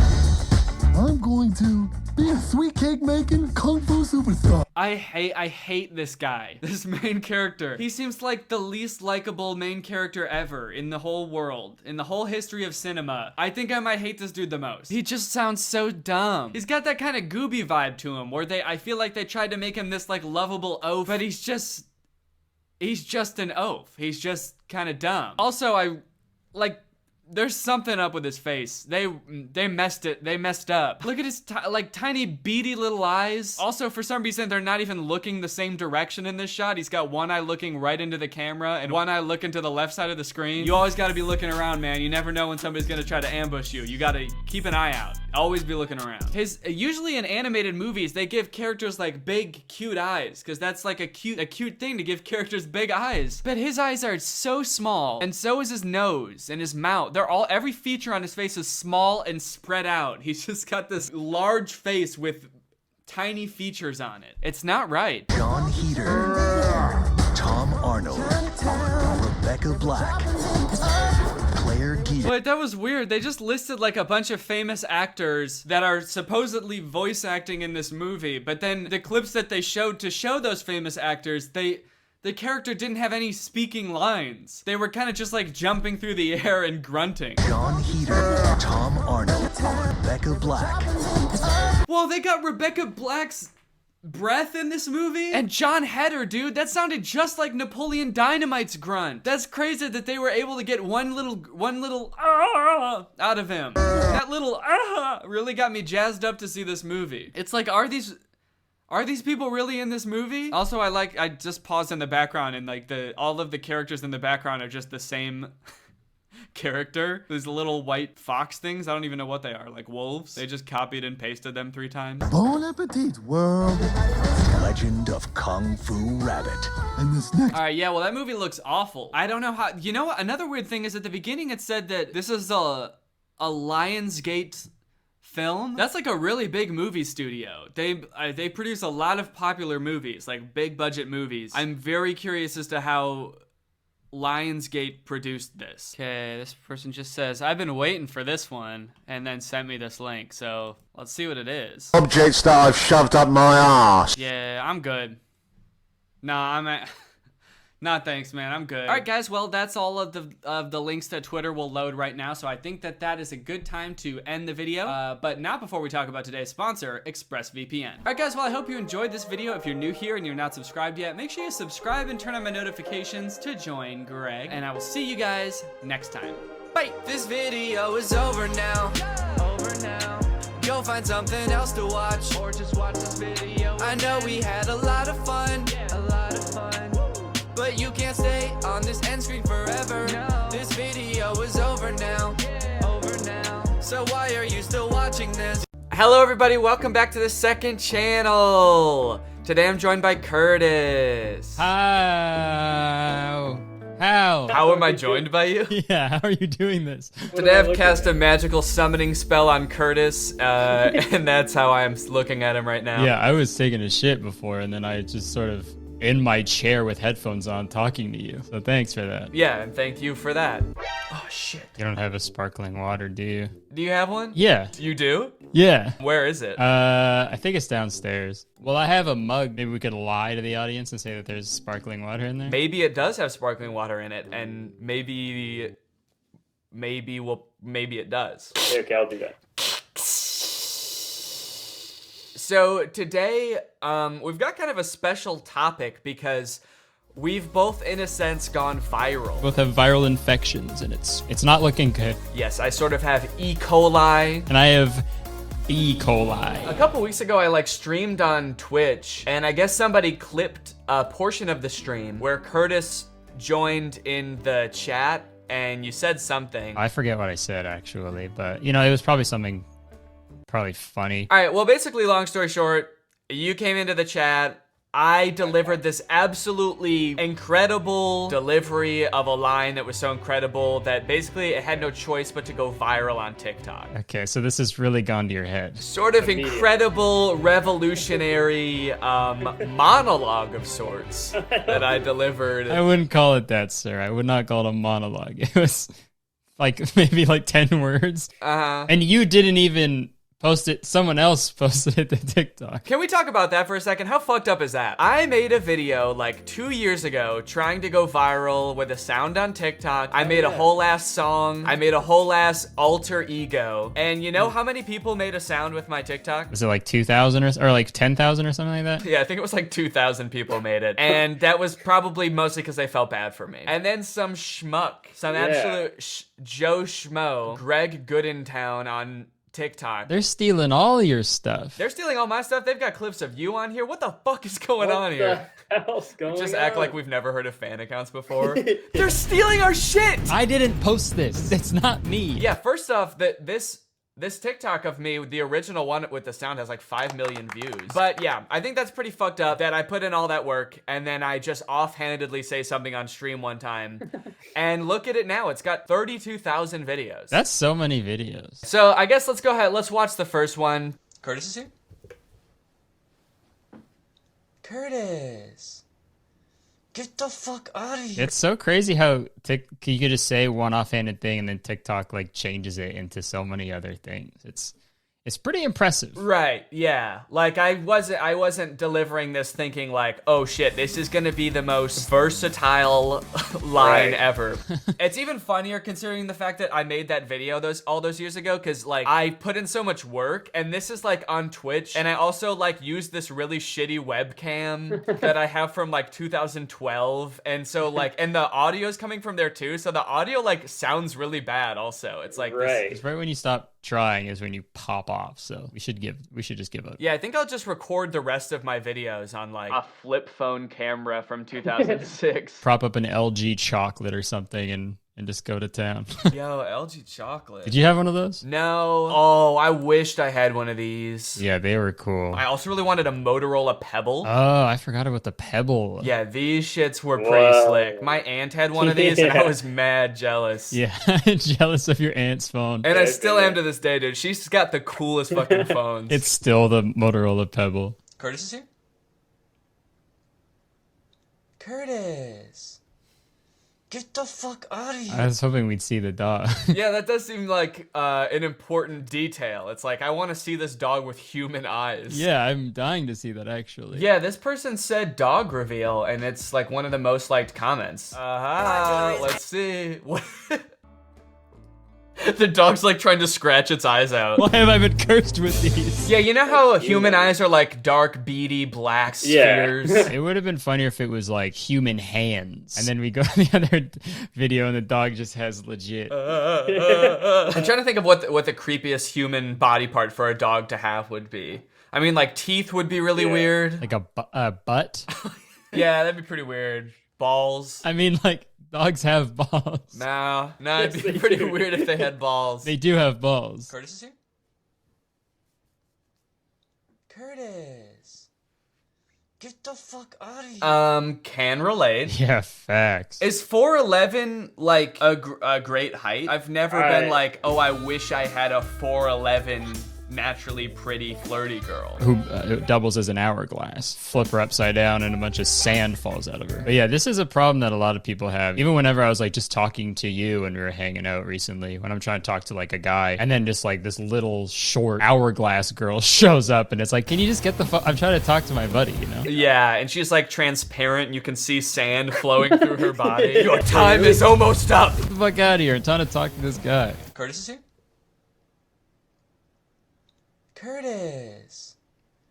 Get the fuck out of here! Whoa, does that happen? I would imagine so. I feel like I've had instances like this, because you know how it shows when someone else is in the Google Doc? I was like never in school when Google Docs were like a thing, I guess. I never used them in school. So this is, I don't even know what the fuck is going on right now, and I'm sort of freaking out about it. Yeah, it seems like you're really having some sort of like midlife crisis or something. Back in my day, this would never fucking fly. Yeah, teachers would never watch you do your work. We'd be at school and they would blindfold themselves every time we got to work. Yeah, well, I would blindfold. That'd be so boring. You gotta have nothing else going on to be a teacher and like spy on your kids doing the work. And I know how much teachers don't like grading homework, because I'm friends with people who are teachers and they're like, that shit's the worst. So to be like, before I even get to grading it, I'm gonna like watch my student do their homework. Live grading. Let's see what the kids are saying about this, because maybe we'll learn a little something about today's youth. One time I typed, hi ma'am, and she left. God damn. I never saw her again. One time I typed, hi ma'am, and she skipped town. We had a substitute teacher the next day and for the rest of the year. Yeah, the skull emoji implies that she like died or something. She left this plane of existence. I typed, hi ma'am, and unfortunately she did pass away. She did not make it. And when they start correcting your work, that's when you start running. All right.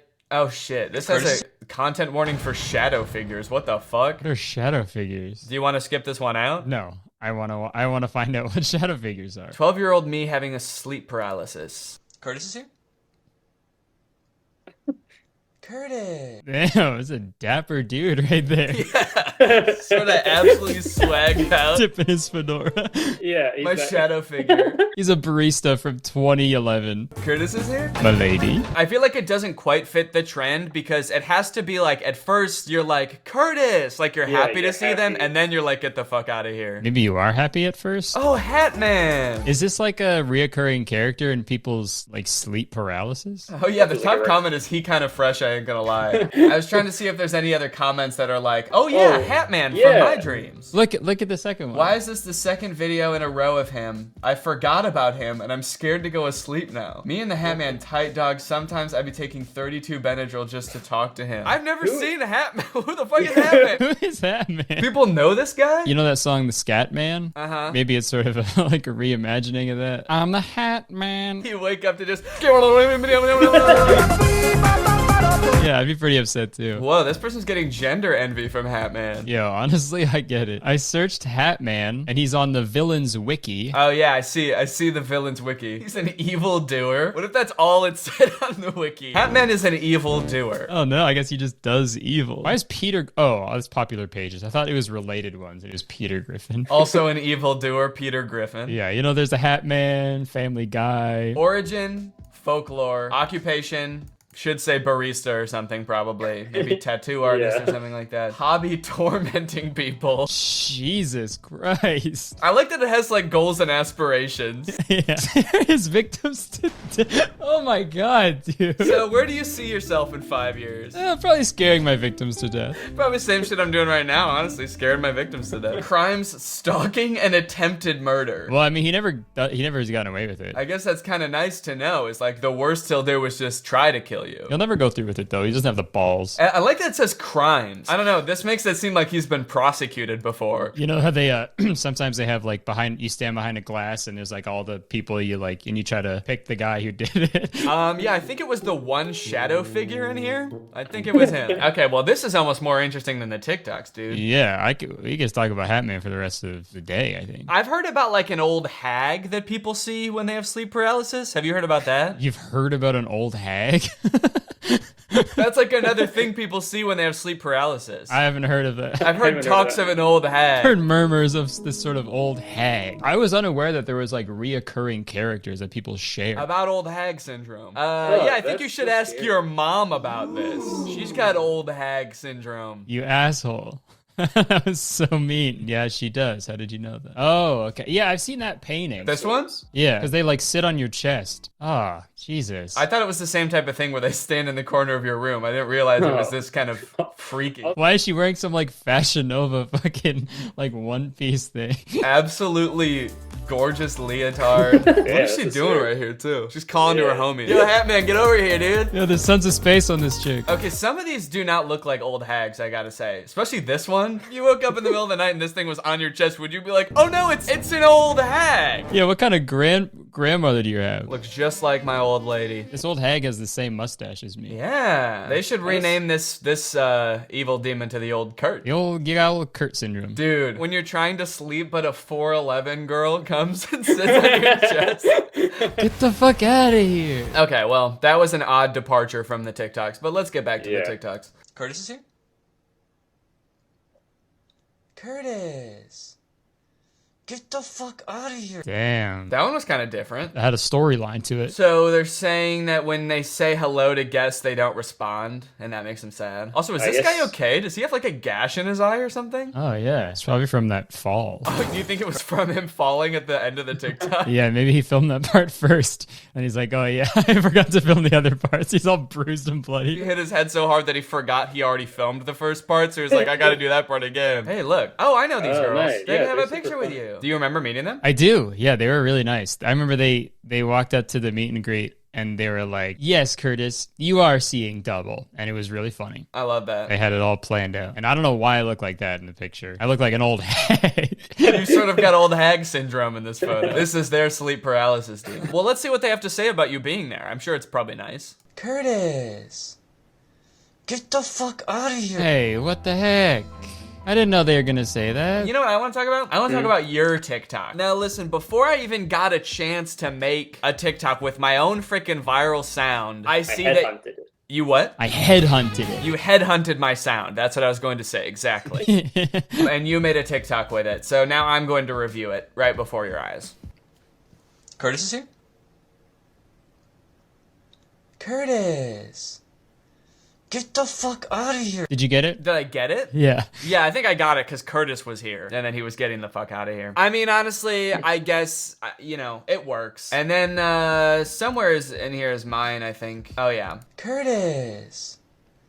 Get the fuck out of here. I was seeing some comments that were like, is it just me or did Danny's face get red at the end? Because I used like a filter that makes my face get really big and red, but like only a few people noticed for some reason. People thought you just did that naturally. Yeah, like my head grew to twice its normal size and I became plump and red as a tomato. Like a cartoon, there's smoke coming out of your ears too. Why did he turn red? I don't know, lol. I don't know, man. I'm just happy to be here.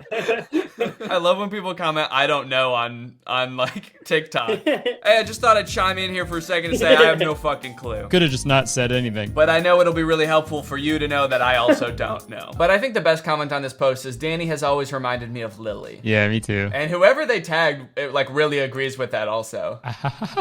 Who the fuck is Lily, dude? Now I gotta know. They seem really mad. All right, well, let's go and watch our grand finale TikTok that we made, which I don't know about you, but this is like probably the most liked TikTok I've ever made, I think. It's funny because you said the thing and the sound went viral. And then we filmed this together and we sort of edited it together, but you physically did the editing. But it's on my account still. It's like I'm reaping all the benefits of this sound. But you know what? We had a compromise where we were like, I mean, we should both post a TikTok, so like, let's just make another one. And they'll probably get like around the same amount of likes, right? So then it'll be even. So then we made this TikTok. Love with an emo girl.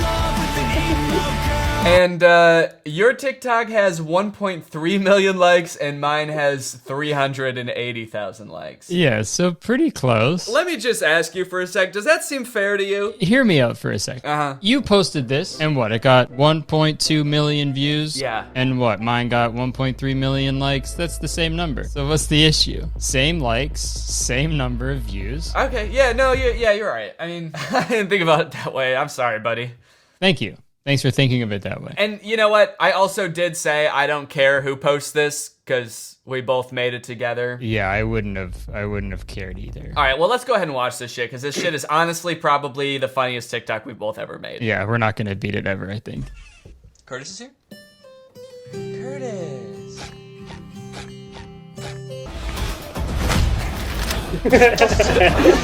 So I don't know about you, but my favorite part of this TikTok, well, we've talked about this a lot, but is when I lift you off the ground and your toes like curl up a little.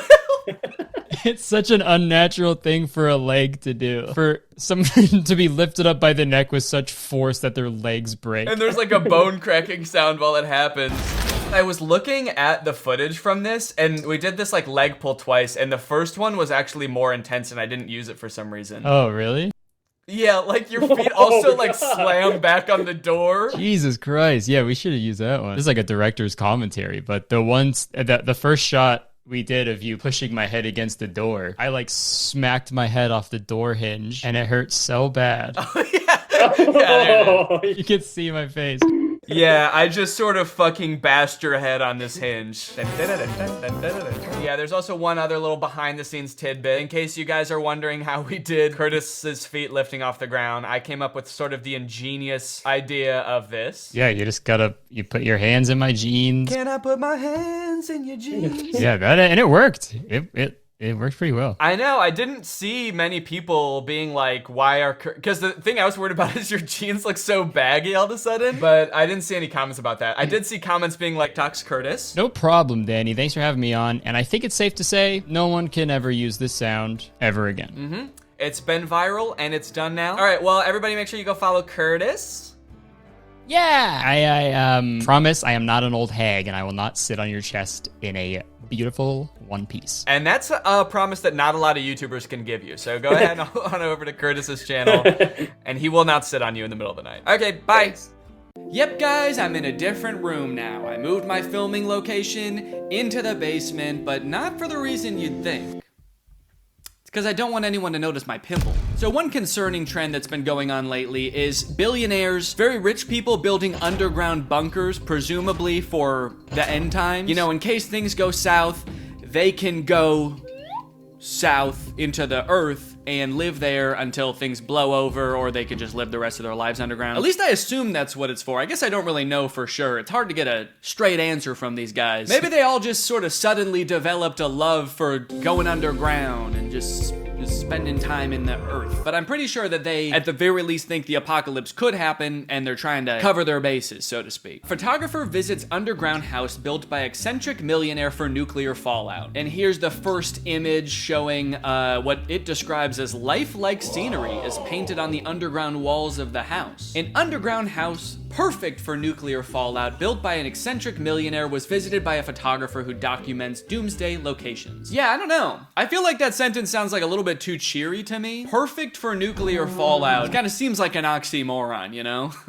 I feel like at the very least you can make do with nuclear fallout, but I wouldn't be like, oh, the world is ending? Oh, this is perfect. I know a spot. I have the absolute perfect place to go when all of my family has died and everything I've ever known is gone forever. Look, I know it's sad now, but just wait until we get down there and you can see the curtains I picked out. You're gonna freak. This would be a dream place to live during the apocalypse, at least better than any other bunker I've seen. So not only do I feel broke for the sheer act of not having a bunker, but then he's gonna shame other people who do have bunkers and be like, they might have bunkers, but they're not as nice as mine, man. Theirs don't look like a store in North Korea that's trying to make it look like real life, even though it's not. I do kind of feel like a lot of these things end up sort of being pissing contests between billionaires. They might not even care about the apocalypse. I think there just comes a point where you have so much money that spending them on normal things isn't enough anymore. You need to think of new and innovative ways to one-up other people and feel better than other people, so you gotta have that better underground bunker. You need to have a penchant for over-the-top kitsch. You need to have a penchant for over-the-top kitsch, insane color combinations, and James Bond villain layer aesthetics, which I do. I don't understand that quote. Is he saying, like, in order to make any bunker, you need to have a penchant for over-the-top kitsch? Or is he just saying to survive in this underground hell that I've created, you need to be able to tolerate what I've done here? So this is interesting. So this is part of the underground bunker. It's made to look like the outside of a house. Beautiful, you know, pink neon lighting, interesting vintage choice of couch, but if you look in the room, it kind of just looks like an ugly motel in there. What's going on there? I feel like he forgot to bring the vibe in there. The subterranean house comes with a bar area, a pool sauna, barbecue, putting green, guest house, pool table, grand piano, and a fountain. It's a guest house, you know, so like if during the apocalypse one of your friends wants to come over, one of your friends that got blown away by a nuclear bomb, if they want to just come over for a couple minutes, if you want to have one of the aliens over that took over, he can come down there, hang out. Isn't the whole point of a doomsday bunker that there is going to be nobody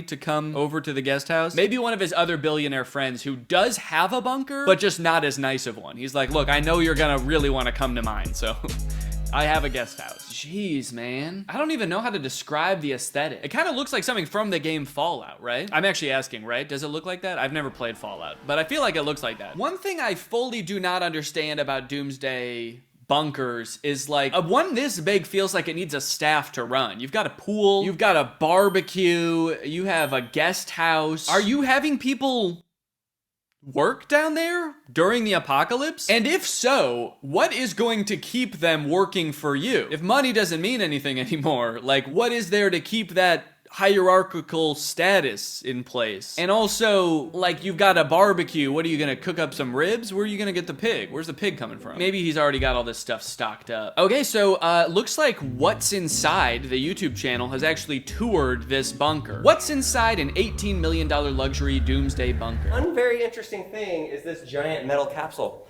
A lot of you are probably wondering, what is this? This right here could hold 5 human heads and 4 bodies.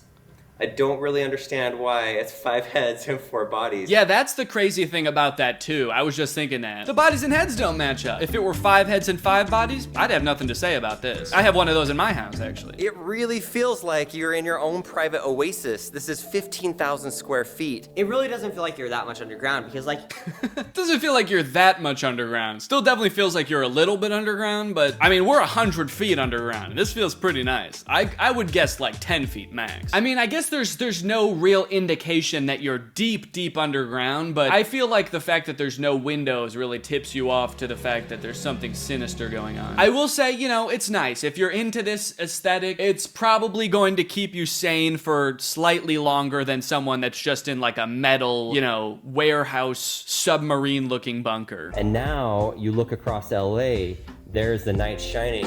You even see the moon up there shining because of the black lights. That's nice. It's so peaceful. I could imagine just looking out over this painting and like almost forgetting that 5 of my closest friends have been decapitated and are frozen 10 feet behind me in that pod. You know what's kind of crazy? I just realized it's kind of fitting that I'm in my basement right now for this video. I literally moved into my underground bunker to film this video about underground bunkers. Gotta say, mine is like a little bit underdecorated for the occasion though. I do feel like, as of right now, it is just a blank white room with a pull-up bar in the background. This is all a man needs during the apocalypse right here, baby. Just a pull-up bar and some white walls. And I do have a severed head over here. It's just not frozen or anything. It's just sitting there, so.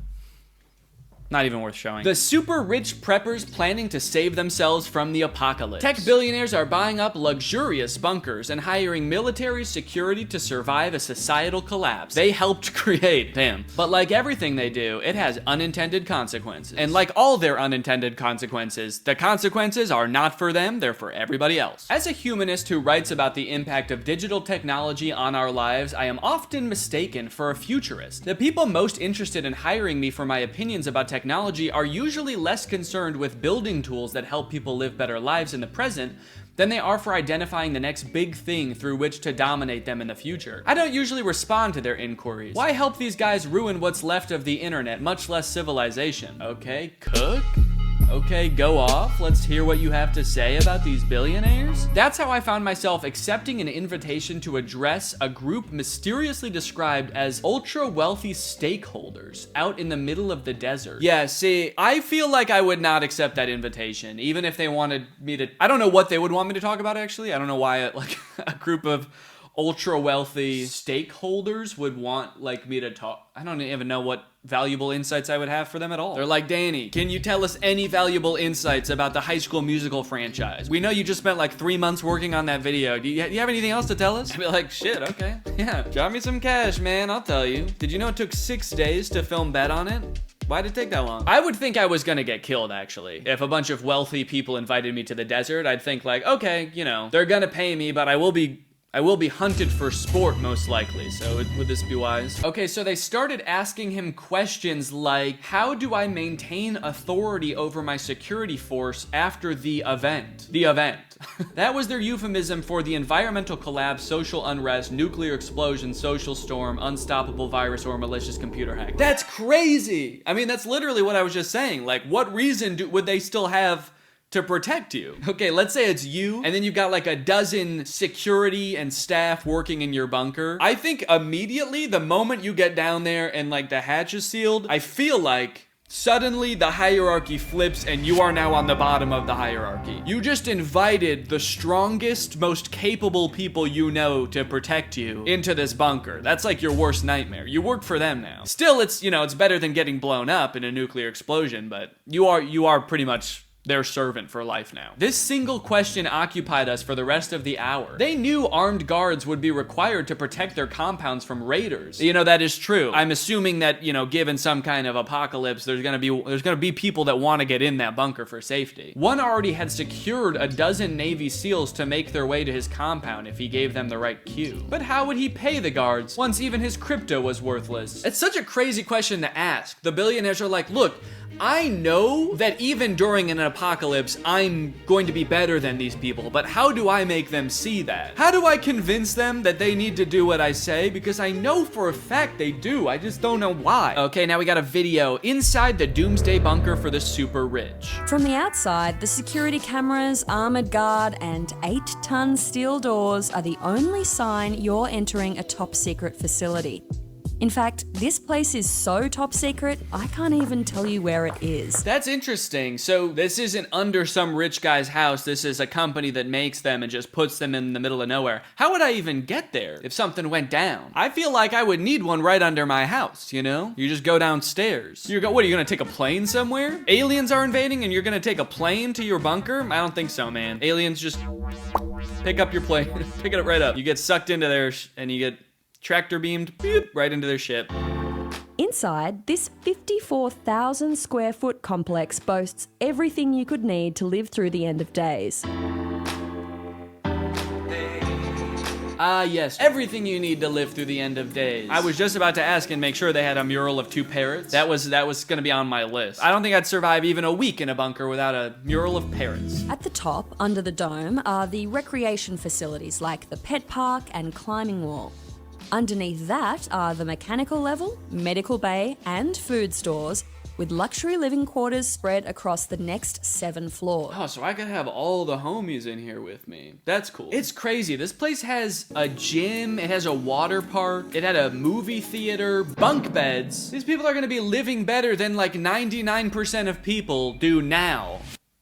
In the apocalypse. And at this point, it just feels like bragging. It's just like, all right, we get it, man. You're gonna outlive us all, you're gonna cause the apocalypse, and then you're gonna live through it, and we're not. We're gonna be having a civil war, being sent back to the Stone Age, and you're gonna be like, whee! On a water slide. It's like, all right, fine, do it, but don't make us look at your stupid bunker. What, do you have a computer lab? You got a school down there? This is all I'm gonna be thinking about now. If the apocalypse ever does happen someday, and I'm not like a doomsday prepper, by the way. I'm not like, the end is definitely coming, so don't perceive that from this video. I'm not trying to scare anybody, but if it ever does happen, I'm gonna make sure my family's safe, try to get us to safety. But in the back of my head, I'm gonna be like, Mark Zuckerberg's on a fucking merry-go-round or some shit right now, dude, for sure. Jeff Bezos is wearing like a pink apron in some weird retro fluorescent kitchen, making pancakes with his friends. Peter Thiel's mountain hideaway. PayPal co-founder Peter Thiel's dream home is part bunker, part mountain retreat. Yeah, I guess it depends how you look at it. Everything's about perspective, you know? It could be mountain retreat, it could be a nice little getaway for the family, or, it could be the worst thing that's ever happened to you. Peter Thiel's more of a glass half full kind of guy. While New Zealand was happy to grant Thiel residency after he spent 12 days in the country, the local planning departments aren't quite so easy to win over. Thiel's undulating retreat would have too great of an impact on the landscape. Not to mention they were all kind of put off by the fact that he's like, the apocalypse is coming, I gotta go underground, will you guys let me do it? They were like, wait, hold on, stop.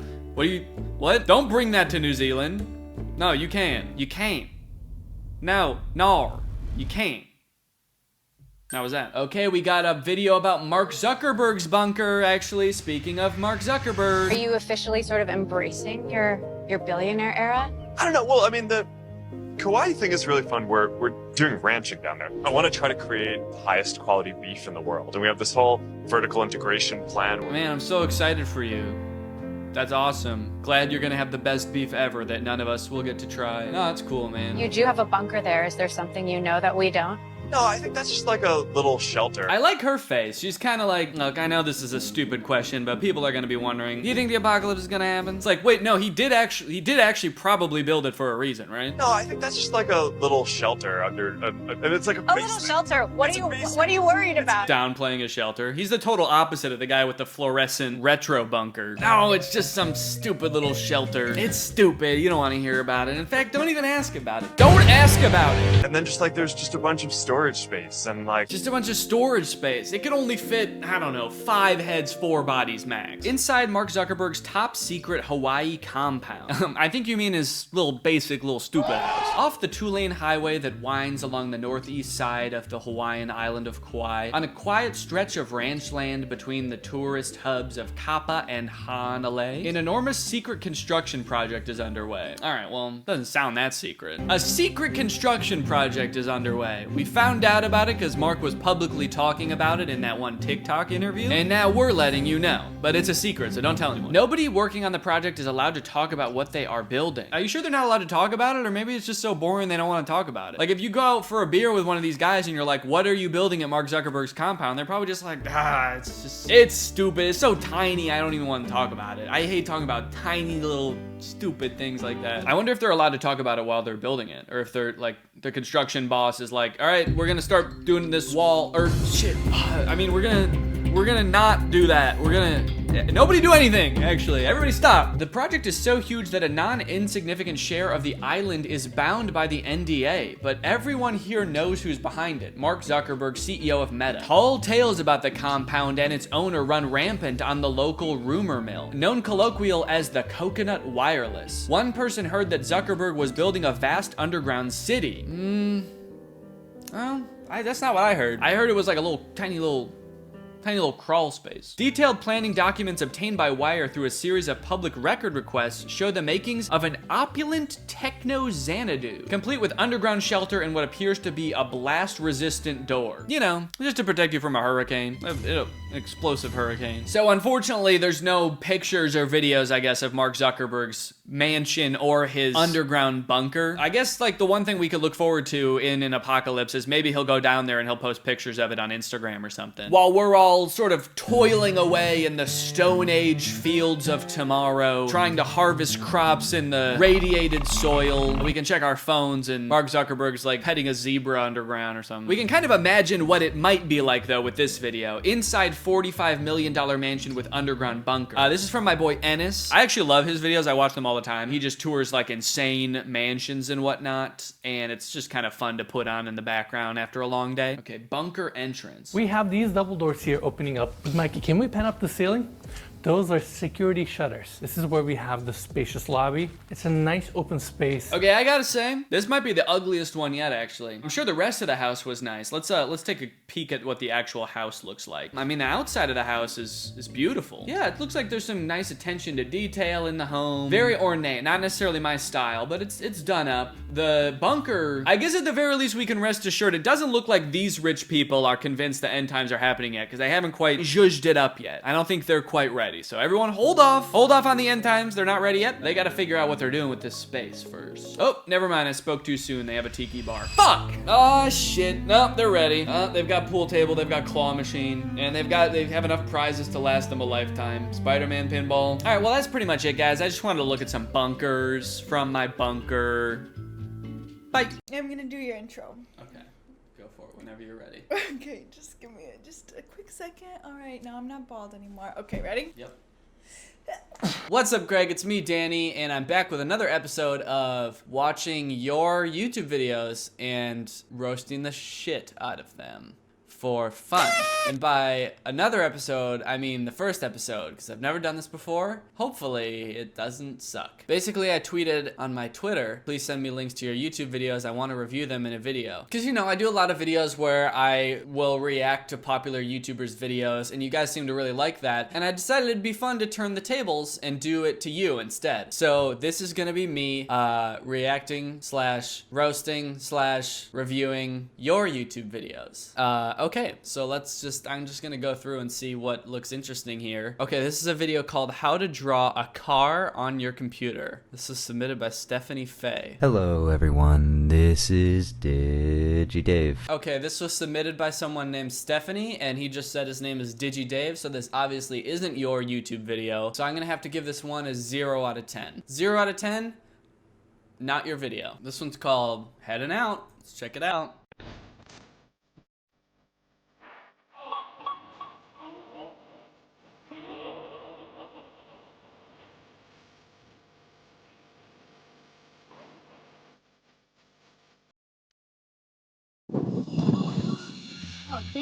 My phone now. Yes. Yes! 10 out of 10. That was perfect. Holy shit. The twist ending and everything, I thought he was gonna get up to the car and be about to get in and then be like, wait, shit, I don't know how to drive. That was pretty fun. That was a very fun little video. 10 out of 10. Great, great title. Heading out and great description. Be sure to subscribe. Honestly, you don't need anything else except, you don't need anything else. And my favorite comment on this video is this one by T-Zoo that just says, awesome, I want to live life like a worm. So, 10 out of 10 for that comment too. Okay, this video is called Dumbass Loser Smashes a Broken Tablet with a Baseball Bat. Why is he a dumbass loser? All right, let's check it out.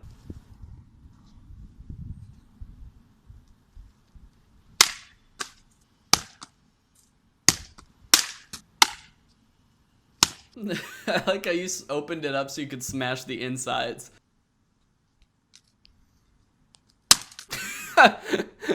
You leaned it up against the thing just to smash it from a different angle. Like what? Let me lean it up against my swing set. Show it who's boss. Accuracy of the title gets you a 10 out of 10. It really was a dumbass loser smashing a broken tablet with a baseball bat. That's probably the most accurate title I've ever seen on YouTube. It's very straight to the point. It describes exactly what happens in the video. Nothing more, and nothing else does happen in the video. It's literally just this dude smashing a broken tablet with a baseball bat. So your title gets 10 out of 10. As far as the point of this video or the reason for making it, I'm gonna give that a 0 out of 10. I'm not really sure what compelled you to make this video. I don't know why the kid's wearing a bandana. Why is the kid wearing a bandana? Like he's doing something illegal and he doesn't want to be like caught doing it. All right, next video. This one's just called November 5th, 2017. And the description just says, my Snapchat story. I haven't even watched it yet, but right away I'm gonna deduct some points because this is 4 minutes and 40 seconds long. I'm gonna have to slash your points in half already and deduct you down to a 5 out of 10 without even watching the video because nobody should have a Snapchat story that long. And then I'm gonna have to deduct half a point because this whole thing's a vertical video. This is time for Africa. It's just pictures. So if I could critique this, I would say that the plot is a little bit vague. I'm not really sure what the characters in this are supposed to be doing. It seems like they're just sort of jumping around from scenario to scenario and I'm not really seeing any development. And also this character who's drumming, I would say is not very likable. And so if you do another installment of this, I would say maybe kill them off or something. I just don't really think that they fit in the arc of the story. So yeah, overall I would give it a 6 out of 10. That's what's good, girl. Yeah. Okay. Are you just gonna stand here and eat it? Yeah, I'm gonna stay in your video for the rest of the time, actually. Okay. Oh, you want to watch one? Yeah. Dino World. Dino World. The Okay. new movie. Okay. This was submitted by Bradley Lee Nichols. He said this is the new movie coming out. The only one. Dino World. Yeah, you know the new movie that's supposed to be coming out? This is it. Mhm. It's 59 seconds long, so get ready. And it's got 12 views.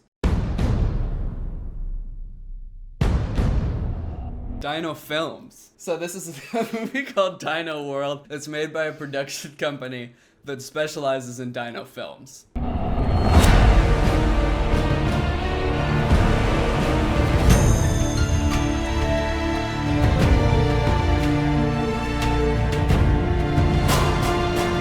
Okay. I gotta say, like, I want to see it. Like, I'm in. You're I'm in. This is the new movie coming out. I'm in for it. They have to fight for their lives. Okay, keep going, keep going. It's got Bane from Batman.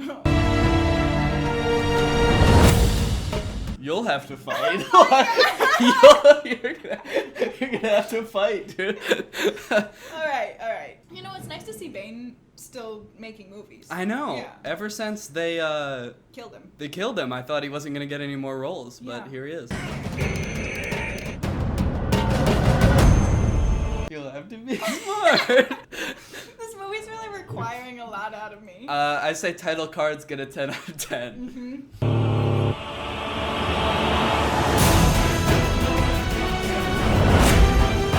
Wait, Blue? Is that a person? I think it's the dinosaur. Is the question for Blue? It's the trailer is asking the dinosaur, "Are you fit for survival?" Oh my Whoa. god. Hang on. special effect of the dinosaur just slightly opening his mouth, 10 out of 10. Amazing. Dude, I thought that the dinosaurs were all trying to kill Bane, but this is like a plot twist right here. This summer, find out. When is this movie coming out? Uh-oh. Well, the trailer was released in September, so we gotta wait all the way until the summer. I don't know if I can wait. This is amazing. 10 out of 10. I will watch this. I will pay money to see the whole thing. iMovie and Dino Films present a Dino Films production association with iMovie. Edited by me, production designer, me, director of photography, me, casting by me, music by iTunes, costume designer, me, executive producer, me, written by me, directed by me, costume designer. What costumes? You think the dinosaurs are gonna... They're gonna change? Oh, maybe they'll be wearing little top hats at some point in the movie or something. We can only hope. Okay, I would say title cards 10 out of 10. Bane being in movies again, 10 out of 10. Yes. Plot 10 out of 10 from what I can tell. Yeah. The only thing I would give a negative review to would be the release date. Please release it sooner. I don't think we can wait. I don't think you could possibly release it soon enough. I'm itching. I'm itchy. Please, so release date, I'm gonna have to give that a negative 12. Negative 12. Negative 12. I can't wait. I do have one question. Is the child's name Dino? If so, 10 out of 10 name. Oh, the actual kid? Yeah. No, this channel's called Random Stuff and Things. Actually, he's a squirrel. Okay. Well, good for him. Well, that makes everything that much more impressive. All right. Good show. Bye. Okay.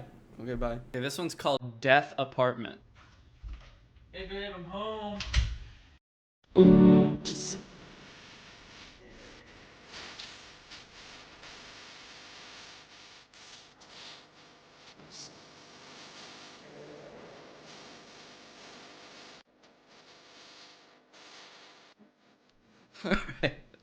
Alright, I like it so far. There's no backstory, it's just a dude getting home from work and dying. And dying immediately. This is pretty good. Exposition, 10 out of 10.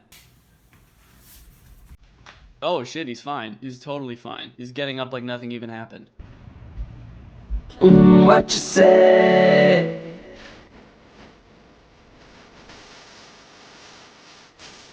Just because it is. Now he's fine again. Totally fine. What you say? That you only meant. Physics on that one's gonna be a 0 out of 10. Not possible. Not how brooms work. What you say? That you only meant when. I like how you knocked the plates over on your way down, but then when they were hitting you, you were already perfectly posed on the ground, like, I'm ready for my plates. I'm ready for the plates. Oh, that's the end. He never saw his girlfriend. He came into the apartment saying, hey babe, I'm home, and he didn't die either. So Death Apartment, I don't really know if that's an accurate title. I'll give the title 6 out of 10. The ending leaves a lot to be desired. Let's just say that. I'll give that a 4 out of 10. Overall concept, 8 out of 10. Alright guys, well that's, I think about all the time that we have, and by all the time that we have, I mean all the time I'm willing to sit here and watch your YouTube videos. Let me know if you like this video. I think this was actually pretty fun, and I want to do this again so we can make it a little show that I do every now and again if you want. All in all, I would say that the winner of this round was Dino World. I think Dino World for sure gets a 10 out of 10. Out of 10. Thank you for turning on my notifications, Ariana. You are truly Greg. I'll be back soon with another video. Thanks for watching. Bye. Here's the video. What's up, Greg, and welcome back to another episode of Unlocking Your Mind's Full Potential. You might not have known this, but actually watching my videos is the only way to unlock your mind's true potential. You only use 10% of your brain unless you're watching my videos. Then you use 11% of it. Does anybody else remember, like, this was like 9 or 10 years ago. Every athlete, like professional and non-professional, wore these wristbands. I'm not talking about Livestrong wristbands, because everybody wore those, and I even wore those, and I didn't even play sports. I'm talking about power balance wristbands. Do you guys remember those? When I was in high school, every athlete wore one, and they were just like a total scam, a complete hoax. I don't know how no one has talked about this. I mean, I guess it was 10 years ago, so that makes sense why no one is talking about it right now. I'm a little late to the party, but these things are like the biggest scam of all time. And I don't know how they just kind of went under the radar. The reason I was reminded of them is because this commercial popped up in my YouTube recommended recently and I watched it. It's for a slightly different product, but sort of the same premise. So if you never saw the Power Balance bracelets, this will clue you in as to exactly what they do. Precisely what they do. That's crazy. iRenew is amazing and it's awesome. I love my iRenew. Yeah, it worked for me. It is amazing. Hi, I'm Art Edmonds, and all of these people are excited about iRenew. That is so cool. That's crazy. This is great. What is it? This is great. What the fuck am I wearing? So right off the bat, this bracelet must be something special, right? There's something up with this bracelet. Like, look at how people are reacting to just wearing it. Just like having it on their wrist. They're like, oh my God, whoa, what? A thing on my, it goes all the way around my wrist? Dude. What is it? Athletes wear it, celebrities wear it, and you've heard the buzz about it on Talk TV and the internet. No, I haven't. Whoa, celebrities and athletes use it? Athletes, like unnamed number 23 baseball player and generic stock photo of celebrity. I've always just wanted to be like both of them. Give me the bracelet. I don't even know what the fuck it does, but I need that shit on my wrist now. Also, this commercial is so lazy. Like, first off, they couldn't even get real pictures of celebrities and athletes. But then the stock photos that they did use, they didn't even put the bracelet on his wrist. They could have photoshopped it on, but he's like not even wearing it in the picture. And celebrities like this guy use it. He's not using it right now. He's gonna use it later when he gets home. He likes to use it in private. Now I feel great. I feel like I can hold my balance better. I'm doing my job better. Just gave me more strength, I think, all the way around. I feel definitely more balanced. Feel stronger. Okay, so we get some testimonials from some normal people, one of which is the world's most nervous waiter. I definitely feel more balanced, stronger, less likely to commit acts of violence, more flexible. Can't forget about that. Hey, did you see any cops lurking around here when you came in? What? No. No? Okay, good. Huh? I was just wondering, that's all. I have to go. Don't eat the soup, there's blood in it. And according to these people, these normal people who, I don't know about you, but I trust with my life, this bracelet helps you balance, improves your strength, and your endurance. One weird thing though that I'm noticing is that the actual spokesperson for the product isn't saying any of that. He so far has not said a single thing about the product, in fact. They're just letting the normal people make the claims, almost like the claims aren't true, and so the company knows that they can't be making the claims, but they can show other people making the claims. Other people can say whatever they want. Fuck. They could just put in clips of people being like, yeah, I think it brought my dad back from the dead. He's a corpse. He's a decaying body. He's a skeleton, and he's just going to work like normal now. I love it. Real stories like these are what get me excited about introducing iRenew to the world. Just put it on, and you'll experience the difference. Oh yeah, that guy's experiencing the difference, all right. This dude just hit a golf ball so far that he said, wow, as he watched it go. Gosh, I used to be terrible at golf. I was embarrassed. But then I put on the iRenew bracelet, and now I'm hitting 747s out of the sky with my swing because of a fucking bracelet. I've killed a lot of people. Balance alone's amazing. iRenew really has made a difference. I really like it. Well, I need this for the walk my dog. She always takes me for a ride. The spokesperson's like, yeah, dude, whatever. I mean, shit, whatever you say. Legally, I can't confirm or deny that it does those things. So I'm just going to kind of vaguely nod and be like, okay, that's fine. Yeah, wear it when you walk your dog. Maybe it'll help you talk to it. I don't know. This commercial is so vague. They still haven't said how it works, or like what is the bracelet? What is it made out of? How could a bracelet possibly make you stronger? Is it like a Iron Man type thing? It's like a bionic thing? Bionic thing? A science thing? Is that a science thing? I bet it is. Athletes and celebrities have paid hundreds, even thousands of dollars to get their hands on this technology. But now you can get your iRenew for just $19.99. What? Athletes and celebrities have paid hundreds and thousands of dollars for this technology? What technology? It just looks like a rubber bracelet with a piece of metal on it. What is it? What's in there? I'm sold. iRenew is my next secret for sure. Oh yeah, you can trust this guy. A guy like this, saying it's gonna be his next secret. I don't know what it is about this guy, but I can tell he's got a lot of secrets. So when he starts talking about his next secret, yeah, you can bet I'm gonna believe him. As soon as you get it, put it on. If it doesn't work exactly like you've seen in this commercial, put it back in the box and send it back for a full refund of the purchase price. But I didn't see it do anything in the commercial. So how could it work exactly like it did in the commercial? But I guess also, how could it not, you know? It goes onto the wrist and it stays there. It works just like it did in the commercial. When I saw this commercial a few days ago, the first thing that popped into my head was these power balance bracelets. Because I didn't remember anything about them, except for the fact that every athlete at my high school wore these. And whenever I would ask them what it does, they would just be like, it helps you balance. And I remember being like kind of skeptical at the time, but not really looking much into it. But you know what? I think I've lived in the dark long enough. I want to get to the bottom of it. I want to find out what these bracelets do. And I think there's no better time to do it than literally 10 years after they've stopped being popular. What I have to demonstrate for you today is a revolutionary new product. What we've been able to do is harness naturally occurring frequencies and program them into a Mylar hologram to help improve your balance, your strength, and your flexibility.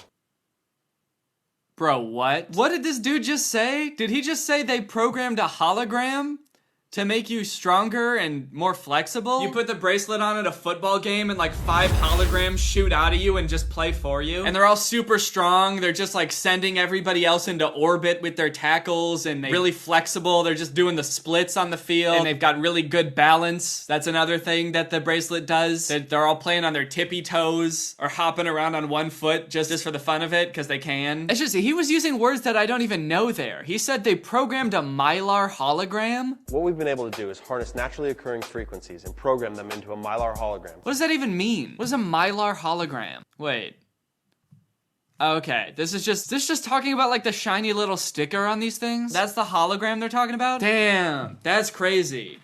They finally figured out how to harness the power of my 6th grade crush's pencil case. You know, thinking back on it, she actually did have really good balance. I never once saw her just randomly topple over, so that makes sense. So this video is just him like demonstrating the power of this bracelet. He does a couple of balance tests where he'll like have him stand on one leg and then try to push him over, and at first it's really easy, but then he puts on the bracelet and he does it again, and all of a sudden he's got great balance now. One of the great things about this product is that they don't actually need to be wearing it. They can either be holding it. I could set it on the top of his head, it wouldn't matter. All that matters is that the product is within 1 to 3 inches of your body's energy field. And I watched a few YouTube videos about this debunking this, and apparently what they're doing is just like pushing at a slightly different angle at first that makes it really easy for them to knock them over, and then once they put the bracelet on, they're pushing at a different angle, which makes it a lot easier for the person standing to not fall over. So that's how it does that. The weirdest thing about this bracelet to me is that it's called like power balance, and they really focus on the balance aspect of it, as if like the strength part of it is not the most impressive thing. Like, you can put on a bracelet and all of a sudden have, like, be more strong. Like, the amount of strength you have just depends on how much muscle you have. How does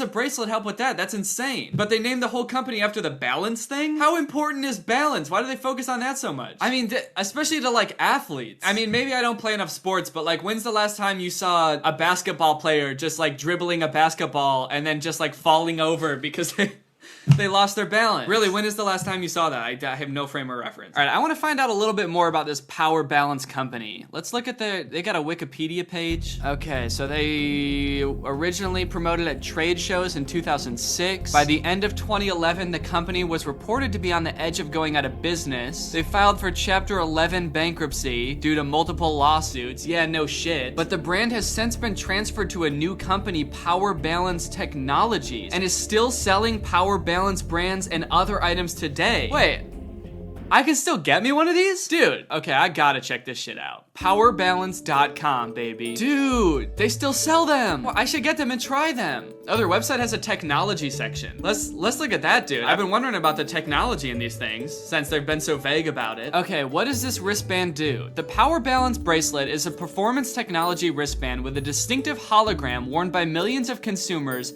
and athletes worldwide. It is based on Eastern philosophies. What? It's based on Eastern philosophies. What does that mean? Yeah, it's based on Eastern philosophies, you know.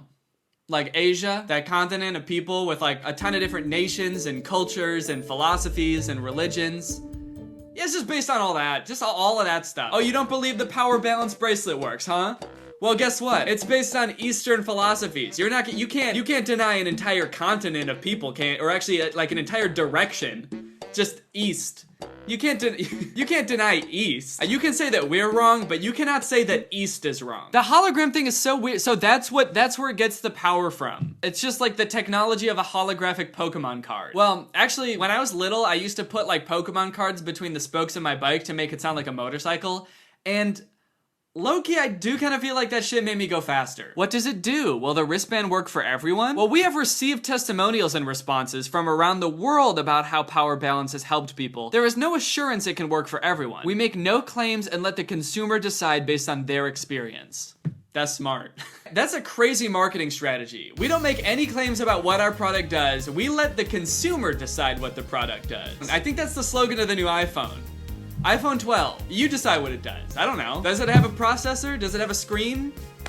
You decide. But honestly, guys, I think I will decide because I'm gonna get one of these things and I'm gonna try it out and see what it does. And by that I mean, I already did get one of these things. And so we're gonna see what it does. Okay guys, I got my Power Balance bracelet right here. Let's take it out of the bag and see how this shit works. Now, right off the bat, I should be feeling a difference, right? Because the dude in that one commercial said that you don't even have to be wearing it. It just has to be within like 3 inches of your energy field. And I don't know how wide my energy field is, but I've always kind of suspected that I've got like a pretty big one. So I feel like even right here, I feel like I might be already experiencing the benefits. Also, I want to note, I might have been a little bit quick to judge the technology in these things. I did make a joke earlier about how they make all these like miraculous claims about making you stronger and better balance, and the only technology they have in it is this tiny little shiny sticker. But I would like to point out right now that I was actually wrong about that, and there are 2 little shiny stickers. Honestly, that's twice as much technology as I thought I was getting, so I really can't complain. All right, let me give you guys a close-up of this Mylar hologram so you can get a taste of this. That shit is pretty shiny, I gotta be honest. All right, well, before I put this on, let's do a test of how well-balanced and flexible I am. I just have this round thing. I'm gonna step on it with 1 foot, and I'm gonna see how long I can balance on it. I will be measuring in Mississippi seconds. On my mark, get set, go. 1 Mississippi, okay, so not even a second. That's fine, that's fine. Honestly, I'm a little bit disappointed. I thought I was gonna last longer than that, but maybe I should have measured in Mississippi milliseconds. Dude, look at this. Look what I just found in here. Look at that. This thing has this shit has a Mylar hologram in it. Now I really feel like I should have balanced better. Next test, flexibility. So we'll just see if I can touch my toes, I guess. Okay, I can touch my toes, but it really hurt, and I'm also seeing stars right now in my vision. And now we put on the bracelet. This is what it's all been leading up to, fam. I'm gonna put this shit on, and if it doesn't make me the most flexible, balanced person in the world, I'm gonna murder somebody. Before, I was an unbalanced, unflexible klutz of a man. I honestly feel a little bit woozy just standing here. I might collapse at any minute because I lack balance. But with this bracelet, things just might change. Yeah, I don't feel anything. You know, maybe it's just the skeptic in me and I'm being overly pessimistic, but I don't feel a goddamn thing. I might even feel less than I did before. I don't know, I just feel empty inside. This might actually be having a negative effect on my well-being, just having it on. Initial thoughts? It's kind of cold. I don't know if it comes in sizes, but I feel like it's a little bit big for my wrist also. I've got dainty little wrists and it's just kind of dangling. All right, let's do the balance test. So the score to beat is, what was it, 1 Mississippi? All right, let's do it.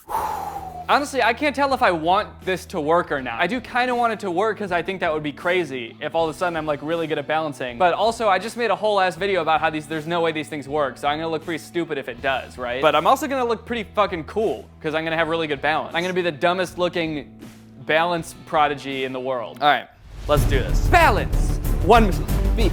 That's hard.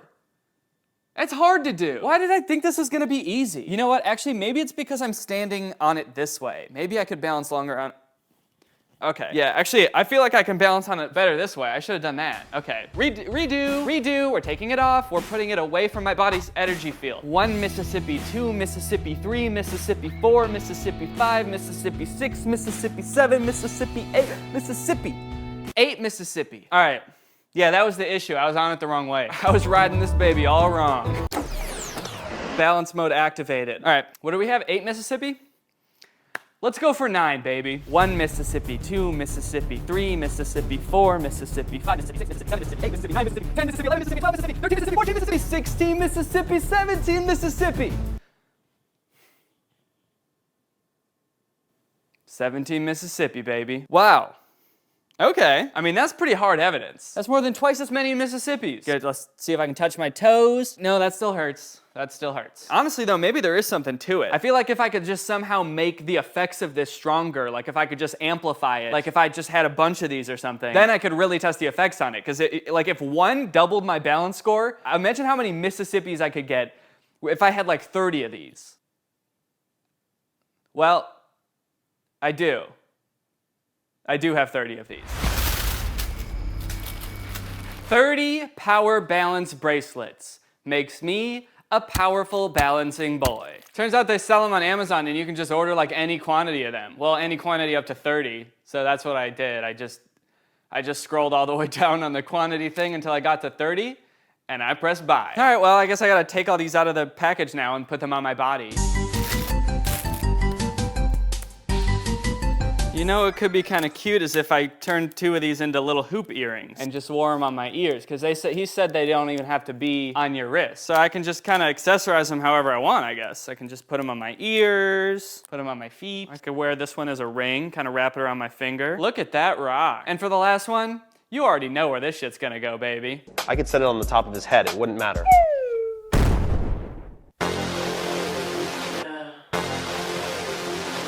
Moment of truth. You're probably wondering how I'm feeling after putting all these on my body. I feel terrible. I feel like I'm wearing 30 wristbands. They're too tight on my ankles, and I sort of feel like I'm cutting off the circulation. My wrists kind of feel like raw from pulling all these onto them. However, in terms of balance and flexibility, I haven't noticed much. I do feel kind of icy though. Look at this drip. Here it goes. If I die, don't watch this. All right, well, here we go. 1 Mississippi, 2 Mississippi, 3 Mississippi, 4 Mississippi, 5 Mississippi, 6 Mississippi, 7 Mississippi, 8 Mississippi, 9 Mississippi, 13 Mississippi, 27 Mississippi, 28 Mississippi, 29 Mississippi. Man, what the fuck? I'm actually kind of confused. Did it work because I've just basically have been practicing balancing the past 3 times? Like my body has gotten used to balancing? Or am I really about to wear this shit every day from now on? Just like this. I think I'm never gonna fall over again in my whole life. I don't even think I could if I tried. Nope, can't. Can't do it. Falling over? Couldn't be me. Can't relate. Nope, can't. Can't do it. Shit. Okay, I think that actually got worse. It hurt. Anyway, in conclusion, I don't know. Well, I hope you enjoyed this video. If you're new here and you're not subscribed yet, make sure you subscribe and turn on my notifications to join Greg. Greg is what I call my subscribers. It's sort of a fan base, but also sort of a family. Sort of a family, but also sort of an army. Sort of an army, but also sort of an underground crime syndicate. So guys, make sure you subscribe and turn on my notifications to join Greg. We are actually the fastest growing army on all of YouTube, as long as you don't look it up. Anyways, bye. This video is over now. Go find something else to watch, or just watch this video. I know we had a lot of fun, but you can't stay on this end screen forever. This video is over now. So why are you still watching this? Do you want to do the intro? No, every time I do the intro, you don't let me do the intro. That's not true. It is. Every time I'm like into it, you just cut me off. I won't do that. I've already done it twice. What? I'm gonna do it 3 times in a row? Yeah. Just do the intro. Just do the intro. This feels like a trap. Just do it, dude. Alright. What's up, Greg? It's me, Danny, back with another episode of reviewing your videos. Woo. So this is a video that I did like a week or 2 ago, and everybody seemed to like it, so I decided to do it again. Basically, I tweeted that I wanted people to send me links to their YouTube videos, and I'm gonna review them / roast them. So this was actually like really way more videos than last time. I think last time like we got like 60 videos. This time, as of right now, 322. Yikes. That's a lot. And we have to watch all of them. No, we can't. Yep, we're gonna watch every single one. Okay, so let's get into making some people sad. Ooh. So let's just go and figure out which ones of these YouTube videos we want to watch. Okay. Oh, I actually am interested in watching this because this is a verified account, and I don't know who this is. Casey Simpson. He's verified. He is Small. He is small. He's a small man. And he has 7 million Musical.ly followers. Oh, shoot! Okay, and he made a video called Danny Dad. What's up? It's me, Jake Paul. Welcome back to another episode of little show that I like to call This Would Be Cool. It's the show where I just like fidget spinner reviews, you know? What? Wait, this is on his YouTube channel with 350,000 subscribers, but it's unlisted. So only I can see this, and he made this. Fidget spinners, best thing to happen to YouTube. It's lit. All right, so it's a video, and it already has 19 million views. We're the fastest growing channel on YouTube. Who is your favorite YouTuber? Jake Paul, Ricegum, and Lele Pons. This is actually really good, but he had to watch like a lot of my videos to be able to cut this together. This is actually really impressive. Editing, 8 out of 10. You missed 2 points. Because I don't like those people. You're lying. Lele Pons, super iconic YouTuber. Don't argue with me or I'll cry. Today we're gonna be doing a very special thing. It's a little war. A little what? War. Today we're gonna be doing a very special thing. It's a little war. That was really good. Well, okay, so the overall concept, 10 out of 10. Yeah. Very good. Sure. Honesty, 2 out of 10. Yeah, no real facts there. No real facts. Except for Greg is the strongest army on YouTube, which we all know. I mean, that's... Greg. What about this? Breaking news. Good. Thousands hurt. Millions suffering. Could be good.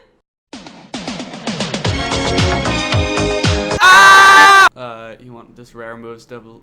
I would dabble in that, yeah. Been practicing. Part 1 of the series. More to come. Oh. This is 6 seconds long. How many moves can she do in 6 seconds? Let's check it out. Very rare moves. You know, she committed at first, but then the end, she was like not into it anymore, and I just wish she had just carried through. Did you notice that it looked like she got scared of her own dance? Halfway through, she's like, whoa. Like, look at her face there. She's like, it's coming. It's gonna get me. That was pretty good. Dance move? It could have been more rare. 7 out of 10. Yeah. Well, I'd say it was pretty rare. I've never gone to a dance club and seen somebody do that. I've never seen anybody get scared of their own dance move. All right, 8 out of 10. 8 out of 10. Quite rare. Sweet high five. We decided to make the coolest high five ever. Okay, high expectations. Yeah.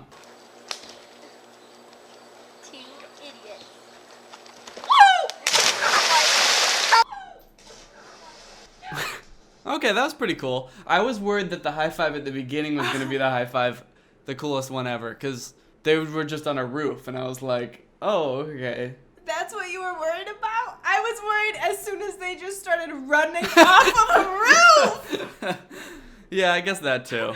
I would say, coolest high five ever? 7 out of 10. Sure. I'm sure there's been cooler high fives, but it was pretty cool. Kermit the Spy. Harry is the bad guy. That sounds like that could be a spoiler, so I don't like that you put that in the description, but let's take a look. Kermit the Spy. My dad's room. I thought this was gonna be like, it's gonna say like something productions. So I'm just gonna assume this is the name of the production studio. It's just called My Dad's Room.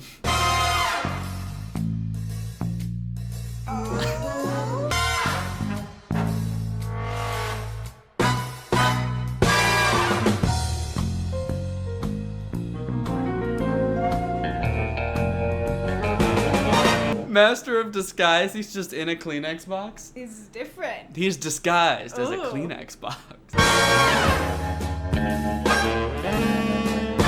Oh, it's a dumbbell. He's Oh, lifting weights. I thought it was supposed to be like a cigar or something Yeah. he was smoking. It's a dumbbell.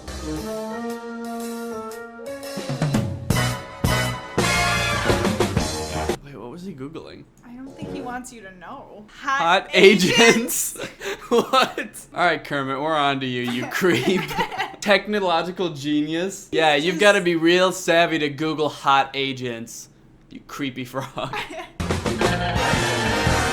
Hopefully this year. No. what's with these movie trailers not giving us a real release date? This summer, after the summer, hopefully this year, what is this? Please just let me know when the movie is coming out and I will pre-order tickets on site. Amen. This was posted in 2012. That's the biggest plot twist of the century. Oh, and hopefully this year, 5 years ago, for Danikon.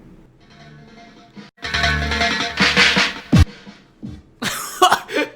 it! Wait, okay, so this is called For Danny Kun. Is that does it mean for me? Yeah, it was uploaded like 2 days ago, so I guess this is for me. First off, I would like to say, cool bed. This dude's got a Lightning McQueen bed. Let's watch it again, ready? Wait, the description is pizza time? I don't even know. Dang, that's very cool. This one's called Thief. Oh no, a thief. What will he steal? Why are you using this song? This song makes me want to scrape my eyes out. And it doesn't even match the mood of somebody sneaking into a house. Was it just me or did his foot, was he like floating? Yeah, he's holding himself up on the rail. Oh. Come on, Danny. I was like, how is he so delicately on his toes?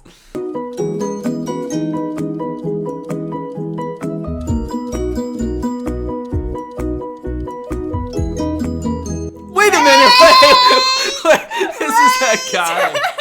Okay, Alright, well now we gotta finish watching it. I didn't recognize him because it wasn't black and white.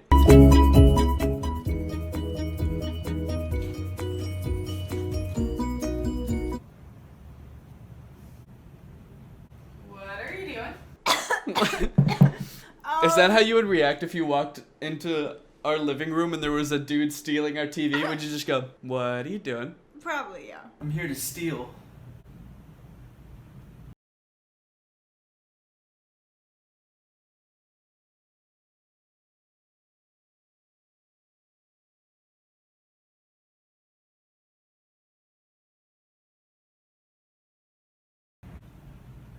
Can I take the TV?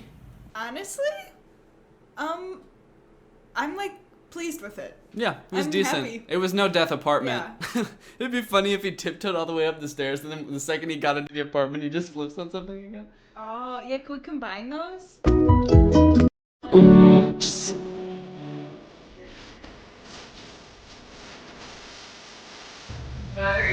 Alright guys, that's the end of the video. Thanks for watching. If you're new here, make sure you subscribe and join Greg. We're the fastest growing army on YouTube, and we're named Greg. We're the only army on YouTube. There's only one. Yeah, well, I was gonna say more, but yeah, we're the only army on YouTube. It's a little known fact. We're the only fan base. So if you want to join Greg, all you have to do is subscribe and hit that notification button, and you'll be Greg. Thanks for watching. We'll see you guys next time. Bye. What's up, Greg? I hope you're all having a great day. Welcome back to my channel. This, of course, is another episode of locking your brother in prison for playing Fortnite. It's America's favorite pastime. So someone just sent me this video called My Little Brother Goes to Prison for 24 Hours, and I watched it, and it's hilarious. I think it was on the trending page when he sent it to me also, so there's a good chance that a lot of you might have seen this. It's a video uploaded by FaZe K, who's a member of FaZe Clan. He lives in the FaZe house with all the other FaZe members. None of these words mean anything to me, but they might to you. I don't know what FaZe Clan is. But basically, it's a video where FaZe K's little brother, FaZe Jarvis, who might have the least cool name in all of FaZe Clan, gets sent to prison because he was playing Fortnite, and it's really bad. It's kind of like halfway between a skit and one of those like Rebecca Zamolo videos or Chad Wildclay videos where it's like for little kids and it's obviously not real, but it's just real enough that little kids might believe it's real. It also has one of the weirdest, granted most creative, but also unethical merch plugs I've ever seen in a video. But first, there's one thing I want to talk about, and no, it's not a sponsor. No, it's not me plugging the tour again. What I really want to talk about is the fact that I tricked all your dumbasses. That's right, I had you all fooled. Because for the past 2 weeks, I was on vacation in Japan, and none of you had any idea. I was in Japan for 10 days, and I pretended not to be. Perfectly. Lately, I've seen a lot of videos where people pretended to go on vacation somewhere, or they pretend to go to Coachella, when really they're just at home photoshopping pictures of themselves at these places. So I thought it'd be fun to do the exact same thing, except the opposite, and pretend to not go on vacation. And why, might you ask, would I want to do this?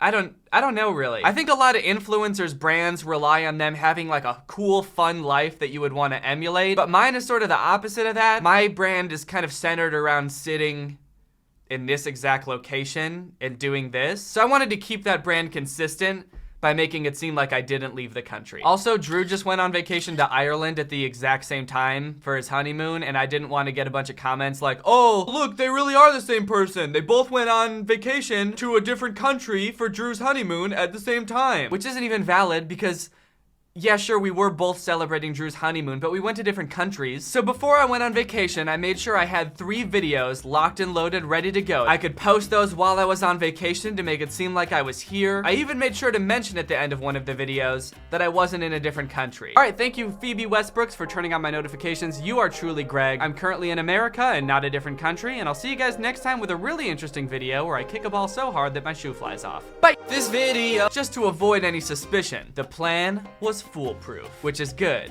because I'm a fool. I also made sure to keep my Twitter presence up, tweeting like an average American person, only during hours an American person would be awake. I even made sure to tag my location in some of the tweets as being in the United States, all while I was feeding bananas to a Japanese macaque on the top of a mountain. And you guys were none the wiser. Well, that all seems pretty impressive, right? Wrong.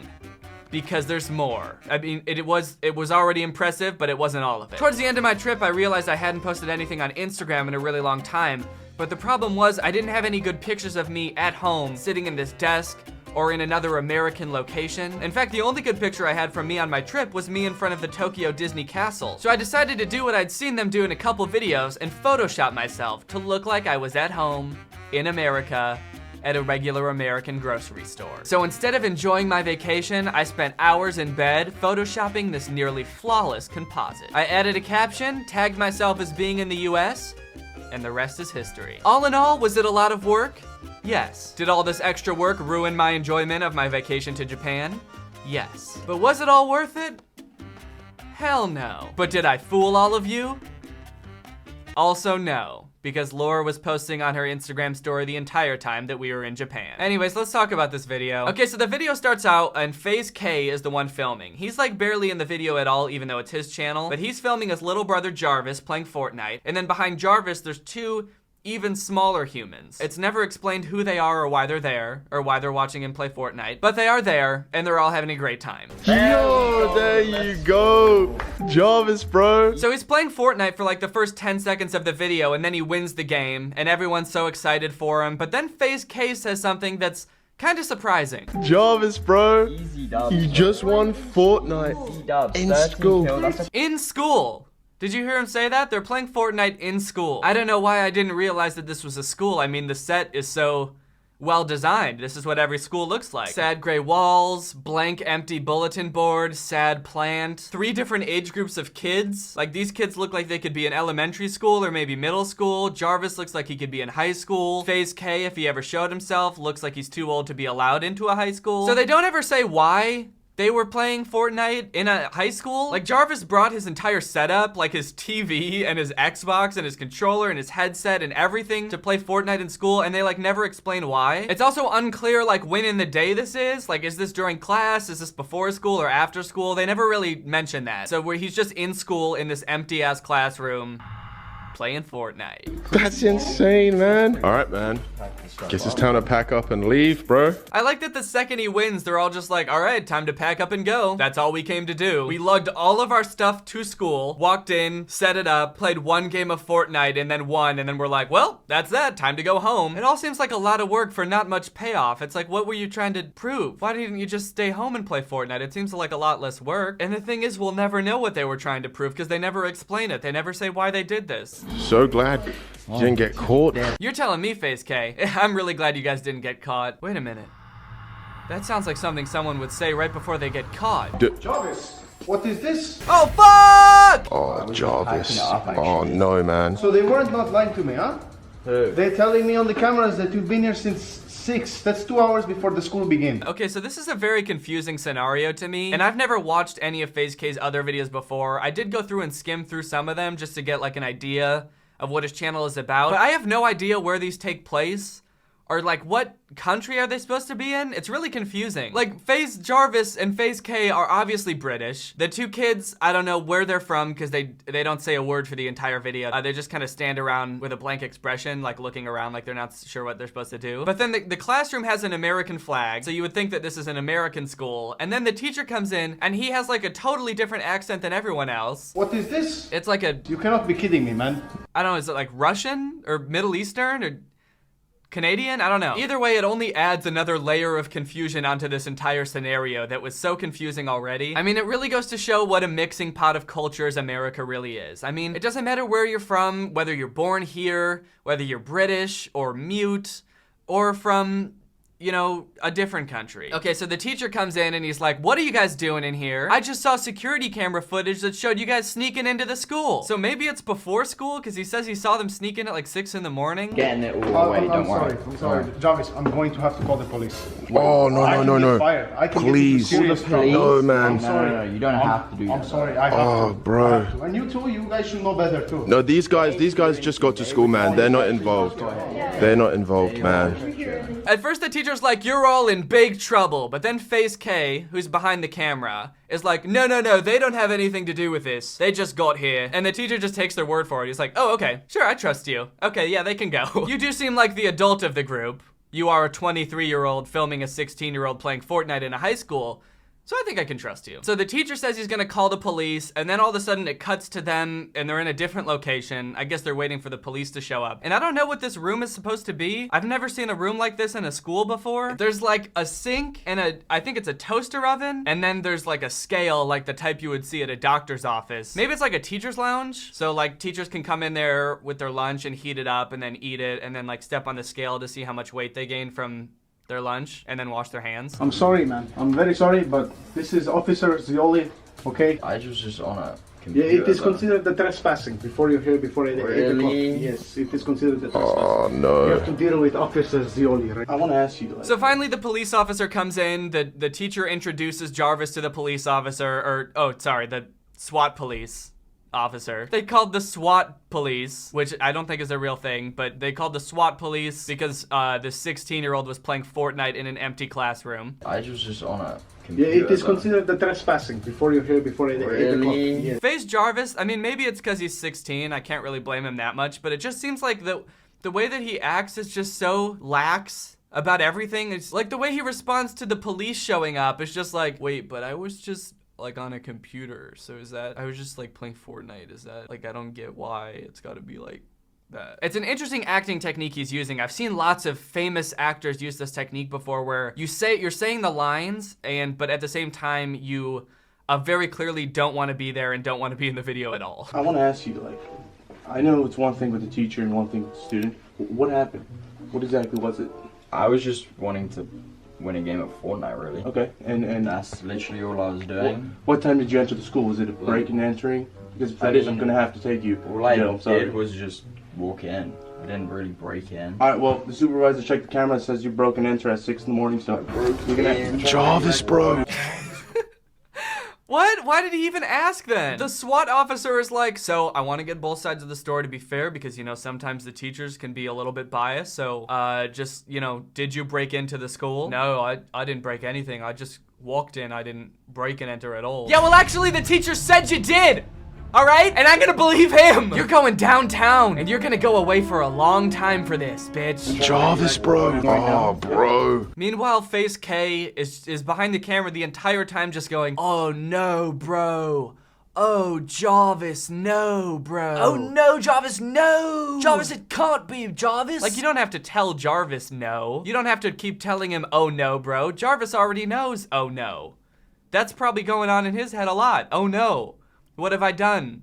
I can't believe I've done this. That's all FaZe K does for this entire video. Is just go, oh no, Jarvis, no, bro. No way, Jarvis, bro. It's almost like anybody could have filmed this video and then FaZe K just could have recorded that and played it over the entire video and there would be no difference because he never stops. The next scene is at the jail cell. Jarvis is already in an orange jumpsuit, you know, like they do when they send you to jail. So it's probably been like an hour or two since the last scene because they had to drive all the way to the jail. They had to intake Jarvis. They had to put him in the orange jumpsuit. jumpsuit. It's probably been like an hour or two, so you'd probably think that FaZe K has calmed down by now, right? Jarvis, bro! Jarvis! Didn't actually do anything, man. No way! This isn't real, Jarvis. He's still so surprised. He still can't get over it. It's been 2 hours, and probably the entire time he's just been, oh no, Jarvis, bro, no. Bro, that's actually insane. Man, this sucks, bro. And then one time he tries to say something that's not Jarvis, bro, he messes it up. This sucks, bro. This sucks, bro. This sucks, man. So once he gets him into jail, the SWAT police officer tells him that Jarvis's bail, remember, all he did was play Fortnite in a classroom. Jarvis's bail is $1 million. And unless I see $1 million within the next 48 hours, $1 million, I'm what? gonna be going in the federal state penitentiary. What, bro? Wait, why isn't FaZe K in jail too? Why did he not get arrested? I understand maybe why the two kids didn't if they had just gotten there and they didn't break and enter, but like FaZe K should probably be getting punished more than Jarvis. He's like the adult in this situation. Jarvis is 16, and he's literally not been punished at all, and he's been allowed to videotape the entire thing. Well, how did he not break the same laws as Jarvis? Unless the real law that was broken is playing Fortnite in a classroom. Is that really why Jarvis is in jail? Like, they don't give a shit about the breaking and entering, it's the Fortnite. It's the Fortnite that was the bad thing. So Jarvis is in jail with $1 million bail. I think it's gonna hail. I grew a little tail. Jarvis, bro! Jarvis has to compete in the World Cup this weekend. He's got to stream and make videos, man. Everything seems hopeless. They don't know what they're gonna do. But then they come up with the perfect plan. That's insane, bro. I can't believe you're in jail. Oh my god, bro, that's it. What do you mean that's it? The meme, bro. Oh my god, that's insane meme. Like, bro, I don't know what you have to do with it. Maybe a top, maybe a t-shirt out of it. Bro, sell it. Jarvis, that's you guys it. Could buy it. That's how we get Jarvis out of jail. This could work. This is gonna happen. All right, I've made a few calls, and the oh my god, bro, that's insane t-shirts are now out, guys. Oh, they're gonna plug their merch. This whole 11-minute video is one big commercial for their merch. Awesome. They made basically this entire video as an elaborate ruse for their impressionable audience to convince them that this young 16-year-old boy is in jail and he'll only get out if you buy a t-shirt. Holy shit, dude. This is genius. I mean, it's awful. It's very bad, but it is clever. Now, clearly most of their fans are very young because I couldn't imagine anyone over the age of 11 enjoying this video. And they're very impressionable. I do still think that most people would understand that this is not real. And to be fair, in the description, it does say, this is a skit if you don't know. So it is in the description. But you know that there's still gonna be some little kids who think that this is real, and they're gonna be like, my favorite YouTuber's in jail, and it's all my fault because I can't buy a t-shirt. Oh, Jesus. That's a lot of guilt to put on an 8-year-old. Make them think that it's their fault someone's in jail unjustly. And even if everyone does know that they're faking it, and this is all like a skit, Kay does say in the video that like, there's not gonna be any new live streams or any new videos from Jarvis until he gets out of jail. Literally, guys, we won't see Jarvis again unless you all do this. So it's basically like he's holding all of Jarvis's content hostage, and it's like, well, if you like Jarvis, we have to make $1 million from merch. You have to buy a t-shirt so we can make $1 million. And then we'll keep making videos. Wait, is this FaZe K and Jarvis or Lele Pons and Peaks? Am I right? 2016 Vine reference, anyone? Did anyone get that? Did you get that? No? Okay. It was a thing. So even though that was an emotional roller coaster, that was only the first 5 minutes of the video, and it's 11 minutes long. In the rest of the video, FaZe K sneaks an Xbox and a TV into Jarvis's jail cell, which is really concerning if the crime really was that they were playing Fortnite. Like, don't commit the exact same crime again in prison. You're gonna get punished even more. You're gonna get put into like double prison or something. Also, does this jail have no security? Did no one see FaZe K walking in with a big ass TV, an Xbox, and it looks like a big battery or something, a generator to power it? I'm literally just sitting in a jail cell with my bro. So the rest of the video is just him sitting in his jail cell and complaining about being in jail, and FaZe K is complaining about Jarvis being in jail, and they're all talking about how much it sucks that he's in jail. We're trying to keep his spirit alive right now because honestly, unless loads of you guys really want to get these meme t-shirts, then there's no way Jarvis and I are raising $1 million. All I guess to make you as the viewer feel more guilty for not having bought a t-shirt yet. Why haven't you bought a t-shirt, bro? A lot of it is just him silently playing Fortnite also. Bruh. Like they kind of forgot that they were making a video and had to be entertaining, and so they just started silently playing Fortnite. And then the video ends with the police officer coming back and getting mad at them and taking the Xbox away, because of course that would happen eventually. I'm taking this out now, and you're supposed to be out here. Visiting hours are over. They've been over for 20 minutes. Oh, whoa, bro, Jarvis, man, I've got to go. Bro, I mean, I'll see you tomorrow. No way, I've got to leave you in this cell. I've got to leave my little brother in this cell, guys. Thank you for the narration, Phase K. I had no idea what was going on in the video until you just started listing things that were happening. Oh no, I've got to leave the jail. I've got to leave my little brother in the jail cell. Oh no, he's in jail, and now I'm having to leave him in the jail cell. Do you understand what's going on? Have you picked it up yet? I'm having to leave my little brother in a jail cell because you won't buy a t-shirt. So now you're probably begging to know what happens next, right? Well, lucky for you, this video came out a couple days ago, so there's been a few follow-ups to the video. The very next day, they posted another video where Jarvis is in jail and he's getting released from jail. I guess they sold enough t-shirts. They've made $1 million from the merch,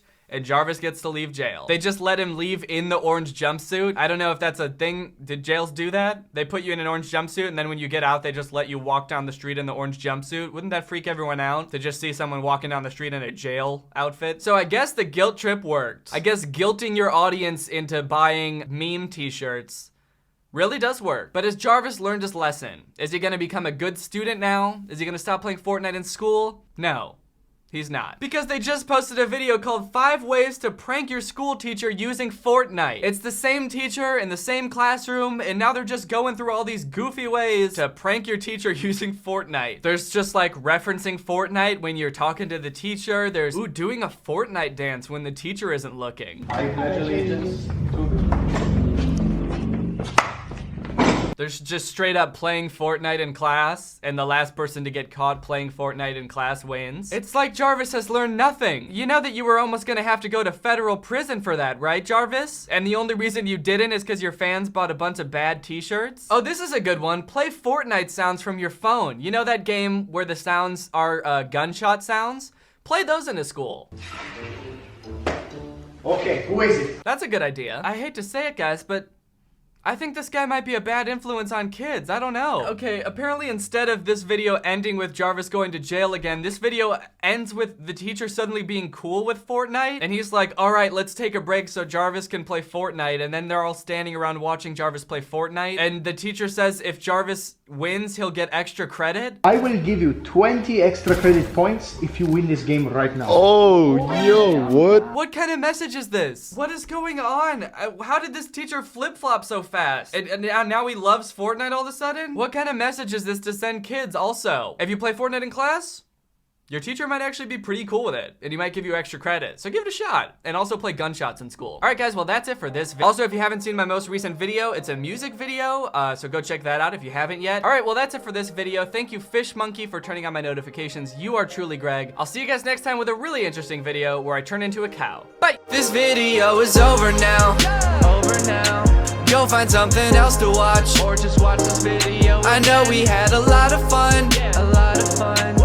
But you can't stay on this end screen forever. No. This video is over now, over now. So why are you still watching this? Do you not have it? What's up, Greg? I was not expecting to make a video today, but I've been getting so many DMs about this situation that I had to stop what I was doing. I had to put down the very important things that I was doing to sit down and make an emergency video! This is an emergency video, folks. Literally like 90% of my DMs have been about this for the past 2 days, so I had to come on here and let everybody know that Merge Mansion, the game whose ads I've made a few videos about, has gotten Pedro Pascal in an ad. I am making this video to let you all know that Pedro Pascal is in a Merge Mansion ad. Actually, he's in 2. They got Kathy Bates to play the live action version of the grandma in their ads. If you don't know, Merge Mansion is like this home gardening fixer-upper type game where you inherit an old mansion, I think, and you're like upgrading it and you're doing gardening and stuff like that. But then also all of the ads have this like murder mystery element to them, and I don't know if the game has that in it. I still refuse to play the game. I'm not gonna play it. I don't want these ads to work on me, all right? My mind is an impenetrable fortress today, okay? I'm not falling for these ads. I see ads like this where a company is trying something fun and and exciting, trying to shove their game down my throat, and I say no, I'm not falling for this advertisement. I'm gonna see a commercial for Coca-Cola and then drive to the gas station and make an impulse purchase like a normal person.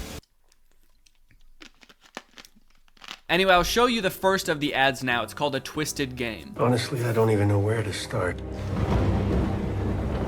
On the surface, you've got this perfectly normal family. Okay, so this ad introduces a new character to the Merge Mansion lore, which I am a little bit familiar with, honestly, more familiar than I would like. So what I know so far is that the granny has murdered somebody. I cannot figure out from the ads who she's murdered, and I don't think that it's even answered in these ads, honestly. She's murdered someone, and then her granddaughter, who is the younger woman character in this game, is like slowly uncovering clues to what's going on. Now we've got Pedro Pascal in here, and he's playing Detective Tim Rockford, and he's come in to try to crack the case open. On the surface, you've got this perfectly normal family.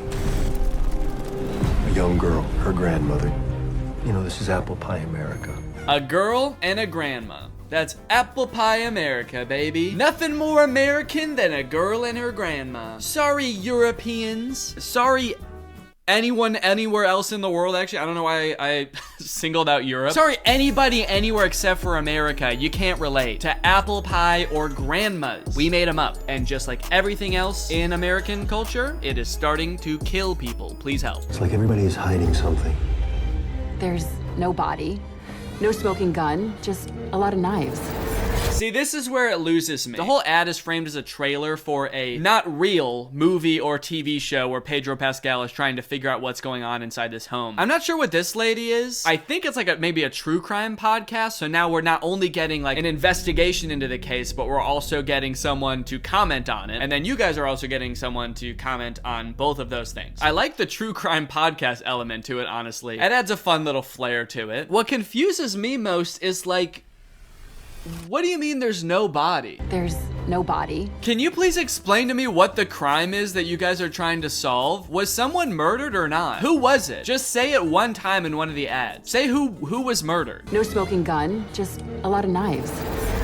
No murder weapons, unfortunately, just a shit ton of knives. So unfortunately, nothing suspicious has been found yet. Just a freakish obsession with knives, and not cooking knives. These are knives that are sold to be weapons. There's no body, no smoking gun, just a lot of knives. The fact that she's like, there's no smoking guns, it's just knives, makes me think that by like no body, she also means like, we can't find a body. The only thing we found is this skeleton. Super confusing. I'm worried that people are gonna think that I'm like sponsored by Merge Mansion by keep continuing to make videos about Merge Mansion. I'm not, okay? I'm not gonna play this game. I would be lying if I said that my curiosity wasn't piqued at least a little bit by this ad, because I'm like, who died? Who died and how did they die? How is knives not evidence? There's knives everywhere. They find them on every surface in this house. That's not evidence? Is the investigation to figure out if there even was a crime? Can you call 911 to be like, hey, a crime happened. Can you come figure out what it is? I don't know. I feel like I've been a victim to some sort of injustice. I'm not sure what, but there's knives everywhere. Please come. That'd actually be an insane new genre of YouTube videos. You've heard of BuzzFeed Unsolved? How about BuzzFeed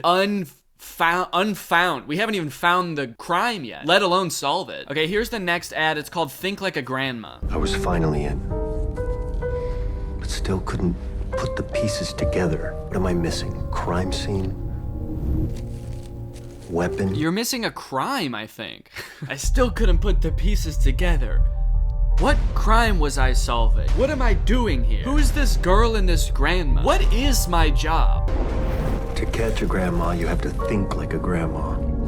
Oh shit, okay, so that looks like some evidence there. A boiling pie? So maybe there was a crime committed, I admit it. Maybe somebody was murdered and then Granny made a pie out of him. Good old apple pie America, you know? You got loving granddaughter, murderous grandma, and pie grandpa. Nothing more American than that, baby. God bless America. Think. Another thing you'll notice is that Kathy Bates is not the grandma anymore. I don't know who that lady is, but that's not Kathy Bates. So they, I guess, could not afford to hire Kathy Bates and Pedro Pascal at the same time, which would be a pretty crazy collab. I guess it's probably not called collabs when it's like a movie or an ad. But this must be super confusing for the detective too. He gets pictures of all of the suspects and the grandma looks like Kathy Bates, and then he gets there and this is the grandma. He's like, okay, I was solving a murder, but now we have to solve like who you are. You shapeshifter. What are you? Think. What would Grandma do? He doesn't know the crime yet. That's why he's saying, what would a grandma do? What sort of crimes would a grandma commit? Tax evasion? Turning her husband into a pie? Maybe they just live in a small town where literally nothing is going on. And so he's like, I'll put police tape up at some old lady's house and harass her. Sure, what the hell? Just try to figure out what crime she may have committed in her past. That's a cool little touch too, where it like turns into the video game graphics at the end there. And this is an homage to one of the earlier ads too that I covered in the first video. Anyway, either way, some pretty insane marketing. People have been talking about this nonstop, at least in my DMs, and I've seen people talking about it on Twitter too. And also this ad from 4 days ago has 7.4 million views, which is pretty crazy. All of their other ads have like maybe 20 to 60,000 views. So getting our boy Pedro in there really pushed the ad. Now, a lot of the discourse that I've seen around this ad, both in DMs and otherwise, have been people being like, there has to be something fishy going on. How did they get Pedro Pascal in their ad? How did this random shitty game get Pedro Pascal in their ad? For example, this TikTok. The next time someone asks me what my favorite conspiracy theory is, I'm gonna tell them that I think the Merge Mansion is a money laundering operation. Because how the fuck can they afford an ad with Pedro Pascal in this day and age, in this economy? Controversial opinion? They do make that much money. Even Candy Crush didn't have that kind of money. What is going on? Candy Crush for sure had that much money, and Merge Mansion also for sure has that much money, dude. I hate to break it to you, but mobile games make a shit ton of money. How much money does Merge Mansion make? Currently, the game earns more than $10 million per month from its players. So far, the game has bagged more than $160 million. So they make $10 million a month. How much does Pedro Pascal make? Okay, for The Last of Us, Variety reported that he earns $600,000 per episode. So I do hate to break it to you, but Merge Mansion definitely has enough money to hire Pedro Pascal without being a money laundering scheme, which a lot of people in the comments can attest to. This person said, listen, if you've played Merge Mansion and are addicted, you'll get it. They're constantly pushing buying things, but not enough for me to stop playing it. So they make a lot of money from their players, and I'm guessing based on the 7 million views they got on that ad by just posting it for free on YouTube, like they didn't even need to put it in the Super Bowl or anything, like I'm guessing that they're gonna get a good return on whatever investment. I mean, he makes $600,000 per episode of a TV show. I'm guessing they probably paid him less than that for a 1 minute long YouTube video. If you want a real conspiracy theory, here's a real conspiracy, dude. For The Last of Us, he earned 4.5 million. My conspiracy is that Pedro Pascal is actually a huge Merge Mansion fan. And while he made $4.5 million from The Last of Us, he spent $4.6 million on Merge Mansion upgrades. He's in immense debt to Merge Mansion, to the grandma herself perhaps even. And when Merge Mansion caught wind that Pedro Pascal is the owner of the account that owes them $4.6 million, they said, hey, listen, we'll wipe out all your debt for one measly little commercial. Actually, 2 measly little commercials. And what could Pedro say? But okay, fine, I'll do it. I bet he took the job because it was funny. No, I bet they paid him. I bet he took the job because they paid him a shit ton of money, honestly. I like that, like, people's only 2 theories are like, this is a money laundering scheme, or he took it because he's funny. There's no way this game that makes hundreds of millions of dollars paid an actor to act. Danny Gonzalez is gonna have a field day with this. I mean, they're right, dude. I am over here having a field day.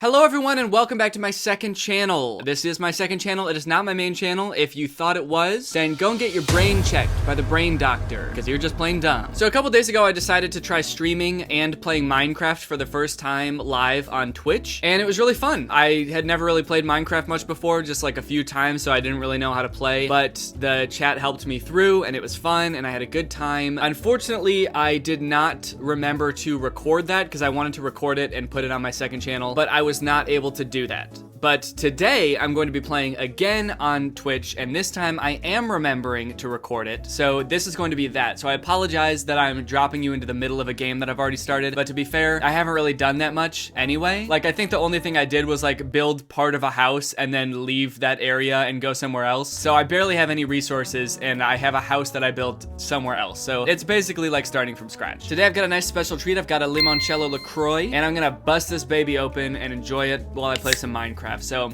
I hope you guys like this. I don't really know if people that follow me are like huge Minecraft fans. To be honest, I'm not really a huge Minecraft fan. I just thought it would be kind of fun to experiment and try something new. I think it's mostly fun because I don't know how to do it. So I hope you enjoy this video, and you know, if you got some LaCroix, crack it open and sip along. If you guys remember from last time, I have found this village. I ran around in the dark a lot and I got killed a lot, and I got some resources. All of which I have right now. So this is everything that I have. I also started to build a house elsewhere, but then found out that I was on an island. Then I found the mainland, which is where I am now. I also fell down there and died because I wasn't looking for a second. The only other time I played Minecraft was like twice in college with my brother, and for some reason I made a Robin from Batman and Robin skin. I'm not even like a big Batman fan. I really don't know why I did that. Basically, I think what I need to do right now, people were saying, is that I needed to build a bed and stuff. Don't tell me to punch Iron Dad. I already know I'm not supposed to do that. Oh, another thing that I have done since the last time I streamed is I watched like a bunch of Dreams YouTube videos. I've never watched like any Minecraft content before because it was not that interesting to me. His videos are so interesting. I'm getting chased right now by a skeleton. I was like hooked on it. They're so well done. Do you guys think that I should venture out in the night to go kill sheep to make a bed? Wait, do I have wool? I think I might have gotten some last time. Oh yeah, I have wool. Okay, so maybe I can make a bed. Oh, I can just use a villager bed. But just generally, like, I don't really know if like where I should build a house. Wait guys, there's someone in this bed. Can I get in it also? No, I guess I can. Is he gonna be mad at me? What happened here? Why is there green sparkles everywhere? I think we might have just made love because he was in bed and then I got in bed and then there were green sparkles everywhere. And I don't know what Minecraft love looks like, but that seems like it to me. Oh, take the bed. Whoa, guys. That seems kind of fucked up. I just made love to this guy. Now you want me to take his bed? Get the head, get that bed, then leave. So now I'm gonna go make my own house, I guess. Whoa, dude. Is he spitting on me? Shit, who knew that llamas could be so goddamn aggressive? But this seems like a good spot for a fort. Now I need to build, firstly, a crafting table. I remember that. And then I need to build planks. No, I need to build planks to make the crafting table. But then I need to make probably an axe so I can cut down some more trees. And I will take all of this and make a crafting table. Oh, furnace too, okay. Yeah, I remember people were saying that I need... No! Oh no, fuck, I don't want all this. Oh no. Now I've got 3 crafting tables. That's gonna come in handy for when I'm crafting 3 things at once. Is there any way I can turn these back into wood? Because I don't want just 3 crafting tables. Oh, I have an axe? But what? Oh, there it is. Oh, it's stone. That's why I didn't see it. Damn, I've got a stone axe. Kind of popping off right now. I'm just gonna get a bunch of wood so I can make my little house. People seem like wood is a pretty solid material for a house. People also seem to think I'm popping off, so that is good news. That area looks cool. What's going on over there? You know what I'm also realizing is that like there can be things just floating if you just get rid of the things below them. So maybe I can make like a floating house. I'll need enough resources to do... Okay, where did these sticks come from? Oh, do they come from the tree? Let's start laying the foundation for this house. Ooh, this is like, what kind of wood is this? Acacia. Huh, cock planks. All right, I'll just make a house out of cock. I'm gonna build my house up in the air. It's gonna be floating. Maybe just a few feet off the ground, but that's still pretty sick, you guys gotta admit. Yep, I'm popping off. A wise man built his house upon the air. I believe that's what is in the Bible. Let's put some cock stairs down. Right here. Okay. Wrong place. I'm gonna make the front of the house go like this. That way I have like a little landing in front where I stand before I walk in through the door. Press F4, then shift. I feel like that's a prank. That's gotta be a prank that makes my game quit. The weird thing that I've always felt like growing up is like I've never been very into video games. I think it's because I'm really bad at them. Or maybe it's the other way around. Maybe I'm really bad at video games because I never really got into them. Compared to all my friends in high school and stuff, I just like was so bad at video games that I never really got that into them. That's why when I was like, oh, it would be fun to stream, I was like hesitant at first because I was like, but I'm not good at any games. Like if I tried to stream like Fortnite or something, it would just be so sad. Like I've played Fortnite before. I've killed like 2 people ever in that game.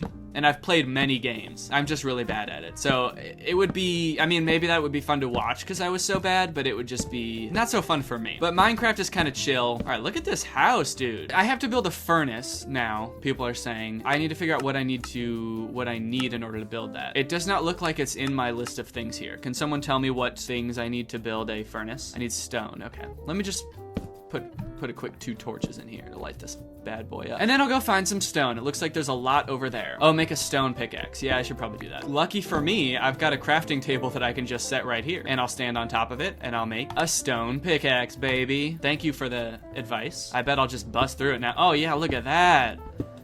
Ooh, I'm slicing through it like butter now. Holy moly, now we got 4,000 people in here. Dang, I must be really good at Fortnite. But I need coal, don't I, to burn here? Yeah, I guess I need to go find some coal. And then I also need to make a door real quick. Someone in this chat just said, since when do you stream? Good question. Since Monday. That was my first stream. So this is my 2nd stream and one of my first times playing Minecraft. That is why I am kind of wandering around. Was that the sound the llamas make? Oh, llama. Okay, yeah, people are saying llama. Okay, that was weird. Ooh, yeah, he did it again. Wow, why does he make such a weirdly human noise? Hey, dude, what's up? See, the thing is, I say this to Laura a lot. I'm like, I really wish that I was better at video games. I feel like that would be like a really fun hobby to have because that's like what a lot of people my age do with their free time is play video games. But I'm just like so bad at them that I sometimes genuinely can't like enjoy the story of a video game because I just keep dying or like I just can't get past certain things because I'm like not good enough at them. Which I guess, you know, some people would say maybe you should just like play them more and you'll get better. But some things, if the barrier to entry is too high, it's like, am I really gonna put in this much effort? You know what? I'm having a good time playing Minecraft so far. And I have died a couple times. Oh, people are saying to eat. Okay, well, don't I need to cook my food? Is that right? I'm cooking up some chicken. Now I eat the chicken. Ooh, look at that. All right, I bet everybody in the chat is very happy right now. Daddy's eating good tonight. I'm making a chest. I'm gonna put it in this secret spot. This is my little secret spot. You see, you can't really, oh. I was gonna say, you can't really see it when you're over here, but you can. Oh, spiders can climb walls. Okay, that's good to know. Maybe I should build a roof. Do I have enough khaki planks? Well, that's as much of a roof as I can build for now. I should use my axe before people start making fun of me. No egg bad. Oh, fuck, what the hell? Oh, shit. Hold on. Gotta go home for a second. Gotta go home and reevaluate. I'm getting shot at. See, look what happens now when you told me to turn auto jump off, though, because now I'm just running into stuff. And I'll just look through my window here. I thought these motherfuckers are supposed to die. Oh, there they go. Okay, he's dead. Join Dream's Minecraft server. Okay, yeah, that seems pretty easy. I'll just do that. What do I do? Just like type in Dream into Minecraft? Does that do it? Okay, I think I'm in. I'm on Dream's server now. I'm gonna get some more wood. Congrats on joining. Thank you guys. I know, that's a pretty big deal. You're gonna get so much clout now. Yeah, yep. I probably am. And to be honest, will I forget about all of you when I'm insanely famous off that Minecraft cloud? Yeah, I probably will. Do you guys think I have any good like goals for today? Is there anything I should be doing right now? Cave, go mining probably. Okay, I'm gonna go in the mine. Then it's good that I made some torches. What's going on over there? That's not lava, is it? Or is it like dried lava? Can I step on it? Ah! Oh, fuck. Okay. Wait, what is going on over here? So this looks like a portal, right? Someone said, do you fart? Yeah, I do, but usually not like when I'm streaming or filming or anything. I try to do that like, just like on, kind of like on my own time. It's kind of like something that's just for me. Open the chest. Okay. Obsidian. Golden helmet and golden pickaxe. Someone said fart reveal? Yeah, if I get some goal on Twitch, I'll do a fart reveal. I made an advancement. Ice bucket challenge. What does that mean? Actual nose reveal? What the fuck is that supposed to mean? Get the gold. Okay, I'll get the gold. Bing, bing, bing, bing, bong, bong, bong. Bing, bing, bong. I didn't get the gold. Oh, don't break that unless you have an iron pickaxe. Guys! Who said that? Who told me to break the gold? Fuck you. Dude, that was not cool. I need an iron pickaxe to get the gold. So I guess I should go do that, right? I complete the portal. What do I need to do to complete it? What do I need to, do I put obsidian? Does it just go like around like this?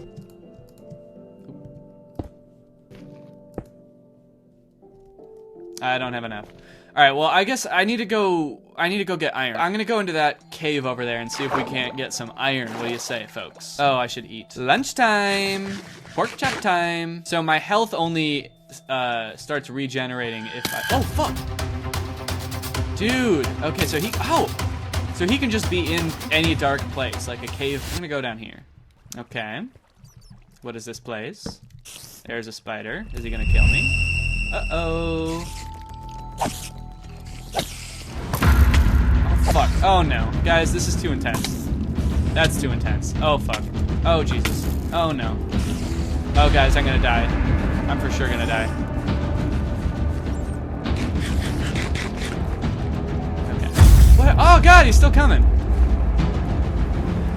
Oh, shit. Jesus, dude, go away. Leave me alone. God damn. This guy's got dedication, man. Shit. He followed me for quite a ways, right? Have you ever seen a spider in real life follow someone for that long? It's like, dude, get a life, right? Oop, oop, I'm about to die. Oop, I don't even know where he is. Oop, I got half a heart. Okay, I'm gonna go home. You convinced me. Where's my house? Okay, I'm eating. It's delicious. Good call on the going home thing, guys, because it is almost nighttime. We all know that I will die if I'm outside during nighttime. All right, I'm gonna go home and I'm gonna go to sleep. Then we're gonna go mine. And we're gonna find iron so we can actually get the gold this time. I like that I'm going to sleep with the shovel. Good night.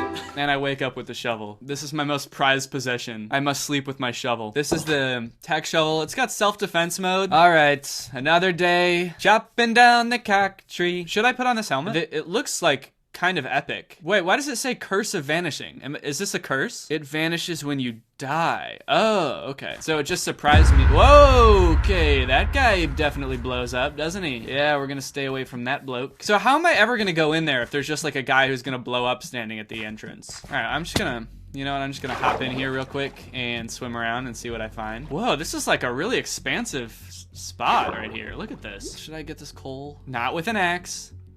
With a pickaxe. There we go. Yeah, I don't have iron right now. That's kind of what I'm looking for. I'm gonna go see what's in that cave. Ah! Is that iron? Ah ha ha! I think I found some. Oh, eat. Yes, thank you guys for my...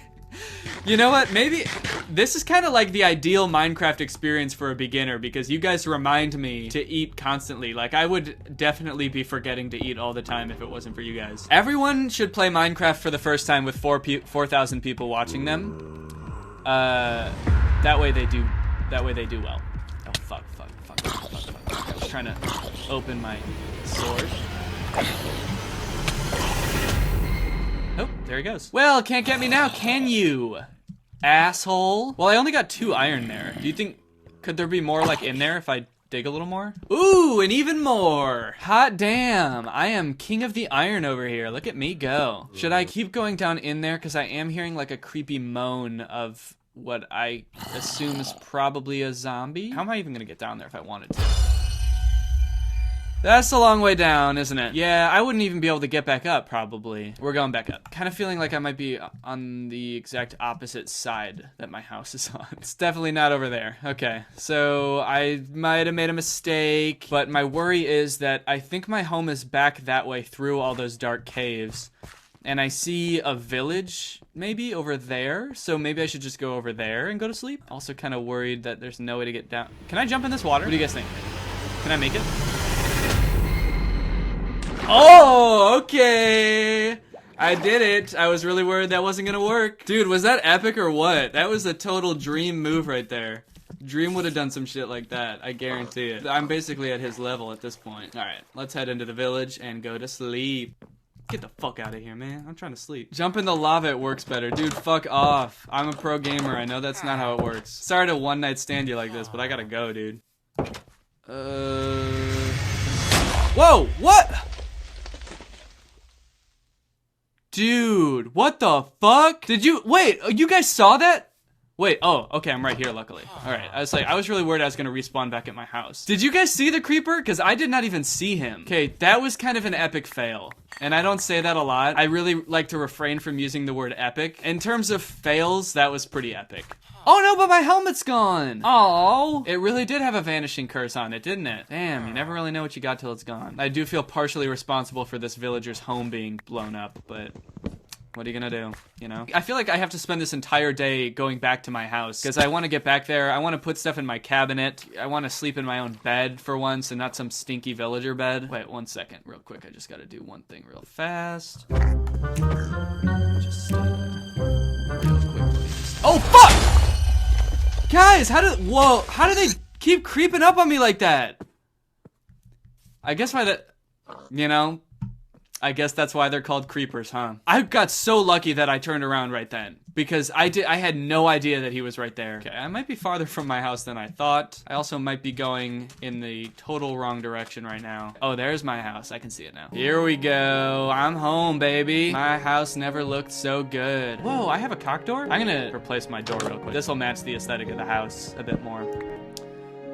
Boink. Yeah, there we go. Look at that. Oh yeah, okay, I guess I should finish up my roof here. Oh, look at this. Look at this lovely little log cabin. I'm feeling pretty good about it. Look at that. It's kind of like a little... Why does it look so ugly? Look at this. I've got iron now. I've got some iron ingots. And I can use those to create some new stuff. Aha! So I'm gonna make an iron pickaxe. That used 3 of my iron, so I can't really make much else. Oh, shield. People are saying shield. I forgot. Okay. Aha. And what does this do exactly? Oh, press F. Ah, okay. Now I can defend. So this is me defending myself. Boop, boop. Hello, everybody, and welcome back to the second channel. Thank you for joining me today. We're gonna be going through the subreddit again, so kick back, relax, crack open a sparkling water with your boy. And cheers with your boy. And have a sip with your boy. Really excited to jump back into the subreddit. I don't think I've been on it at all since the last subreddit video I did. I've been so busy. So I don't think I've been on my subreddit at all. So I'm curious to see what people are talking about. Let's go top and let's go month. Okay, all right, love to see it. The first post is about the half marathon that I ran. This is the same thing on my Instagram, dude. Everybody was commenting on the fact that it says Daniel on my bib. Yeah, that's my name. I posted on my Instagram, ran my first half marathon yesterday, blah, blah, blah. You know, I was really excited for myself. All of the top comments are just Daniel, Daniel, Slay Daniel, Daniel. Oh, I accidentally liked that one. I posted this thing, I'm really proud of it, you know, like a really crazy accomplishment for me. I was super stoked on it, and everybody just wanted to comment on the fact that I have a full name. Wait till you guys find out I have a middle name too. You guys are gonna flip out. No one ever really does call me Daniel, and to be honest, I don't like going by Daniel. I never know whether I can put Danny on stuff like this. Like, do I have to legally put my legal name? I'm starting to think I don't, based on the reaction to this. Also, I love people saying this is photoshopped. I've made a big mistake in occasionally posting videos where I'm like trying to trick my audience, because now whenever I do cool shit that I think is cool, people are like, yeah, no, that's not real. You didn't do that. I'm getting gaslit by my own audience. I ran my first half marathon, dude. It was awesome. No, you didn't. You did not. Okay, we're getting some congratulatory comments in here as well. And this person said, whoa, go Danny, good job. But then of course it's followed up by someone correcting them and saying, Daniel. This is Daniel now. Maybe I should change my second channel name to be Daniel Gonzalez. So the main channel is Danny. And then once you get to know me a little better, you find out I've got a real, legal, full name. Then you can come on over to Daniel Gonzalez and see what's good. This does bring up a good point, because I've seen a few people ask why my second channel is called Too Danny Too Furious. Like, I've seen posts on like Twitter and Reddit being like, is this a reference to something? I guess I didn't know that there were that many people that didn't know the movie Too Fast and Too Furious. Is that something that needs explaining? I just thought everybody knew that movie. But for those of you who don't know, the second Fast and Furious movie was called Too Fast Too Furious, so I figured if I'm doing a sequel to my original channel, I should name it Too Danny Too Furious. So I'm sorry if that was confusing. Let me know in the comments. I'm very curious how many people knew that and how many people like didn't understand it at all, but just kind of like silently accepted it and were like, oh, that's kind of weird. Okay, let's go back to the subreddit and see what people are saying. Wow, that guy looks like Danny and is also named Daniel. What a coincidence. Ha, right? I just thought it was funny to think of his name being Daniel. It sounds so serious. It does sound serious. That's why I don't go by Daniel or Dan. Whenever I meet older people, it's like they refuse to call me Danny. Just like like anyone who's like older than like, I don't know, like 65. They want to call me Dan so bad, and I don't know what it is. Am I too old to be Danny? I just feel like I'm Danny. Dan sounds so serious and like boring to me. I don't want to go by Dan. But like for some reason, every old person in my life wants to call me Dan. No matter how many times I say my name is Danny, all of my public social media is Danny. Like I have a cousin who's a guy that always went by Jamie when he was younger, but now goes by James. Is that just a thing you're supposed to do when you become an adult? It's like take the Y out of the name, take the E at the end out. I don't know. No one ever teaches you these things. This isn't something they're gonna teach you in public school, guys. This is why the school system is so flawed. But like girls don't do that. Like there are lots of girls named Emily and Haley and Hillary. Girls don't start going by Hiller when they get older, or Emil. So why should I? Fuck that. No, I'm gonna be Dan. I don't like the name Dan, and I definitely don't like Daniel. So I'm gonna keep being Dan. He looks like he's in pain. I'm not exactly sure why I was making this face in this picture, but I don't think I was in pain. I was having a good time for most of it. I feel like something must have been going on just to my left. I've never run any like race like this before, so I was a little bit surprised at just how like wild and crazy people got. There were people wearing costumes and shit. There's one guy wearing a lobster costume the entire time. So maybe I saw some weird shit going on over here. Danny Gonzalez fans when they see someone named Greg. That's true. There's like a good portion of my DMs that are just like people sending me other people named Greg. Anytime someone just says the name Greg in a TikTok, I get tagged in it a bunch of times. And it's like, yeah, I know that, guys, I know there's people named Greg, all right? And honestly, I love to see it. Because if they're named Greg, that actually legally makes them a fan of my video. So, you know, I like keeping up with the fans. I like seeing what they're up to. My bearded dragon doesn't like Danny. Everything looks like angular. This is a Minecraft house. It's just a really big version. Oh shit, I think he was gonna try to attack me. Oh shit, he did attack me. Oh my god. Name the gecko Grego. Name the gecko Greg, or what is it? Oh, it's a bearded dragon, never mind. Name the bearded dragon, bearded Greg. I always have the same reaction when I see Danny. Yeah, honestly, even for me, like editing my videos is really hard because like every time I come up on the screen, I like jump onto my computer monitor to try to kill him. I just have that terrifying of a presence. I'm really scary. I think that's what makes me a really good sleep paralysis demon. It's just like the mere sight of me sends you into your fight or flight response. Danny coming up with the hottest bars known to mankind in songs about the dumbest possible topics. You know, I don't know if I should say this or not, but I actually do have a new song coming out soon. I'm not gonna say when, and I'm not gonna say what it's about, but there will be a new song at some point soon. So get ready for that. And I think it's pretty hard. And I do think it is about the dumbest possible topic. So I'm really staying true to my brand. Run, Danny, run. There I go again. So my dad took this picture. My mom and dad were there, and this is actually my mom's phone. This is my mom's phone case. So my dad is taking a picture of me, and you might be able to notice my mom's phone is like facing like over here. She's like not looking at me at all. When I ran by, I saw my parents, and I'm waving to them, and my dad is like waving and taking a picture back, and my mom is just like looking down the road, not at me. So the reason I'm making this face in this picture, you might notice I'm making kind of an ma sound with my mouth. That's because I was yelling, "Mom!" and trying to wave at her and be like, "I'm right here." And she actually never saw me. So she didn't see me cross the finish line until after my dad was like, "You know, he already like passed us, right?" Speedy Gonzalez. Maybe that's what I should make my second channel name. I'll rebrand to strictly running content. Danny looking hella speedy here. Yeah, this is pretty good. They caught me like mid-stride just at the right time. I feel like I look pretty strong there. I'm also about to finish the race, so I was running pretty fast at that point. I was like, get me out of here. I want to be done. What I saw when I opened my phone in a dream I had last night. Okay, excellent. We're getting some more dream lore. So this person in their dream opened their phone to find that Jarvis had posted in World War II that Curtis and I had just given birth to him. And Nancy and 1,300 others are digging it. I'm not really sure what this means for Danny dream lore. Does this check out at all with the sleep paralysis demon thing, or is this just gonna be its own thing? I've never seen my phone in a dream before. Yeah, that's a good point. I can't remember ever having a dream where I checked my phone. Guess I just kind of have better shit going on in my dreams, you know? I guess there's just kind of like more exciting stuff going on that I don't need to be glued to my freaking phone. Like some Gen Z millennial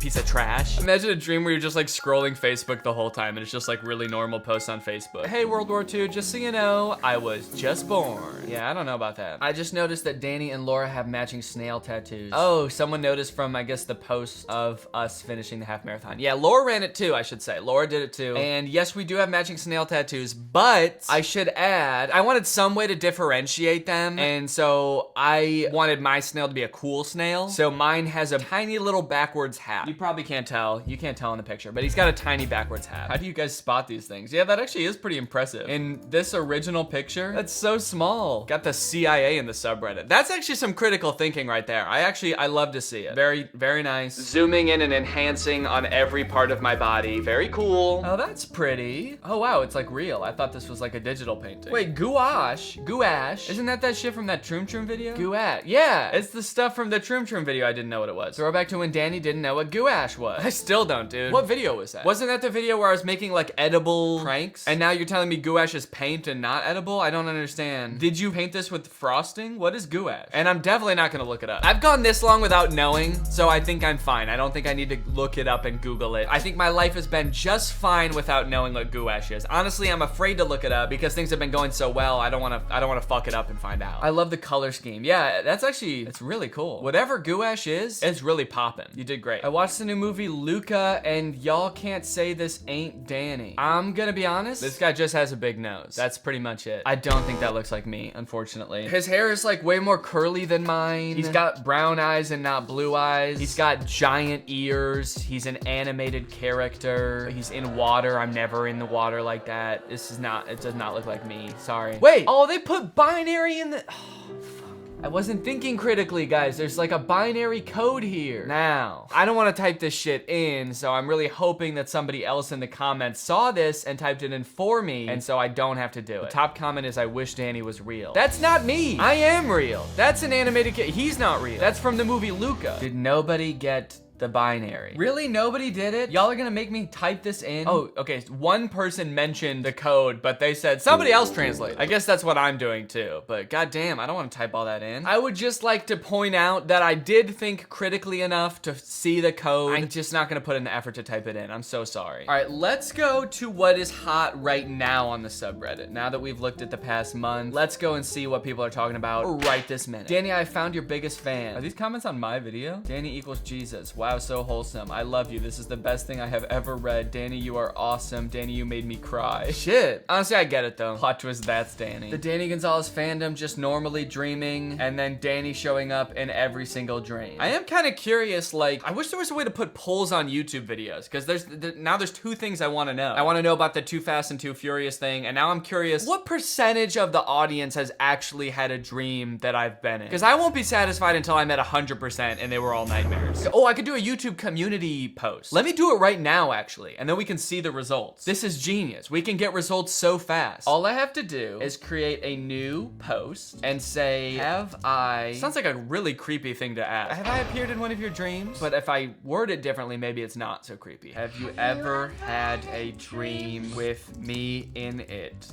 Be honest, this is serious. Oh, dream/sleep paralysis. Okay, I'll post it right now. We'll circle back in a little bit after we go through the subreddit some more, and we'll see what happens, okay? This was so genius. This was the most genius thing I could have done. Rate my dad. I think he looks lovely in his makeup. Wow, very nice. Excellent. Good dad. I think that it might be a little orange up top. Maybe it's just the lighting. I would rate him, but I don't see any cable management. Yeah, cable management gets like an N/A out of 10. But dad overall, I don't know. There's not really much going on here aside from him wearing makeup. I'll give him a 9. He seems like a good dad. He doesn't really seem happy. I'm kind of worried about him. He almost looks taken off guard or something. His mouth is not even closed. It kind of looks like he just woke up from a nap where you put this makeup on him without him knowing. And you were like, Dad, and he was like, huh? And then you took the picture. Honestly, I'll give him an 8 out of 10. He looks too startled. And if he's like that all the time, then I don't know how good of a dad he is. 10 out of 10 solid dad. Okay, maybe, I mean, you know, that's my dad. He's skinnier now. That was late 2021. Rate him. Wow, this guy looks young. I 100% read this as rip him. My dad is definitely skinnier now. He's dead, so he weighs a lot less. I see a cable around his neck. There is no management. What? Oh, because he's wearing a necklace? Well, okay, he looks like he's having fun. He looks like he's playing dress up. You know, he's kind of iced out here too. He's got a cool watch on, a cool bracelet. I'll give this dad 8.1. 8.1 out of 10. This is my dad. He's an electrician, so don't worry about messy wiring. Let's go, dude. This guy knows what's up. All right. I know I just said I'm not giving out any 10s out of 10s, but this dad, he looks happy. He looks goofy. I know that cable management is on point. So this dad gets a 10 out of 10.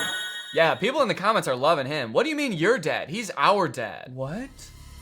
What's going on? Is this real? Wait, did someone paint this? I can't tell if this whole thing is a painting that someone made or if this is some weird filter or like face replacement. It's me and Drew and Curtis. Oh, but we also have necklaces on that are like related to our videos. This feels like one of those portraits that like if we all had a house together, like an old mansion, this would be like above the fireplace. I don't know why Drew, Curtis, and I would ever own an old mansion together. Maybe like a content house type situation. I'm a dad and all I want is new music. Danny, I need new music. My creaky old bones only feel better when they're being massaged by the bass coming from your beats. Okay, well, I've got a song coming out, okay? I have a song, all right? And I made it and it's gonna come out. Fit people should not be funny. I honestly can't believe Danny is fit enough to run a half marathon. Not because he looks out of shape or anything, but in my mind, funny people are unfit and fit people are not funny. These are just the rules. Also, for the record, I am in incredible, awful shape. I suppose that is kind of a stigma that people have. I wonder if training for this half marathon has made me less funny. On a serious note though, I would recommend running. I do really like it. I don't want to make this whole video about running, but Laura and I both got into it at like the start of the pandemic when we didn't have anything else to do and like we couldn't go to the gym or anything, so the only thing we could do is just like go outside and run. And honestly, it's like a really cool hobby. I mean, like you're constantly developing yourself, you're constantly finding out that you're able to run a little bit farther and a little bit farther, and that's just doing it by yourself. Once you get into like running maybe like a 5K for like a cause or something, or like this half marathon, there's like a whole culture around running that I did not know existed. I guess I knew existed, but I'd never been a part of it before. After the half marathon, there's like a little party you go to where there's all these tents set up and you get like a beer and stuff, and it was pretty cool. So I don't know, I'd recommend it. You feel really good after a long run too. People say you get like a runner's high, and honestly, I get that. Okay, I'm kind of curious. I don't know if I've ever done this before in a subreddit video. I can't remember, but I don't usually go into the new tab, and I kind of want to see if there's anything there. So let's click on new. I just want to see like what is the most recent thing that someone's posted about me. Okay, it's like a sexual dream about me. Never mind.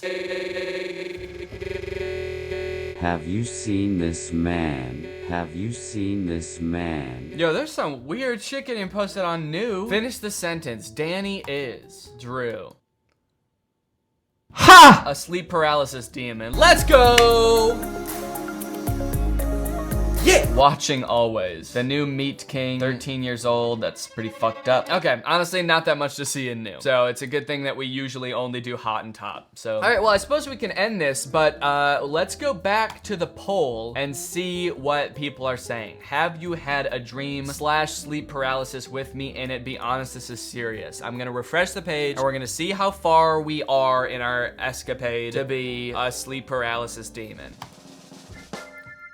Okay, so we got 15% yes and 85% no. Honestly, if people are really truly being honest, that's pretty fucking impressive. 15% of the 3,000 people that have voted so far have said yes. And if you think about it, my videos get 1 million views. 15% of 1 million is what, like 150,000? I'd call that an epidemic. I'd say that I'm sweeping the nation. Let's see what people are saying. You were actually like a background character in many of my dreams over many nights. Like something would be happening, like a flood, and you'd just be standing panicking with everyone else. The truth hurts. I really want you to be in my nightmares, but it just hasn't happened yet. I'm so sorry, Danny. Maybe I need to do something scary in real life to get people more scared of me. Can I do something that would be scary and that would make you have a nightmare about me? Ah!